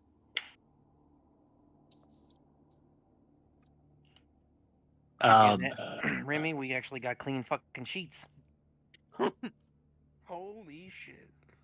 And for Pedro looks over at both of them and says, "What is infestation? Infestation. What is that?" Probably your hide. Anyways. With that, she will move off to help with the cleanup process of her, not only, the town and helping out there, but also her food, her lunch and the luncheon she provided. With that, Oh, she's the one that had the salmon, right? she is the one. Yes. Or does she have the chowder? Mm-mm. I kind of run after her. Do you have more salmon for Pedro? She nods and she's like, "Yeah, it's a main dish at the Rusty Dragon." Yes, yes, salmon for Pedro, please. Sure thing. I can get you some complimentary salmon today or tonight. Oh, yes, Pedro will be there. She nods. The rest of the day and what you guys want to do is yours. What would you guys like to do? I'm looking for somebody to sell all the shit I got to. Is this enough time to look at that alchemist fire or not? Not yet.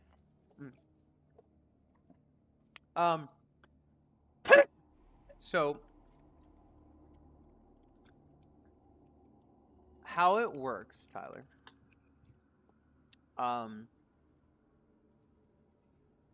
The downtime activity requires an alchemist toolkit, or in your case, I think you have that already. The physical item itself, and takes the same time in craft DC as creating the item from scratch.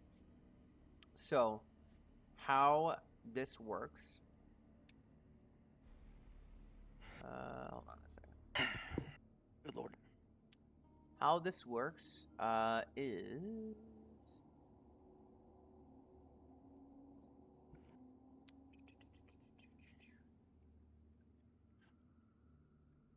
Hold on. Or is that a feat? What?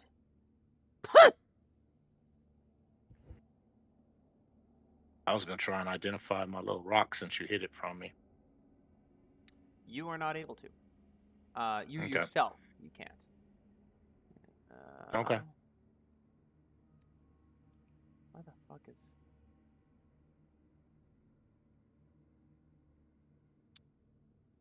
Hold on a second. I thought there was.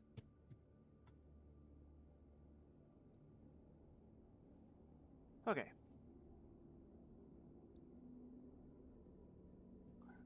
Oh, here we go. Right. Bless somebody. Thank you. Bless you. You can also craft a formula by reverse engineering it from an item you possess. Use the formula's price in the item's craft DC. And so, what level is that item? Does it say? It's level 1. Level 1. Okay. You must meet any requirements to craft the item, except you don't need to have access to the item or meet any special craft requirements listed in the stat block unless the GM pertains otherwise. All right.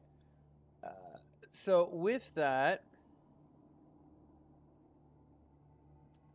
skill, actions, crafting, craft, boom, shakalaka. Yep, and you said it's level 1, right? Mm-hmm. How this will work is. Fuck me. Hold on.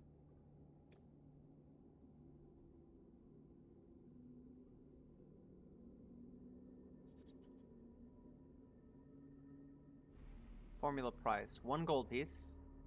And the item's craft DC of 1 makes it 15. And so with that.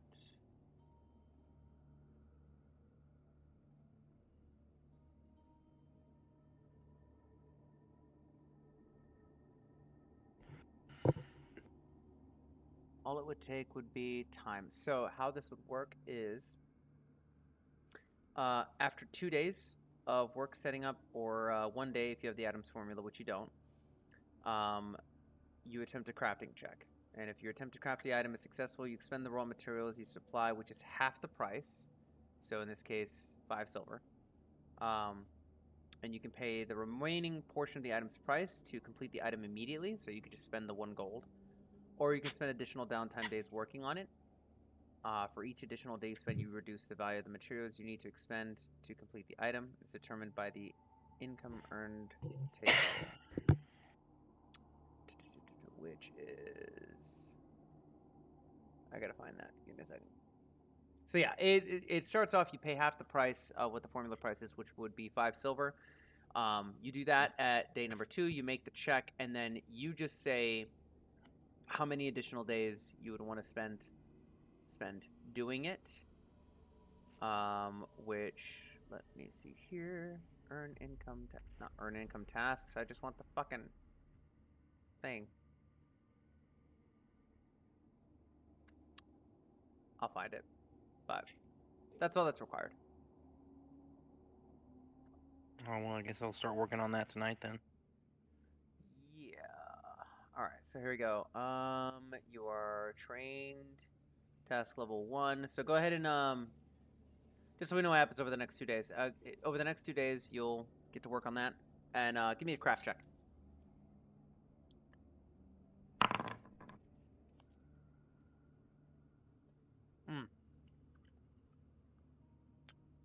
Anything give you a bonus to that at all?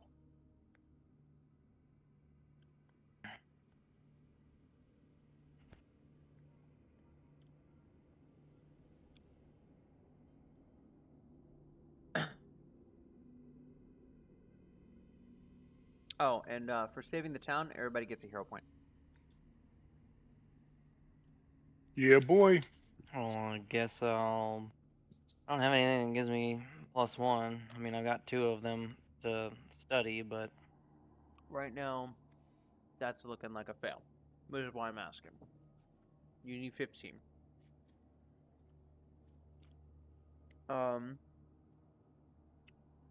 Free hero point that bitch. Are the hero points we earn gonna go away each session? Yep. Oh, Okay. yes, they will. Okay, so wait, Okay. with a failure, you don't lose the raw materials you put in. You can still put the same ones in, but you have to start over. So those 2 days will be wasted. Fuck that. Hero point it. Okay. Here we go. Higher number. Yeah. Okay. And as such, okay, your attempted success of each additional placement crafting reduces the materials needed to complete the by amount based on your level and your proficiency rank, which they said it's by the earned income, so that is going to be 2 silver pieces. So you can spend 2.5 more days afterwards. So just within a week, you'll have the Alchemist Fire made, and I believe since it's a consumable, you make a... No, you're just crafting the formula, so you'll have the formula by the end of the week. Couldn't I? Didn't you say I could pay to feed that along though? If you want to pay, yeah, if you want to pay the extra 5 silver and for 1 total gold piece and just finish it after the 2 days, yeah, correct. I'm just gonna pay it. Okay.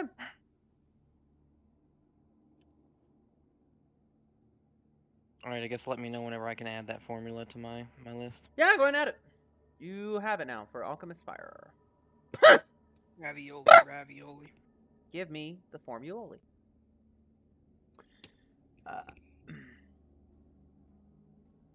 I guess I should say, are there any other questions on the system so far and what we ran into?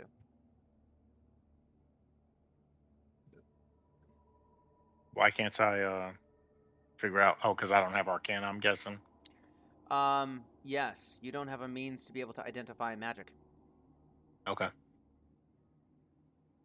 You could show it to Rummy. If it's just the fact that we need Arcana, in which case I do. I was about to say I will approach y'all. You see rock? This is nice rock. What you talking about, rock? And Rummy's gonna pick it up. So, how this will work? Hold on a second.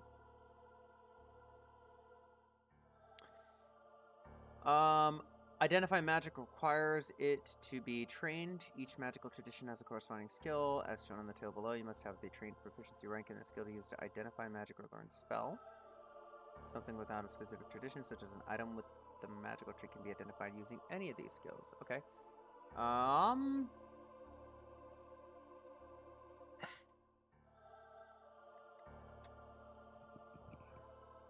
Okay. Once you discover that an item, location, or ongoing effect of magic, you can spend 10 minutes to try and identify the particulars of its magic. If your attempt is interrupted, you have to start over. Sure. Okay. Give me a knowledge arcana. Or arcana. Arcane.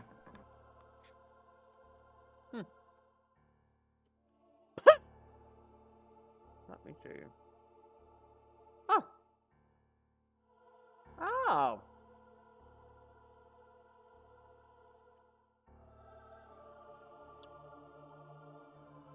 Interesting.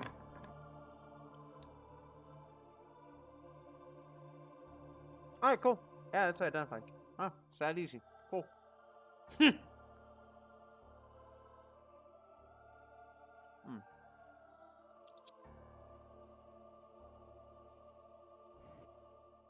So Tyler did identify it. Okay. Yeah.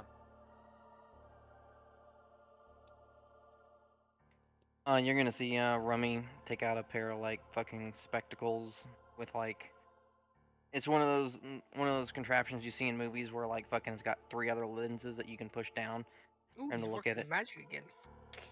And he's just gonna look at the rock and be like, you take this rock, the thing's painted on it, and you make an exact replica on a weapon with the rock next to it, and you touch the two. I don't know exactly, because I'm not exactly the magical type, but you draw it out, you touch the rock to it, it'll transfer over, and it makes your weapon better. That's all I got. Yes. So for Pedro have stronger weapon, stronger sword. So for more information, you need This to turns my shit into a +1. Yes. So Holy fuck. So just to put this here, you need someone who has the magical crafting feat, in order for them to etch it onto a weapon. I'm trying to determine, because there's no cost for this.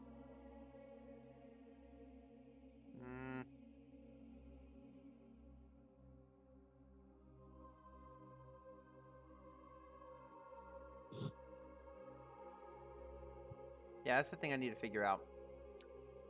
Because to etch it onto a weapon, you need to use the craft skill along with someone having magical crafting.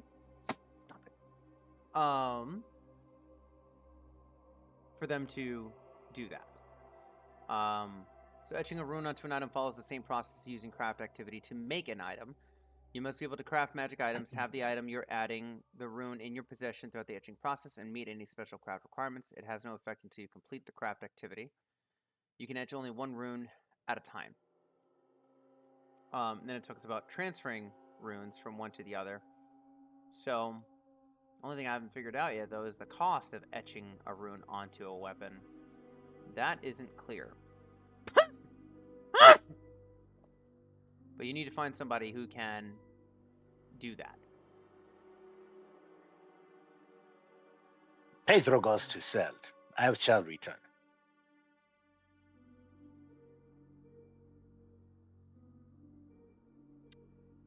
Okay. I head off to the blacksmith shop or somewhere like that, or a magic shop or anything. Or I head off to the guy that he's obviously hates goblins by the name of his fucking place, so. Mhm. I'm gonna go to one of those 3. Well, his stables is less of a shop than anything. Oh, okay. Yeah, it's more of a The stables, that's yeah. right. Yeah. There's no. But I'll still go to him, whichever one's closest, I guess. I've been there a month, so I should have an idea of where they are. Yeah, there is no full-on magic shop here. There is a seer in the town who may be able to do what you're looking for, but it's still going to cost money for him to do it. Yeah, that's fine. If you're wanting to just sell your wares, that can be done at the general shop. Okay. There's no blacksmith There is, yes. in town? There's a blacksmith. Okay. I mean, I'd rather go there thinking I get better money than at a general shop. That's okay. This might be something you may want to do in the next day, because at this point it's evening. Okay, that's fine. Yeah. And with the thing just wrapping up, okay. Do you guys want to do anything else for the evening? And will you be retiring to Rusty Dragon or somewhere else? Hell no, free room. Rummy's Yep. already looking forward to another free meal and a free room. Yep. Clean sheets. While he's born a sewer rat, he has a weird fascination with cleanliness.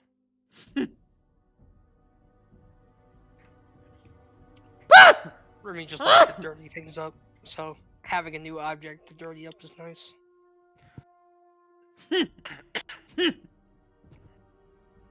I just want my salmon in a nice, large pillow or bed to curl up on.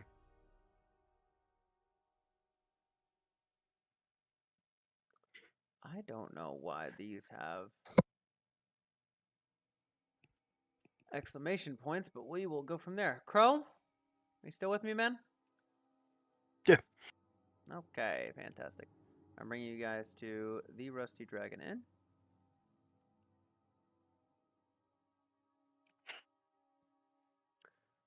Where you guys can enjoy your time there.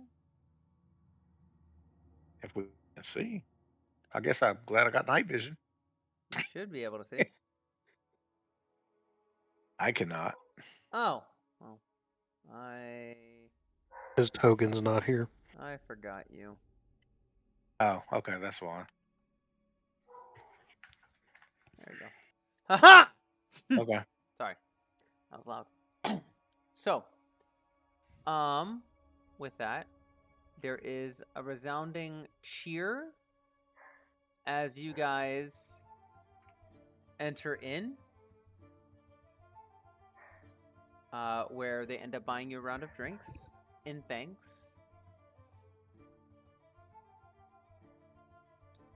And you notice that folks, while they were quite hesitant at the beginning of this day, very open now with you, sharing drinks, buying them for you, asking you to recount your tale of the slaying of dragons.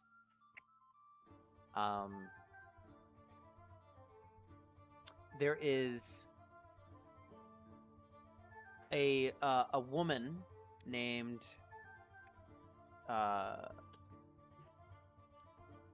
Sava Bevanicki,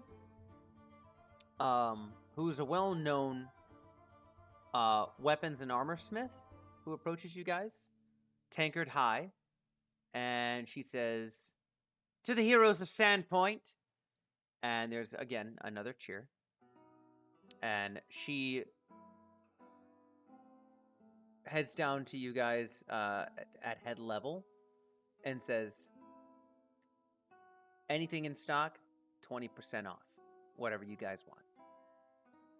And she smiles and goes back to the table that she was at.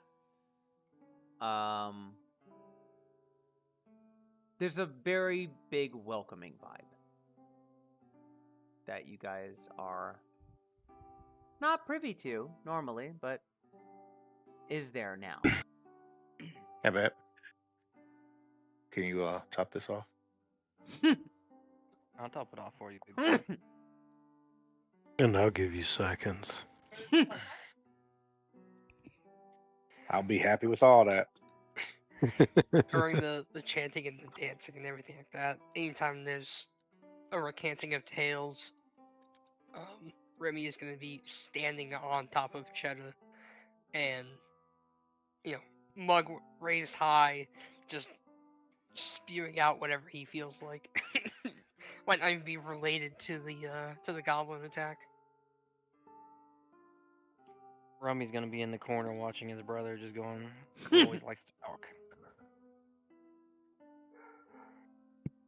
I make my way through the bar, not hiding my footfalls at all, just to sit at the bar. I jump up on like the bar and stuff. I'm like, Pedro says, stab the goblins. Pedro, stab the goblins. Repeat it, stab. Whatever he said.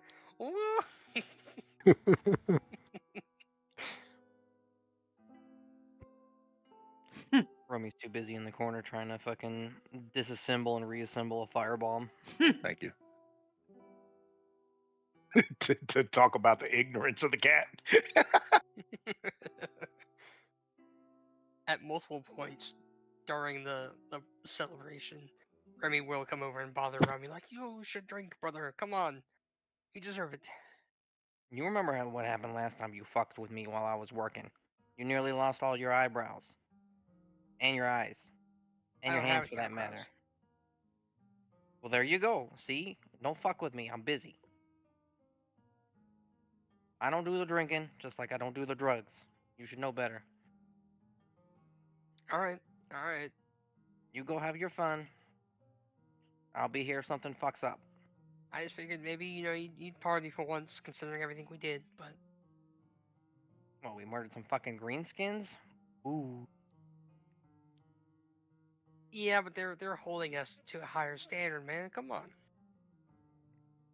They're putting us on a pedestal up there. Listen, Remy, I'm glad that you're enjoying yourself, and I want that for you. But these smooth skins still call me a rat. At the end of the day, I'm a rat. I don't. Just because I saved their skin doesn't take back the years of fucking how they treated me. So I'm gonna be a rat. I'm gonna be in the corner. I'm gonna work on my shit. Hopefully, I don't blow up. Hopefully, I don't blow up this place. You have fun. I'll be here. I'm drinking my wine. Okay. Well, if you need me, I'm sure you can hear me. You won't be out of my sight, and if you do, I'll come find you. And Remy's gonna go back out to the party and just throwing alcohol left, right, and center. Everyone's trying to outdrink him. They can't.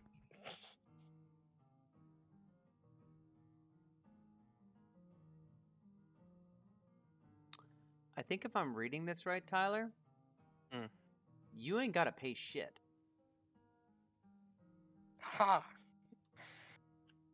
I mean, I'm happy to Nice. keep my gold.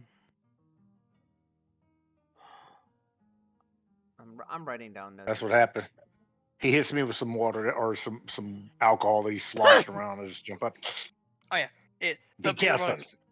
My hand is going everywhere. Like my arms are going flailing everywhere. There's Yeah, I know. Cheddar is covered in alcohol. You're probably getting covered in alcohol. Yeah, when you throw it, I'm like, be careful with your drink. He's probably spilt as much as he's drank.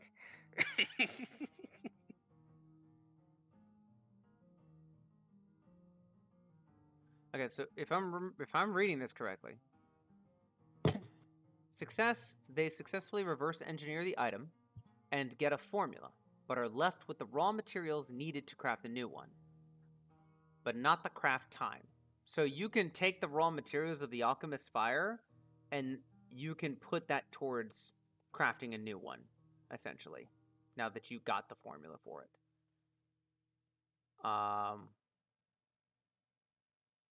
I think. Maybe. I don't fucking know. I'm trying to understand this. But whatever. All right, we'll figure it out. I mean, I pretty much craft everything for free anyways, so I don't know why that would be prevalent to me.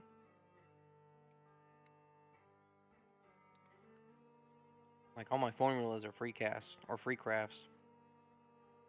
Well, on a normal, like if you were crafting them and not your like alchemist things per day, it would cost money. That's the Okay, so I'm getting the raw materials for if I wanted to craft a money making one. Exactly. Or just, a permanent one. Let me put it that way.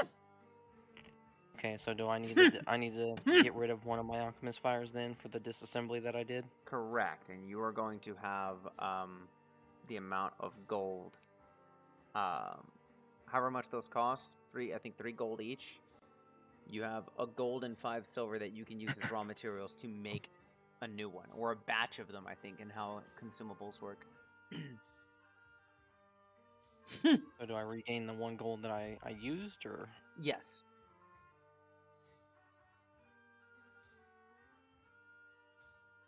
Section.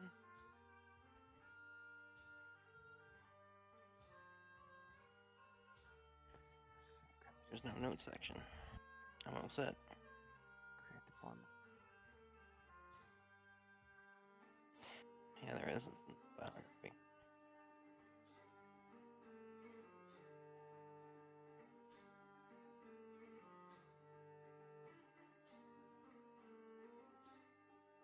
Yeah, I'm seeing that that's how it works.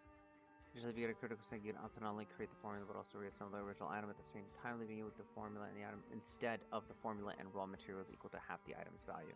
Okay, yeah. So you get the formula and you have raw materials equal to half the item's value. Cool. Which, I mean, since it's just saying raw materials, you can just have a certain amount of gold in raw materials, and you can really apply that to anything, I will say. Let's go with that. I'm just trying to expand my formula knowledge, because the more formulas I have, the more opportunities I can fulfill. Okay. Crow, I haven't heard from you. Any particular things you want to do for the rest of this night at the Rusty Dragon Inn? I just want to get a bowl of soup or something Okay. They're before we still call it a night. all right. They're still offering the salmon and the winter drop mead that they had at the festival. If you wanted some more of that, that's on the house for your first meal here. But if you just want soup, porridge, by all means.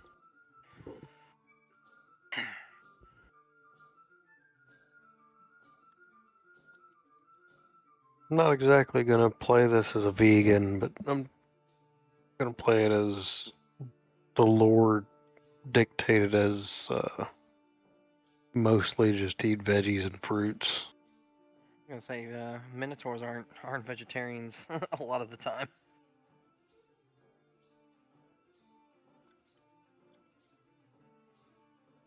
I was just going by what I read through the actual lore.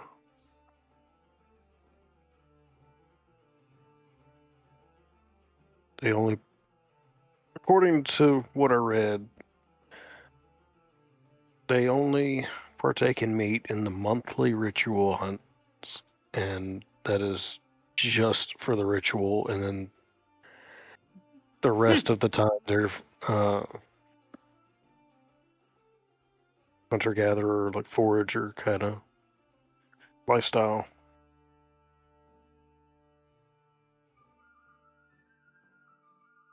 Okay. Well, with that, the night ends out in somber festivity. Sounds like a backwards way for it, or a backwards statement, but nonetheless, it despite what happened, people are still happy with a drink and a good night's rest. You guys awaken the next day, aftermath of the raid, to a knock on each of your doors.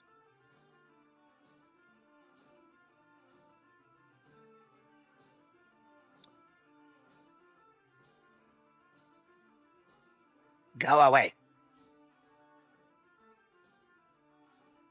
Yeah, all they're gonna get is a fucking muffin. Fuck off. The knock repeats.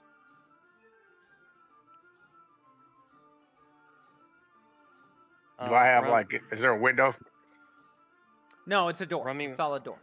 No, Rummy is will there a lean- window? I said. To this place? Yeah? In my room, is there a window? Sure. Okay. Rummy will lean over into his bag and pull out a pair of earplugs and put them in. The knock repeats. Who is it? You're going to hiss me up. This is, Sheriff Hemlock? I go out the window. You hop out of the window? I'm Give me still an give me an like acrobatics that. I'm assuming there's some kind of ledge or something out there. Yeah. I'm gonna look before I jump. I mean, yeah, I'm just saying, but yeah, I go out the window. I'm like, oh shit. Okay. Give me, I think it's an athletics check for climbing. Yeah. Athletics or yeah, acrobatics? athletics, but that's more than enough. Like the natural 19. Okay. Yeah. You start climbing out. You're now officially outside. Okay. Rummy, I know you put earplugs in. Remy? Braun? Do it. There's knocks on your door.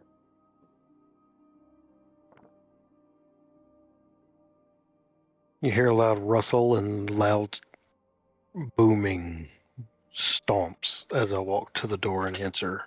You open up the door, and you do see the sheriff that you saw on the podium. He looks up at you and he goes, "Morning." Just get a loud. The kind of the chuff kind of in the air, fucking blows past his face, and he like blinks for a moment, like lazily, and he goes, I've been requested to take a look at and investigate something, and I believe I can use your talents. Pardon me. Name. I always forget the name. Sheriff Hemlock. And I believe now that I'm meeting you, you're one of the 4 that I officially have to thank for helping to defend Sandpoint. But I could use your help again.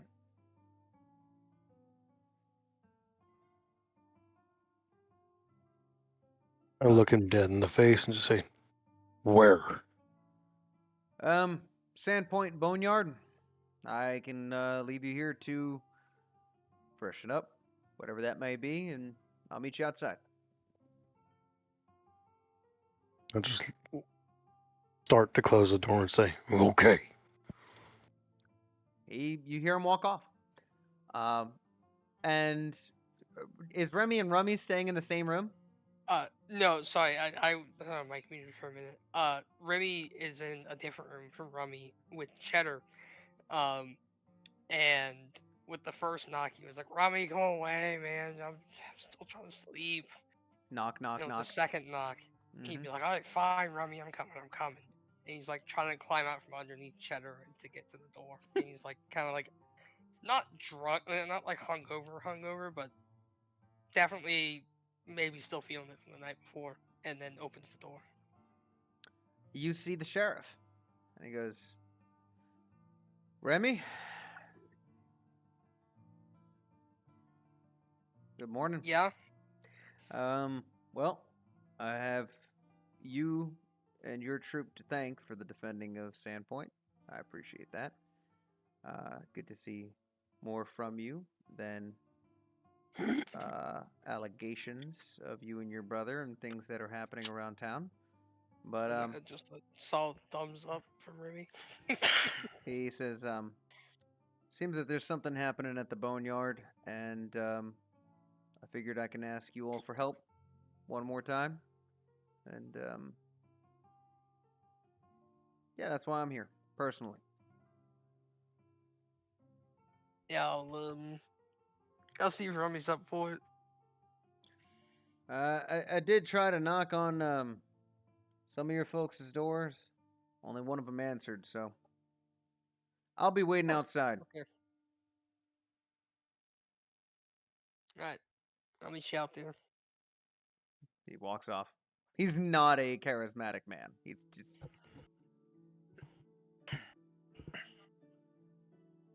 I climbed out the window and I kind of went to go look at the door to see like if he's arresting people or what the hell's happening.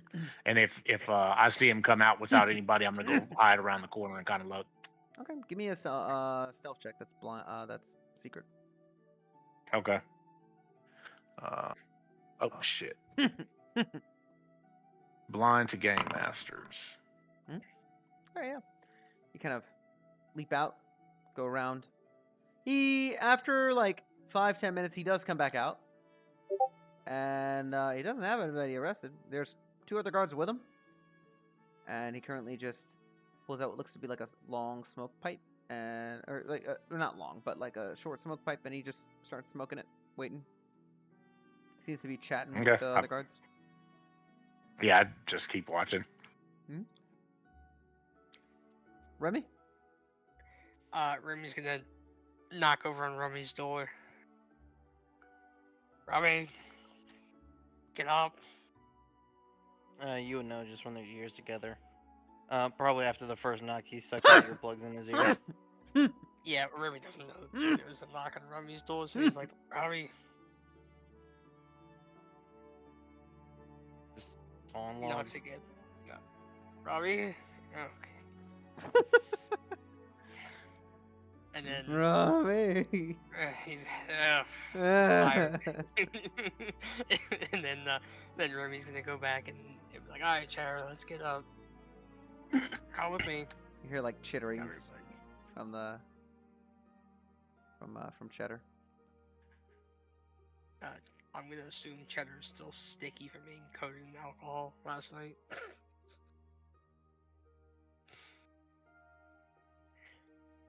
It just has maybe Remy's gloves are like stuck to different parts on Cheddar's body and it's kind of like prying them off as he gets out the door.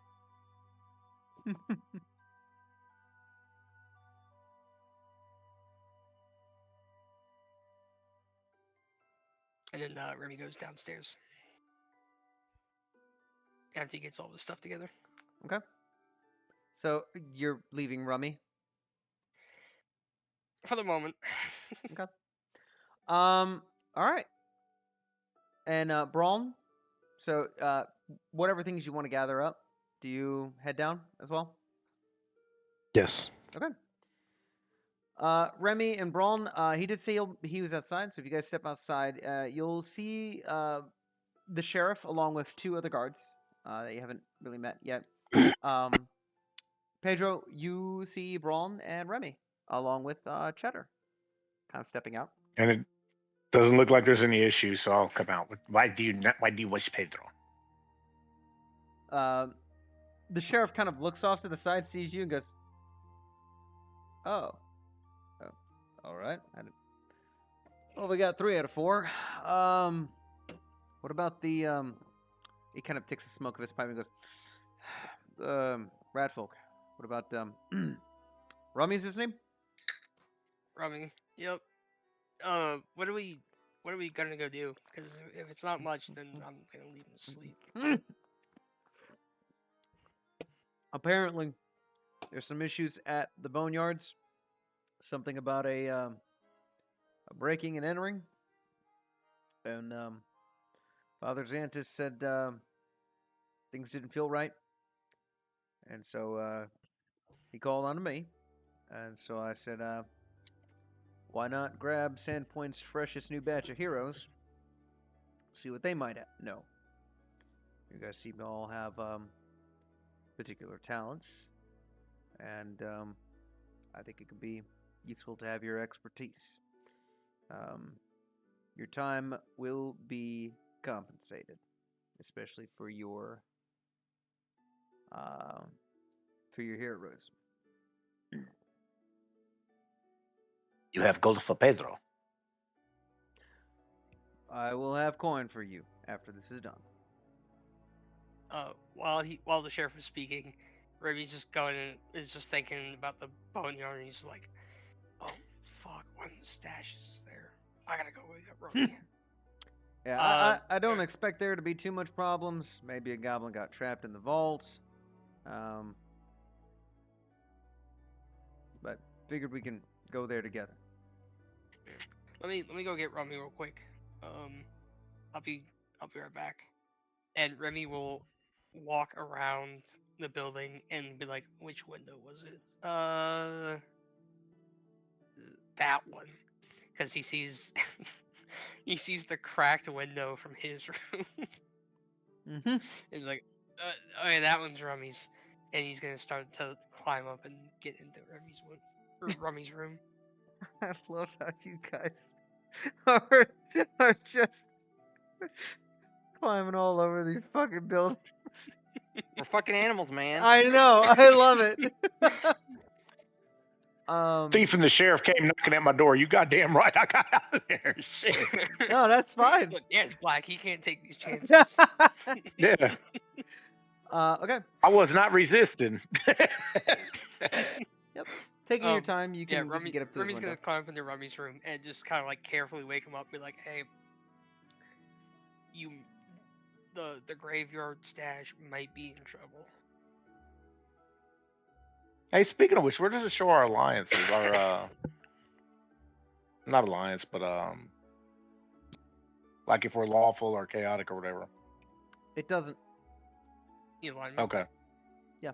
Alignment. Thank you. It does not. I got you. Alignment doesn't Okay. exist in this system. Oh. Oh, nice. Yes.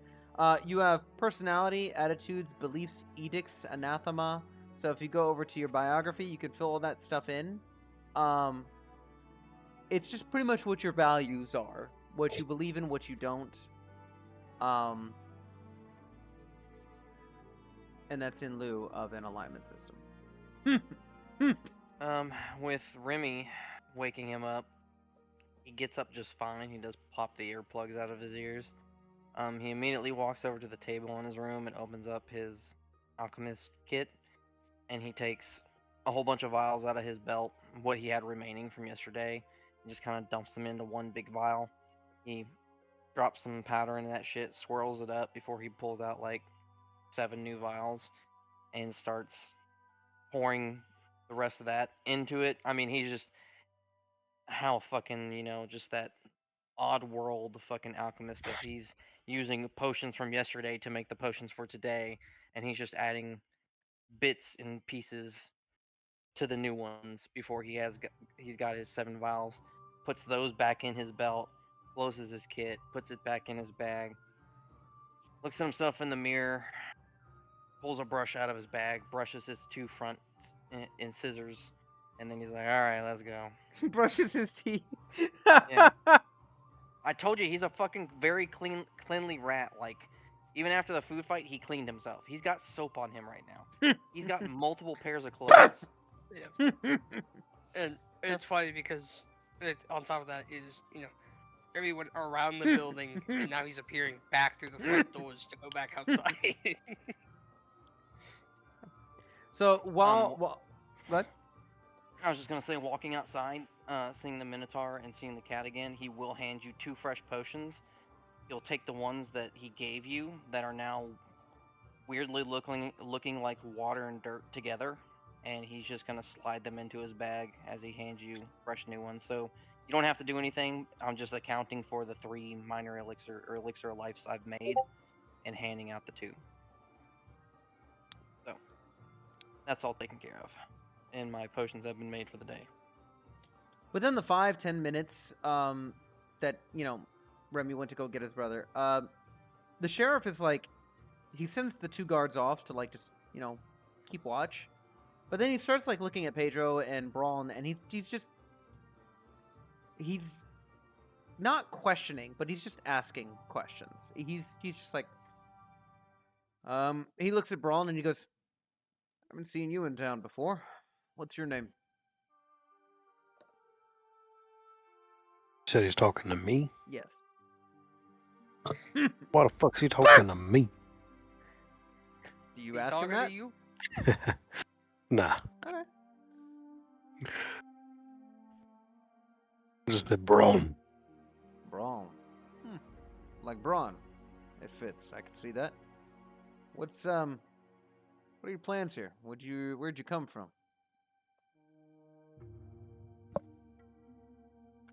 I can't do the fucking voice for the whole goddamn paragraph, but a caravan was headed down from our enclave and got ambushed by roving bandits, and they ended up sacking everything and slaying most of the civilians, and then fled as soon as the guards actually got to the point we could fight back. And the rest of the guard went ahead and escorted them back, and I came here to try and salvage this trip in any way I can, make some kind of coin or good exchange, just so I have something to bring back. You said this from your enclave, so your people or just? Yes. I see. Sorry to hear about that, especially if it's with the roads upwards towards Riddleport, along over by the Trailwood, Viper Wall, all along that. It's not pretty up there. I know that much. We're only able to keep much contact here with Magnamar, just right off to the west, but sometimes that seems like weeks away. Well, if coin's what you're after, I hear adventurer's work pays nice and well. Miko's, well, she used to do some adventuring way back when, so she could tell you she was able to get this in right up and right. And, well, even though I'm from one of the Kuas up north, I kind of left that life behind me. But if coin's what you want to make, sure you can make a pretty penny here with just some laboring and some adventuring. Sure there's plenty to do around here. Plenty to do around the Devil's Platter and everywhere in between.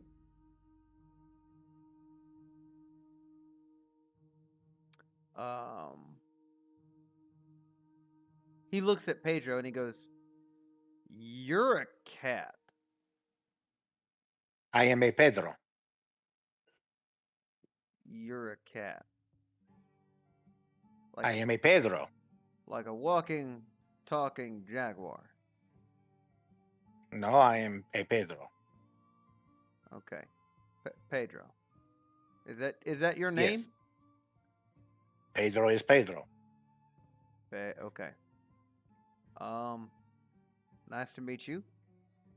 What, I think I've seen you here and there. What have you been doing in the town? I have been eating. I have been seeking gold. And I have been stabbing goblins. And make friends. Well, that sounds kind enough. I find nice warm places to sleep.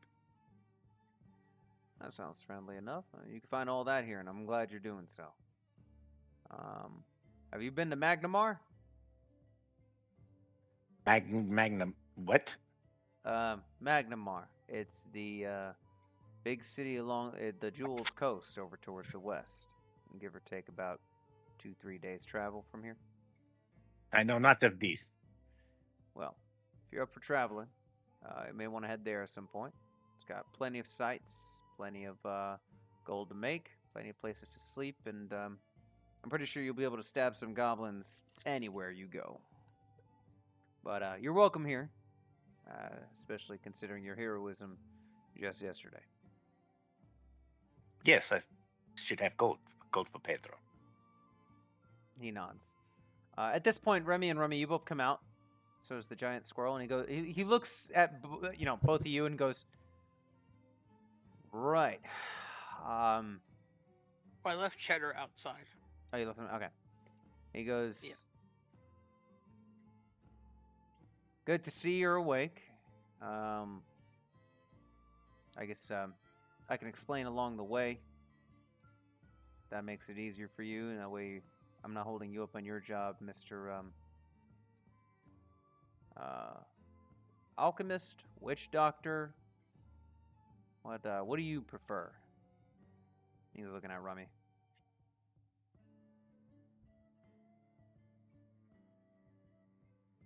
Oh, Rummy's just looking kind of like left and right. I prefer provider. That seems to have an insinuation in there that I don't think I want to investigate at this moment. I don't know what you're talking about. I've never seen you before in my life. he like has a grin to that, and he goes, "Right." He and he starts leading the way, and he goes on to explain kind of what he already has, but that there is a concern at the boneyard. He thinks it might just be maybe a goblin that got stuck after the battle or something like that. He doesn't think this is super important, but he wants you guys to accompany him, especially considering the recent developments of you guys. As you guys are walking, you find there are eyes on you guys, but not in the way that it usually used to be. And as you guys walk down Main Street, the local bakery, the young woman there charges out and just starts putting fresh baked loaves of breads into Rummy and Remy's arms. And Oh, hell yeah. And she's like, Remy, it's for our fucking birthday or something. Fresh fucking bread. Let's go. she And says, he's just stuffing it into his mouth. yeah, and she smiles. She's like, "Oh dears, you must be starving, especially after the fight yesterday. Please do come by if you ever want some more." She nods. What is you for Pedro? You bet, smooth skin. Fuck, I love me some fresh bread. Shit, I'll eat the stale stuff too. I don't care. She'll hand over You a have loaf. food for Pedro? She'll hand over a single loaf to Pedro as well, and she smiles at all of yes, you. thank you.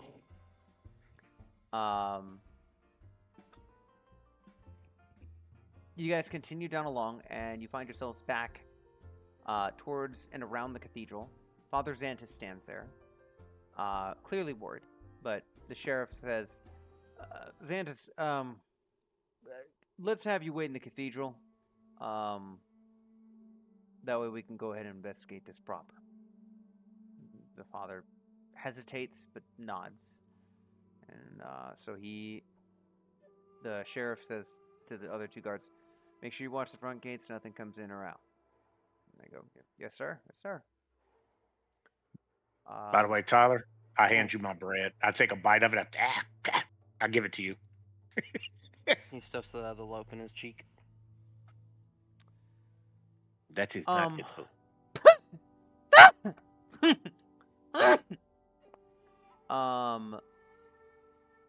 So with that,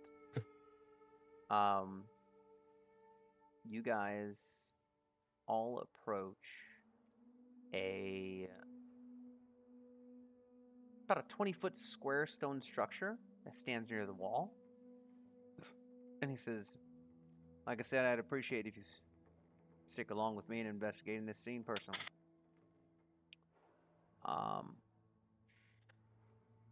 And he approaches the stone door, which you can see hangs a jar. Is there anything you guys wish to do? I'd like to look for any kind of traps that might be sitting in the vicinity. Sure. Go ahead and give me a perception check. Anyone else? Do I get a passive? Do you have to roll a passive for me anytime we get around traps because of my trap finder? Is that what your ability says?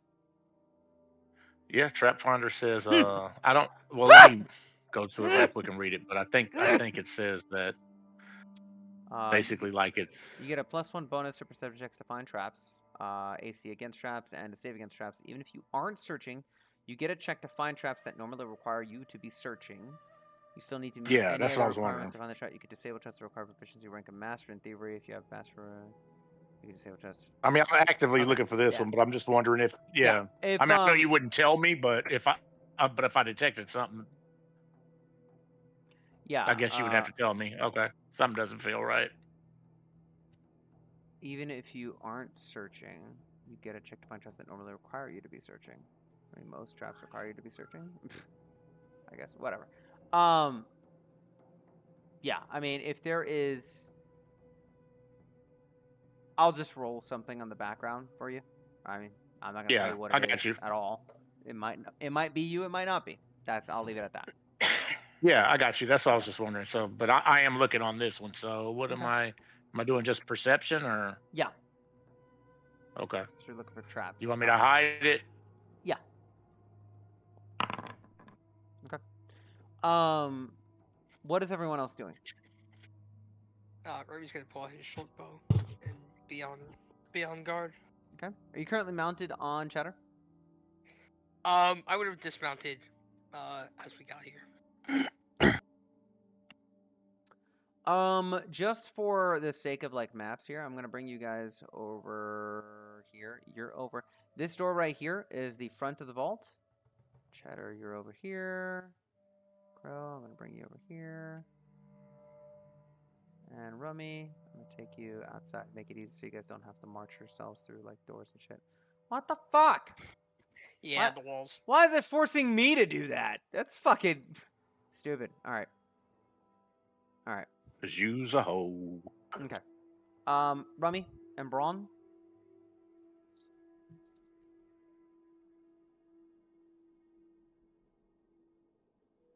Uh, Maybe just standing in back. my axe should be sheathed right now. Mhm. I went ahead and did that. You said the door was open and we're at the danger zone, right? There are it is ajar, and that's shown here, right at this doorway.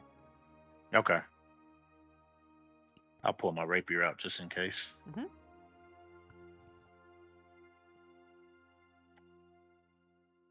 I'm gonna move closer to the door. Okay. And is it possible that I can hear anything from out here? Yeah, go ahead and give me a perception check.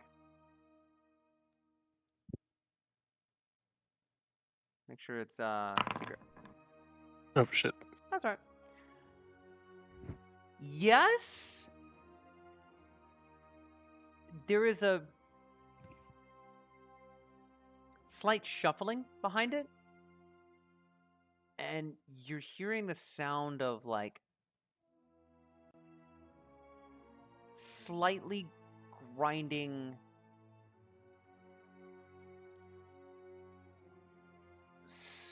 not stone, something hollow though. It's like rubbing like two pieces of wood together a little bit, but it's an odd sound. It's not wood.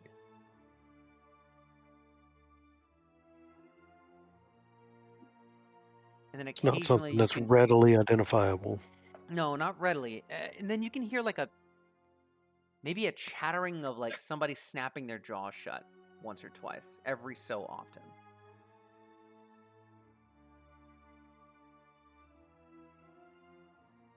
Okay. Any other preparations you guys wish to make? Can I smell anything? Give me a perception check. And what I'm wondering is, can I smell it? I'm gonna say if I can, is it gonna smell like goblin? Is what I want to know. Yeah, give me a perception check. You don't have. Do you have scent? Yeah. You do. The scent of goblin is here, and it's more so in the ground. And that is where you notice there are footprints here that are more fresh than others. You do smell goblin off of them.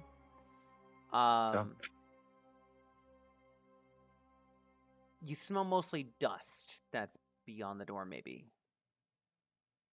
Yeah, I can't pinpoint with scent, but I have scent. Yes. Yeah. But okay. Remy's still just ready to shoot. It smells like goblin. You see? You see? I'm pointing at the tracks, and I'm just like, it smells like goblin. Goblin is nuts. What nuts would they be goblins? Oh my lord. Goblin nuts. Goblin nuts. Hey, Pedro's pretty dumb. I'm just it's not established. His charisma and intelligence are both very low. Okay. The sheriff will look at you guys and go, I mean, if we're all ready, I'll go ahead and open up this door. I nod to him. Yes, prepare. Prepare yourself. Okay. He opens up the door, and with this, I'm gonna have you guys roll for initiative. Yes, very well, I shall roll. Not stealth. Not stealth, no. Oh, well, does that matter? Not being Would funny. it just It- go back to perception? Yeah, perception. It does matter, because Okay. you weren't actively sneaking or stealthing. Well, I'll re-roll. You can use the first Oh whatever, yeah, I'll I use. guess. But No, yeah, it's fine. I'll just take the. I don't know what the bonus is, though. If you change it to perception, it should tell you. Okay, if I change it to perception, and hold on. Should say the. Why will it bonus. not let me? No, don't. You don't need to roll because you already rolled for initiative. If you just change it to I perception. know it won't let me click it. Oh. Okay, so I changed Oh. it to perception. Oh, your perception's My 7. bonus is +7 Oh. either way. Oh, Yeah. okay. All right, cool then. That's fine. I didn't know if it would change based on. Okay. All right. That works actually. So what we're gonna do? A yuck. 2. All right. This encounter shall begin. The door opens, and you see what look to be several skeletons that are standing there, menacingly, and just lurch out once the light enters into there and they see you. So with that, Frogger. I'm gonna go ahead and fight here. First to go is Nick. Woohoo! Woohoo! Woohoo! Woohoo! Sorry. Hang on. I'm gonna target discard and mark him as my prey. Okay. Which one you said the closest one? All right. Yes. This guy right here. Now that he's marked, first shot. That hits based off the thing. Yep. Nice. And then I'm doing the second one. Okay. It's showing.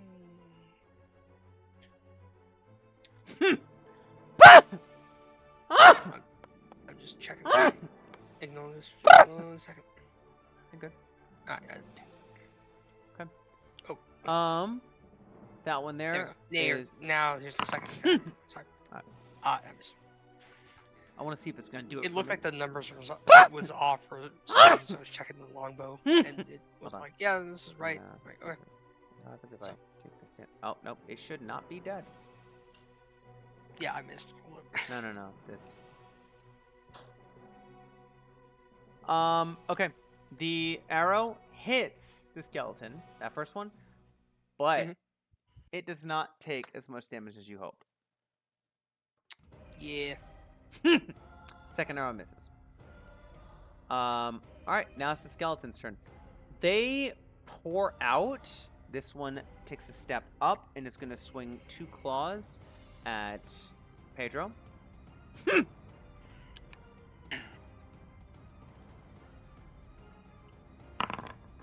22 to hit. Nope, don't hit me, shit. Of course it hits. Come on, dude. 6 points of damage. Second claw, 11 to hit. Nope, that does not hit. Okay. This one pours out and heads towards Braun. And so here is your first claw. 15 to hit. Nope. Alright. And so second one to hit. 5. That's gonna miss. Hell no. This guy is going to come over here and step.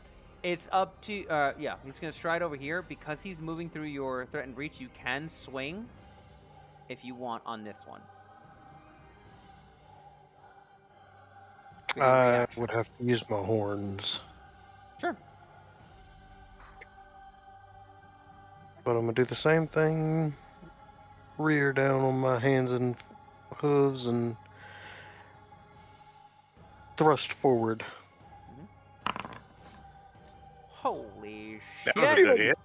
That is a crit. So go ahead and do damage. Did I hit Damage. critical? Yep. Yep. Hit critical. Fuck him up. Not as much as probably would expect, right? Not as much as you would hope, but still enough. That's definitely dead. So, here's what happens. I need a reflex saving throw from both you, Braun, and Pedro, as the striking of this skeleton causes it to rattle, shatter and explode. Reflex, you said? Yes. You're good. It's not a crit, but you save. Braun, you fail. So with that, Braun, you take 3 points of damage, and Pedro, you take 1. Okay. This one is going to stride over here, and it's going to swing a claw at Pedro. Or actually, first one at Braun, which is going to miss. Second one at Pedro. That's also going to miss. All right. That is the skeleton's turn. Dan, you are up.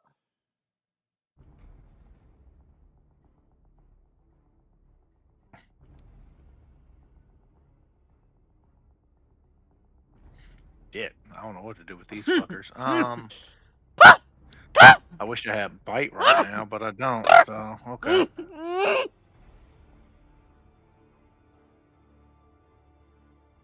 All right, I guess I'll just attack. I can't get flanking on anybody. Fuck. I'll just attack this one right here. I'll target him and see what I can do.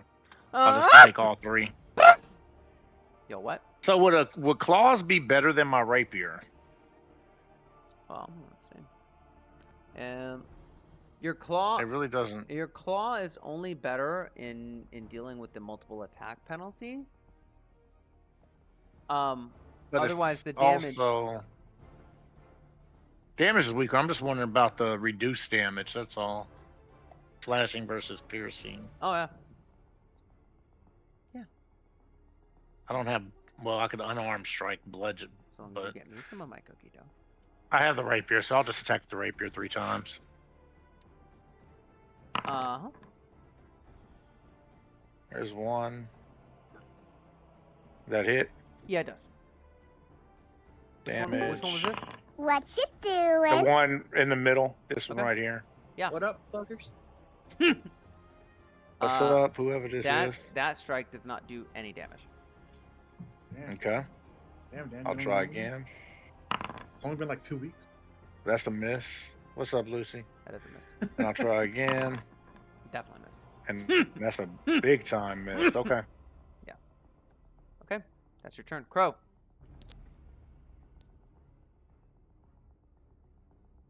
Damn, my turn again? Oh, wait, no, it was never Oh, my yeah, turn. because that was just a reaction you did, yeah.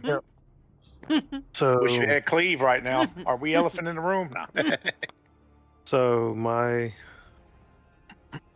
turns, I still have 3 plus the reaction. Okay. 3 out. So I'm going to attack. Well, reaction if it comes to that. Alright, I'm gonna target that one. And gore with my horns. Oh, thank you, honey.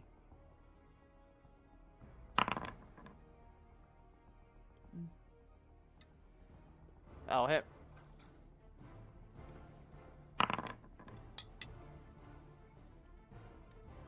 Doesn't deal as much damage as you hope, but you're dealing some.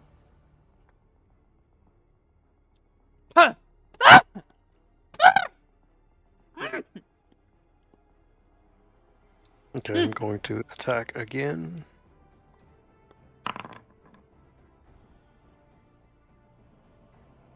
Mm-hmm. I'm assuming that hits. Yeah. Yeah.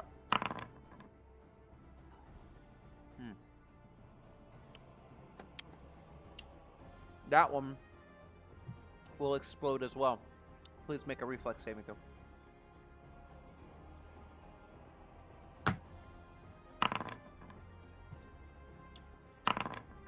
You save with that one. So you take 3 points of damage. Braun.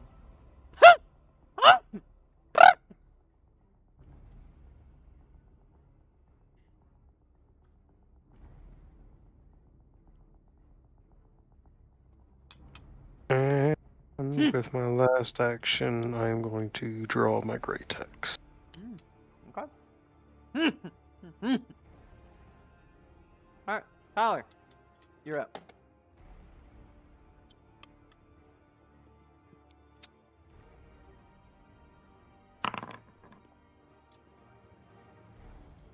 That will be a miss.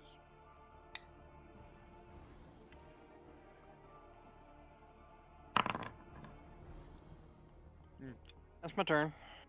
All right.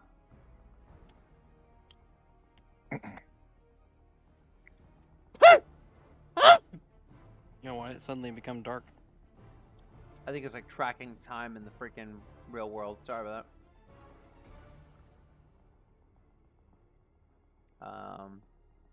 Let me fix that.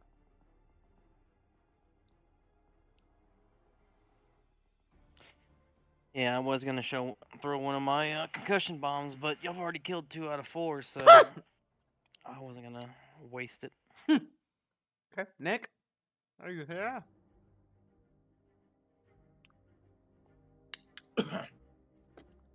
Yeah, I'll be back later when y'all finish.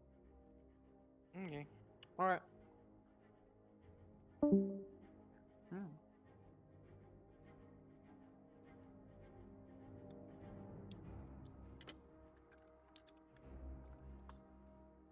All right.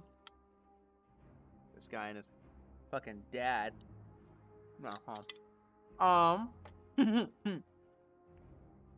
Why you sound jealous? Because I am, Dan. Fuck you. Because we no longer have one. I mean, I don't either. Damn.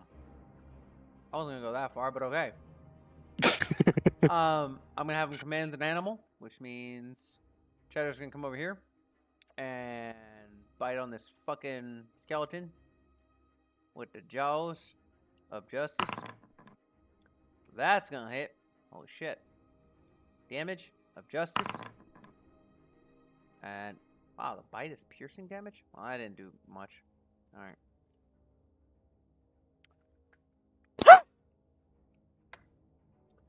And then Nick is gonna fire at that big old skeleton thing right there, and now just what I'm gonna assume it's gonna happen. That's a fucking miss. And so is that one. Goddamn. Alright.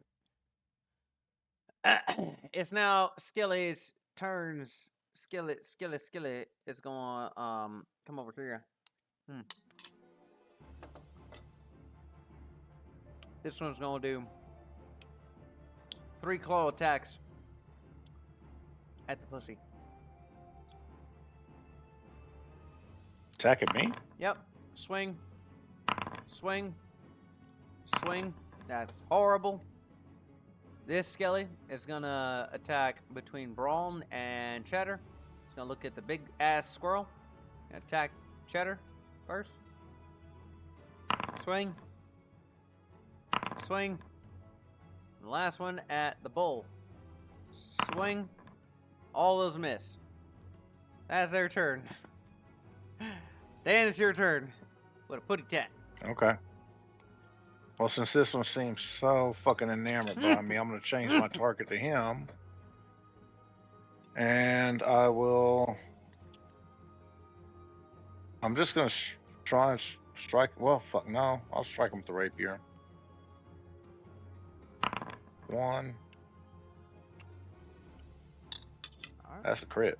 That is a crit. Go ahead. Alright, it's dead. Make a reflex save, please.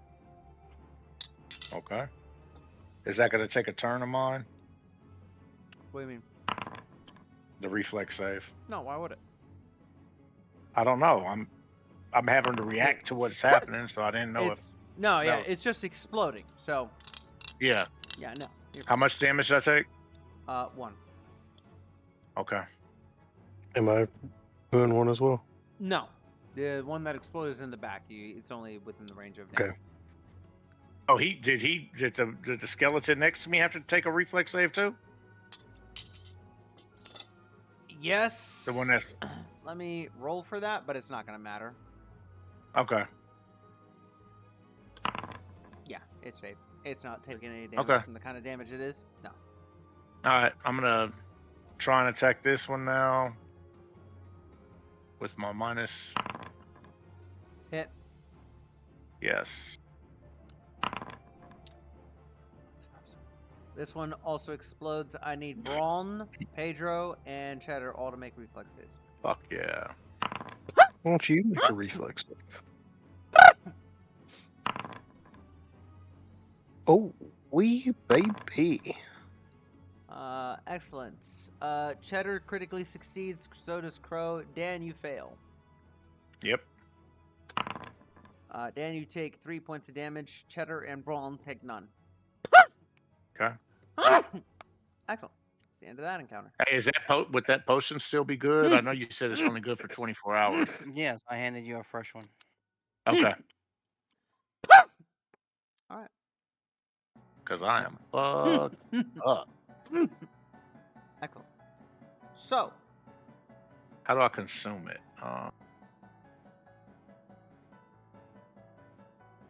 with that, let's see. Oh, there we go. Okay. With all of that,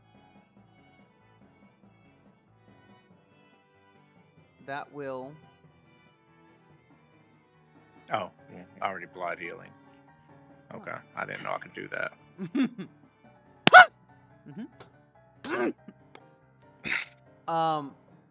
With the skeletons dead, that leaves the boneyard quiet and tense, and the sheriff stares on, just somber, and goes,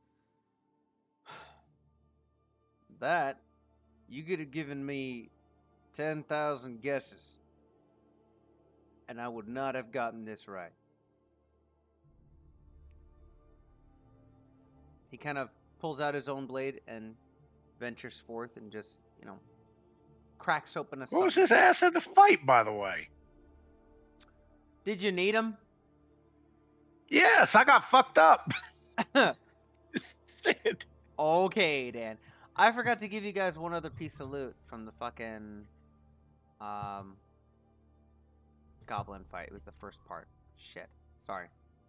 I will find the item and give it to you. It's nothing crazy. It's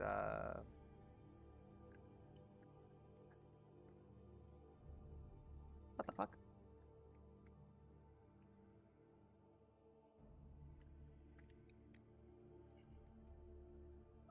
Excuse me? It's supposed to be an item that could just be used. What the fuck? Oh, okay, they changed the name. Great. It is magical.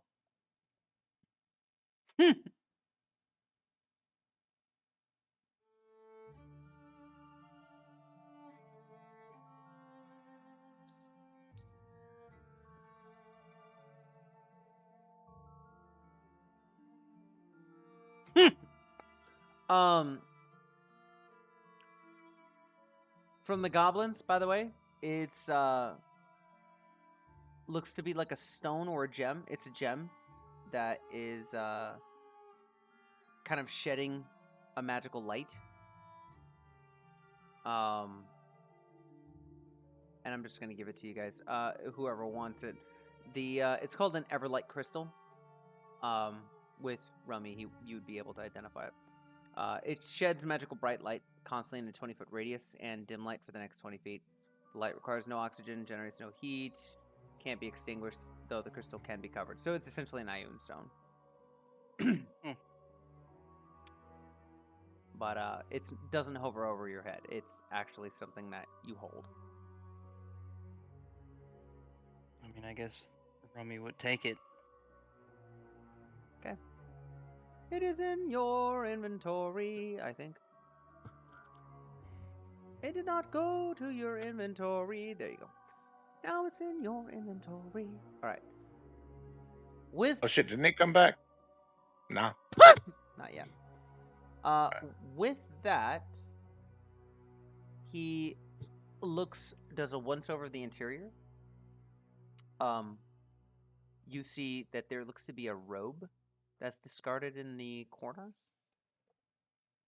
But something else that is different here is that the sarcophagus that is labeled along the stonework as Ezekian. Ezekian. I could say his fucking name. Tobin. Ezekian Tobin.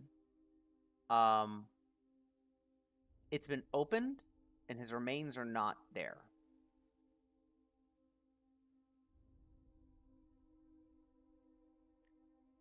And the sheriff says,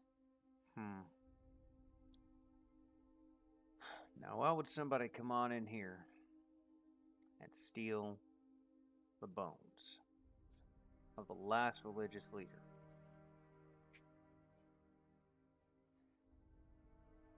I'm gonna start checking out the robe. The robe looks dirty and, filthy. There seems to be patches that are no longer there, as if you you could put like a patchwork on it and then rip the patch off. But it's just indentations that are left there, but those patches are now missing. Yo, potion. What is this? Do you know?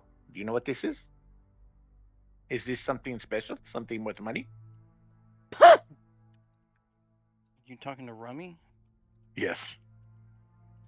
Yeah, he's gonna be oblivious too, because he's just gonna be like, huh? What? Is this worth money? Look, see?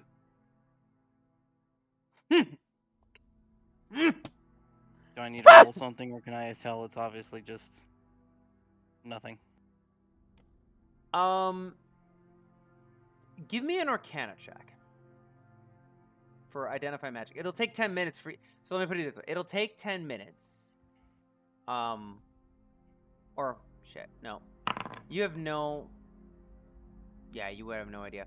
You have no inclination that this object is magical, so this activity can't be done anyway. But it is. You've no idea what this is. Rummy will just shake his or roll his shoulders. I don't know what the fuck this is. Looks like a cloth, man. It's not what I'm about. Put it in my inventory. Cool. Good. Just go ahead and you can. Is there anything else laying around? Yeah, you can put dirty robes.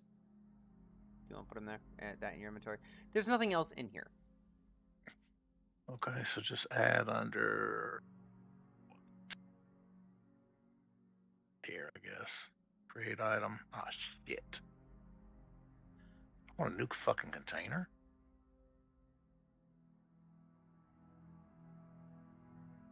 Okay, dirty robe. The sheriff kind of ponders to himself and he goes, well, with the town being attacked and then the raid beginning in the square into the northern side, I wonder if this might have been some distraction. So that way someone can come and steal the remains. What do you think? Kind of looks at Remy, Braun, and Pedro. Brother, I do alchemy. I don't know what the fuck they would need a skeleton for. You're kind of like the cat. You're asking me stupid fucking questions I can't answer. Yes. The cat asks stupid questions. Pedro does not ask stupid questions. Interesting. Pedro is sensible. Well, look, regardless of this, I'm gonna reach out to a few contacts, do some more investigations. Listen, I'm gonna ask if you can keep this information classified. Keep it to yourselves. Townsfolk have had enough distress this week. Keep what, the bones? The bones missing? Yeah, because this will be alarming with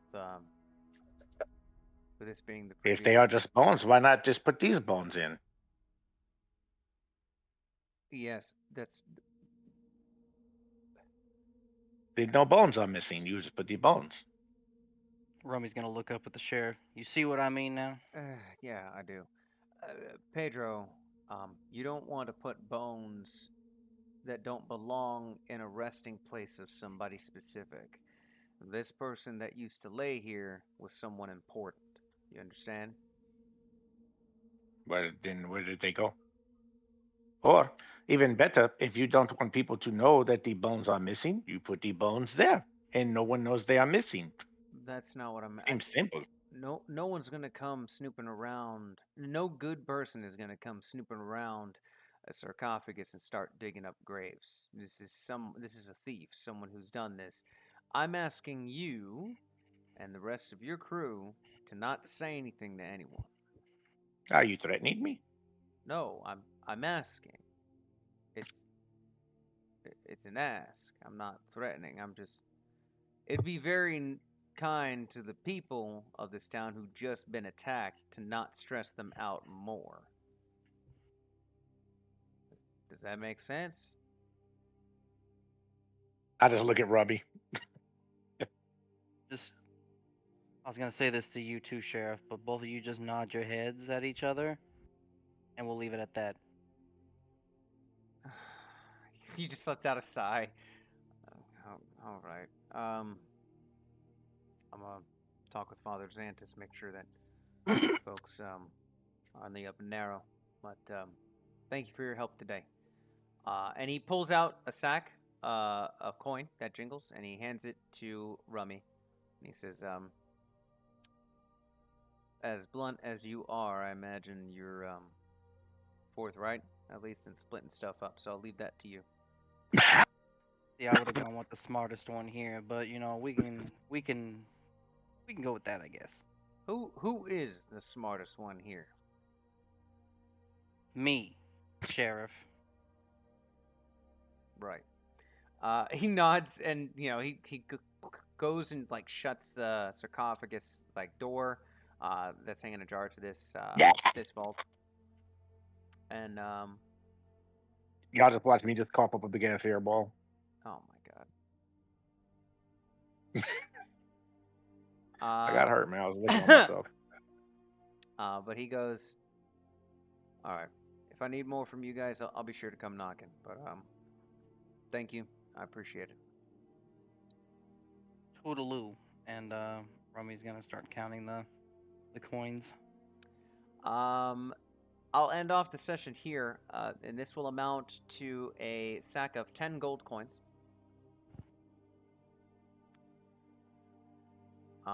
Which you can divvy up into silver as you see fit. So you could do 2 gold, 5 silver to each of you guys, or whatever you want to do. But yep, that's what's gonna happen. all right. Each of you guys can. And I'm gonna sell all this shit that has me heavy, by the way. Yeah, you have the entire rest of your day to do what you want. But we can take care of that with the next session. I'm surprised we didn't level up. I was fucking Arctic just speed trialing us, or what? No. So first off, you guys are going to be leveling up more by the end of this book than his game. It's just spread out a little bit more. With let me see something here. He leveled you guys up after dealing with the situation in the glassworks. So you guys didn't level up until then. We haven't reached that yet either. I could have sworn we fucking leveled up after we finished the fucking Goblin Commander. We did. Oh, well then he did some additional shit, I guess. He made everything stronger and made more enemies. Oh,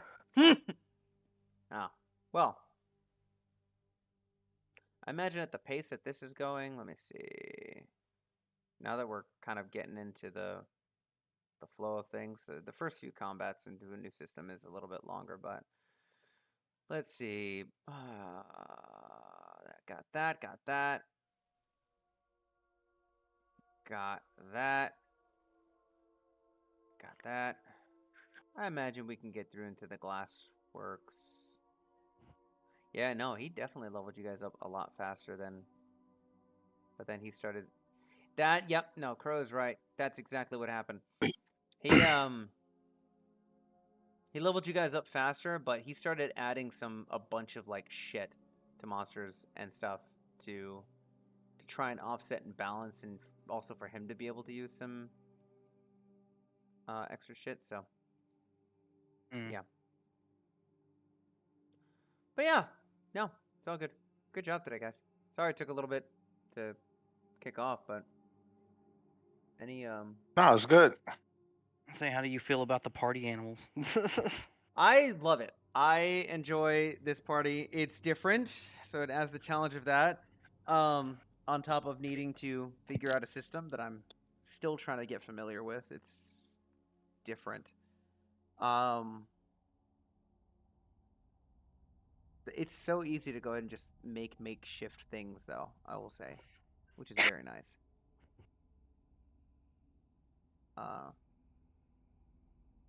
But the party makeup and everything was pretty great. I'm trying to figure out how I can get you guys to engage more, specifically Crow's character. I'm trying to figure out what I could do more for you, man. Well, I'm kind of playing it as a character that doesn't talk unless he absolutely fucking has to. Because everything I've read so far up to this point has basically said that Minotaurs talk as little as possible when they're in any kind of civilization. So that's kind of just how I've been going with it. All right. Well, if at any point if you feel like I'm not engaging you as much, or if you're not having fun, let me know. I'm trying to figure out how I can keep y'all engaged as players too. So. I am 100% engaged. This is fun. Oh yeah, I'm having a good time. Okay. I have one less AC than I had in Arctic's game, and I'm taking less damage than I did in Arctic's game. Well. I Excellent. can understand having lucky rolls a time or two, but when I have a AC of 19 and I'm literally going down in every single engagement, it gets really old really fast. Something just didn't seem to be adding up to me. Level 1 gameplay in Pathfinder 1E really very much seems like Rocket Tag in that aspect, right? 2E definitely has a lot more of a buffer. Like, Dan's character actually got fucked up a little bit here in this last encounter, but this last encounter with the skeletons was a moderate encounter. The Goblin Commando with the dog and the other 3 goblins there, that was a severe encounter, and y'all fucking trounced that shit. That crit hit was timely, is what you're saying. Yeah. But yeah, 1E Pathfinder and a lot of the older systems tend to be a lot more. They are absolutely more I don't want to say deadly, but risky, right?